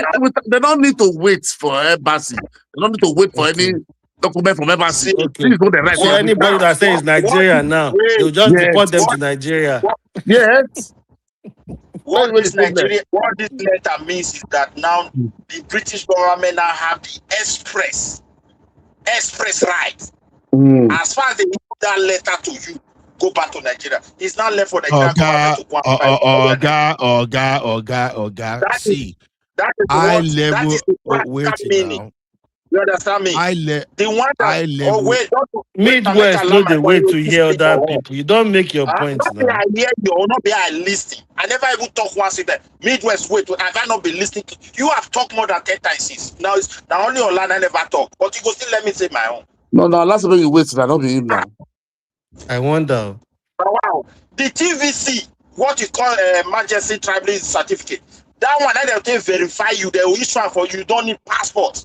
So that verification period that they come out, so before they deal with us, you'll be like, say, we not understand what they want. It's for the British interest. They are tired. If you be Nigerian, you not be Nigerian. Once they put that certificate for you straight to Nigeria, your government must accept it. In practice. Oga, this is my understanding. Now, if we're going to get visa, you understand, you need to submit your passports and get visa notice, right? Then someone can issue a document instead of you going to that office. Maybe they are giving you a day to come to that office for visa, for example. They say, okay, no, we are going to issue you the electronics document. You send it online and you can get it like almost immediately, or let's say within 5 minutes. You understand? So it's totally different. So what they are doing basically is streamlining. You understand? You are just removing some bureaucracy.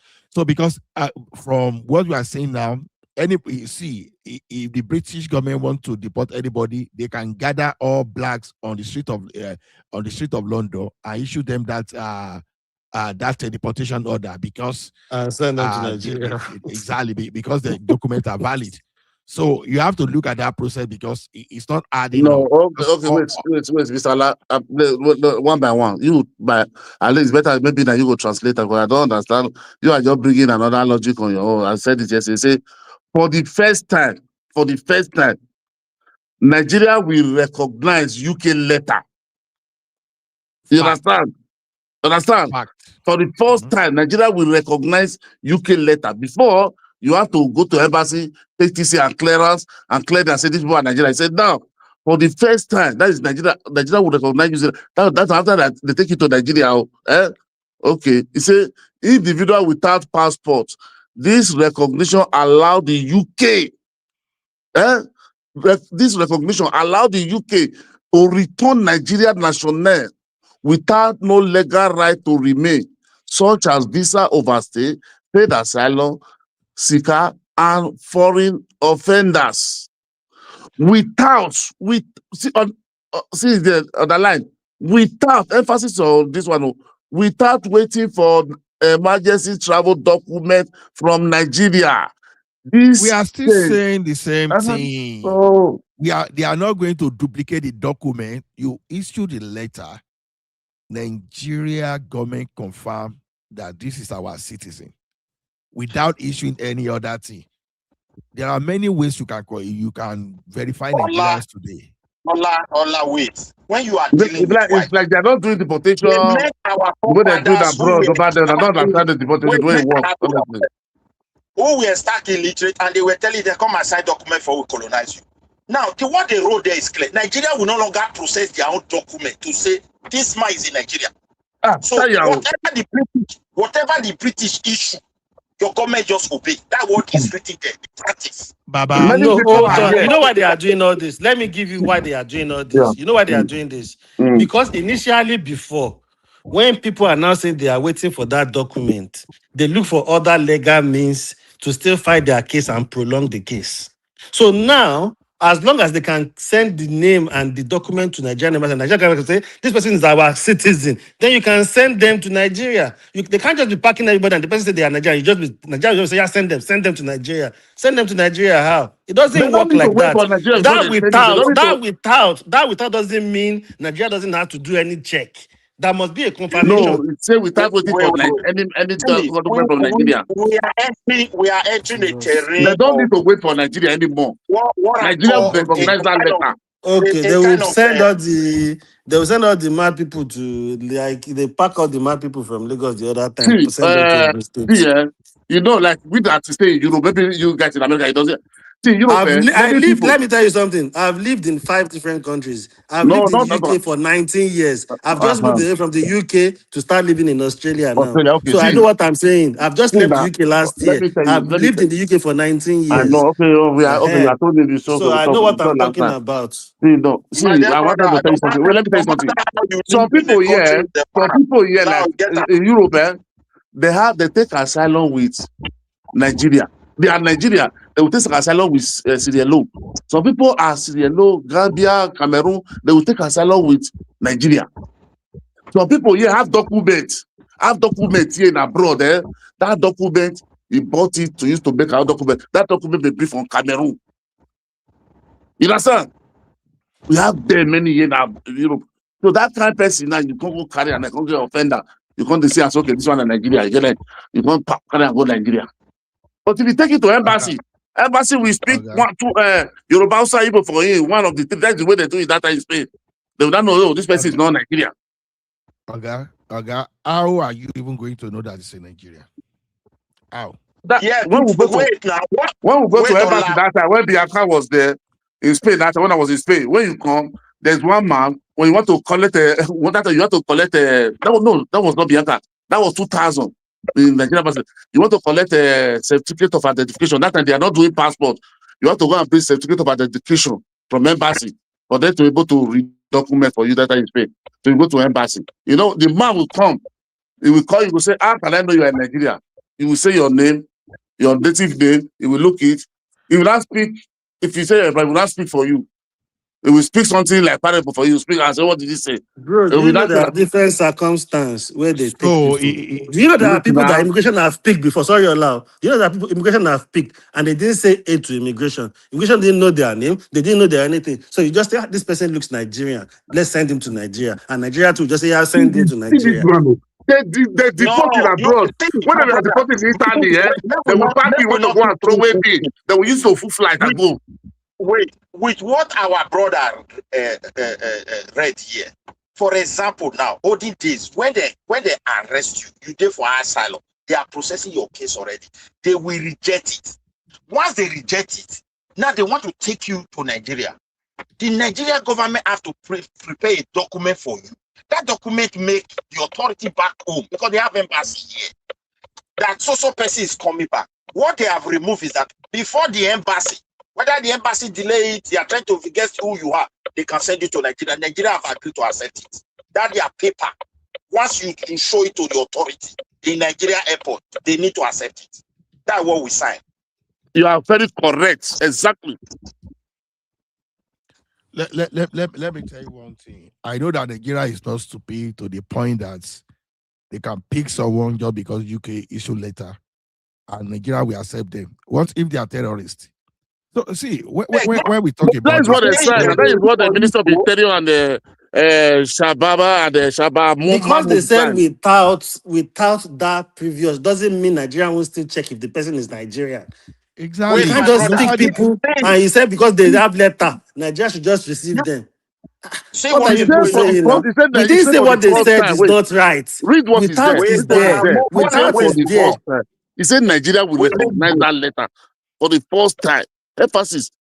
Nigeria will they will recognize the letter in the point of entry rather than having the person's passport or anything. But Nigeria would have confirmed this person is Nigerian. Okay, you can send this person. As long as that person has the letter of deportation that is with them, you hold on. As the person has the deportation letter to show when he gets to Nigeria, Nigeria will accept the person. They won't send the person back. There are countries without your passport, you can't enter. They will send you back or hold you there. That's what they are saying. That doesn't mean your without is not happening, but not that without that, they will now check whether the person is Nigerian. They'll just be picking anybody. As soon as they deem the person fit to be Nigeria, they are sending you to Nigeria, and Nigeria will just accept you. Hold on. A deportee don't even need Nigeria passport. That TC something that they call. I don't use that document in tribal before when I lost my passport. One day, that's the thing they issue one day. If a Nigerian government... So who's going to issue it? You hold on a moment. That embassy they don't need it again. They don't need the TT again from embassy. T something, I don't know, T something C or something like traveling certificate. TT, travel certificate. The Nigerian government and the embassy, they don't give me that document by myself. I lost my passport. I want that time when they do this electronic passport. To do passport for Nigeria, no problem. For Europe, no problem. I went to Nigerian embassy in Germany. I applied that same day. They gave it to me. It's the easiest document. Hold on, guy. Let me read the processes for you. There are 3 steps. You understand? Because don't leave. I've learned that when you pass law in the National Assembly, you gazette, and there are different processes where you go through. Now, under the new agreements, the Nigerian government and UK office will use 2-step biometric and physical verification process to confirm a person's nationality before deportation occurs. Okay?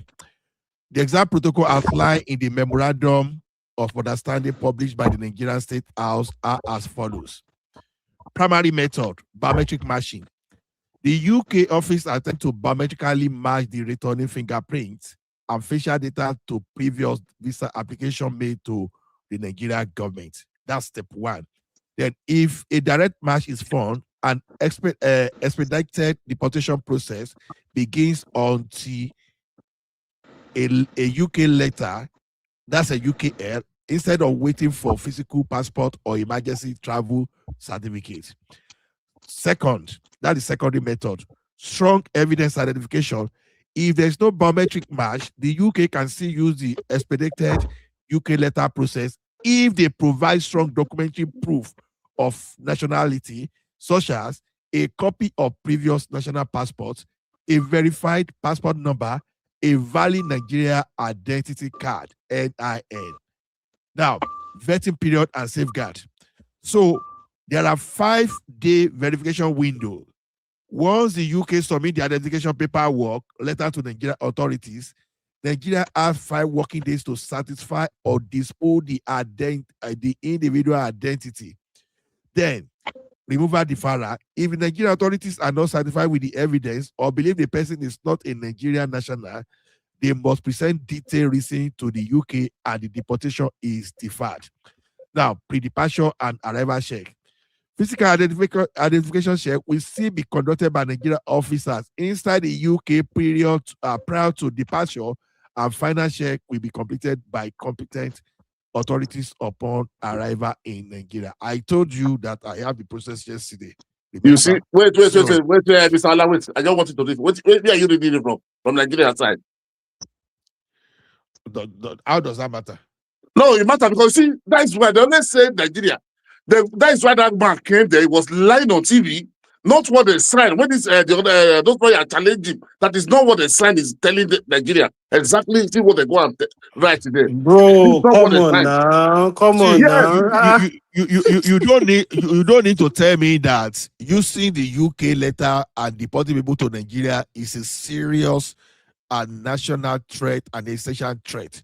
So let me tell you one thing: they can just pack all those people in Mali, and someone will ferry them through the border to the UK, and they will deport them back to Nigeria. So you don't need to tell me before I know. This one where you read, you get where UK signed that one. Guy, just I ask you a question. When the procedure, that's the procedure. When Olubu will come on television, to come and say this, many lawyers they challenge the same. The letter where my brother they read here now. That is the one where Nigeria and UK signed together. The one where they read, you see UK sign it in there. Article 9 of Section 3 shows that Nigeria has not ceded the UK the right to document the repatriated person. You understand? The question is, wait, the one where my brother read, Nigeria and UK agree to sign that letter, and the one where they read, UK sign now. We're talking about agreement now. You got a look constitution. They have been. Look at what they have achieved successfully. Not be only Rwanda, now they want dumb people. Not be only Ghana, their desire be. Far right is going everywhere. They understand that when those people take power, there's chances for chaos. They want to save their country. So now they look for an indirect way to lure Nigeria into the agreement, and they have achieved it successfully. Because the one you read is the whole step. This one where you don't read the whole one, whether any difference there. The one we have been operating. Why didn't you let us? What you read doesn't say the process. It just read the agreement. What you read was the agreement between Nigeria. It's not the process. Process is different. How the process is different. What the process now? Has been the whole process for a very long time. So why did you let her? Midwest, hold on. Don't argue what you've not read. I've given you the link to the latest.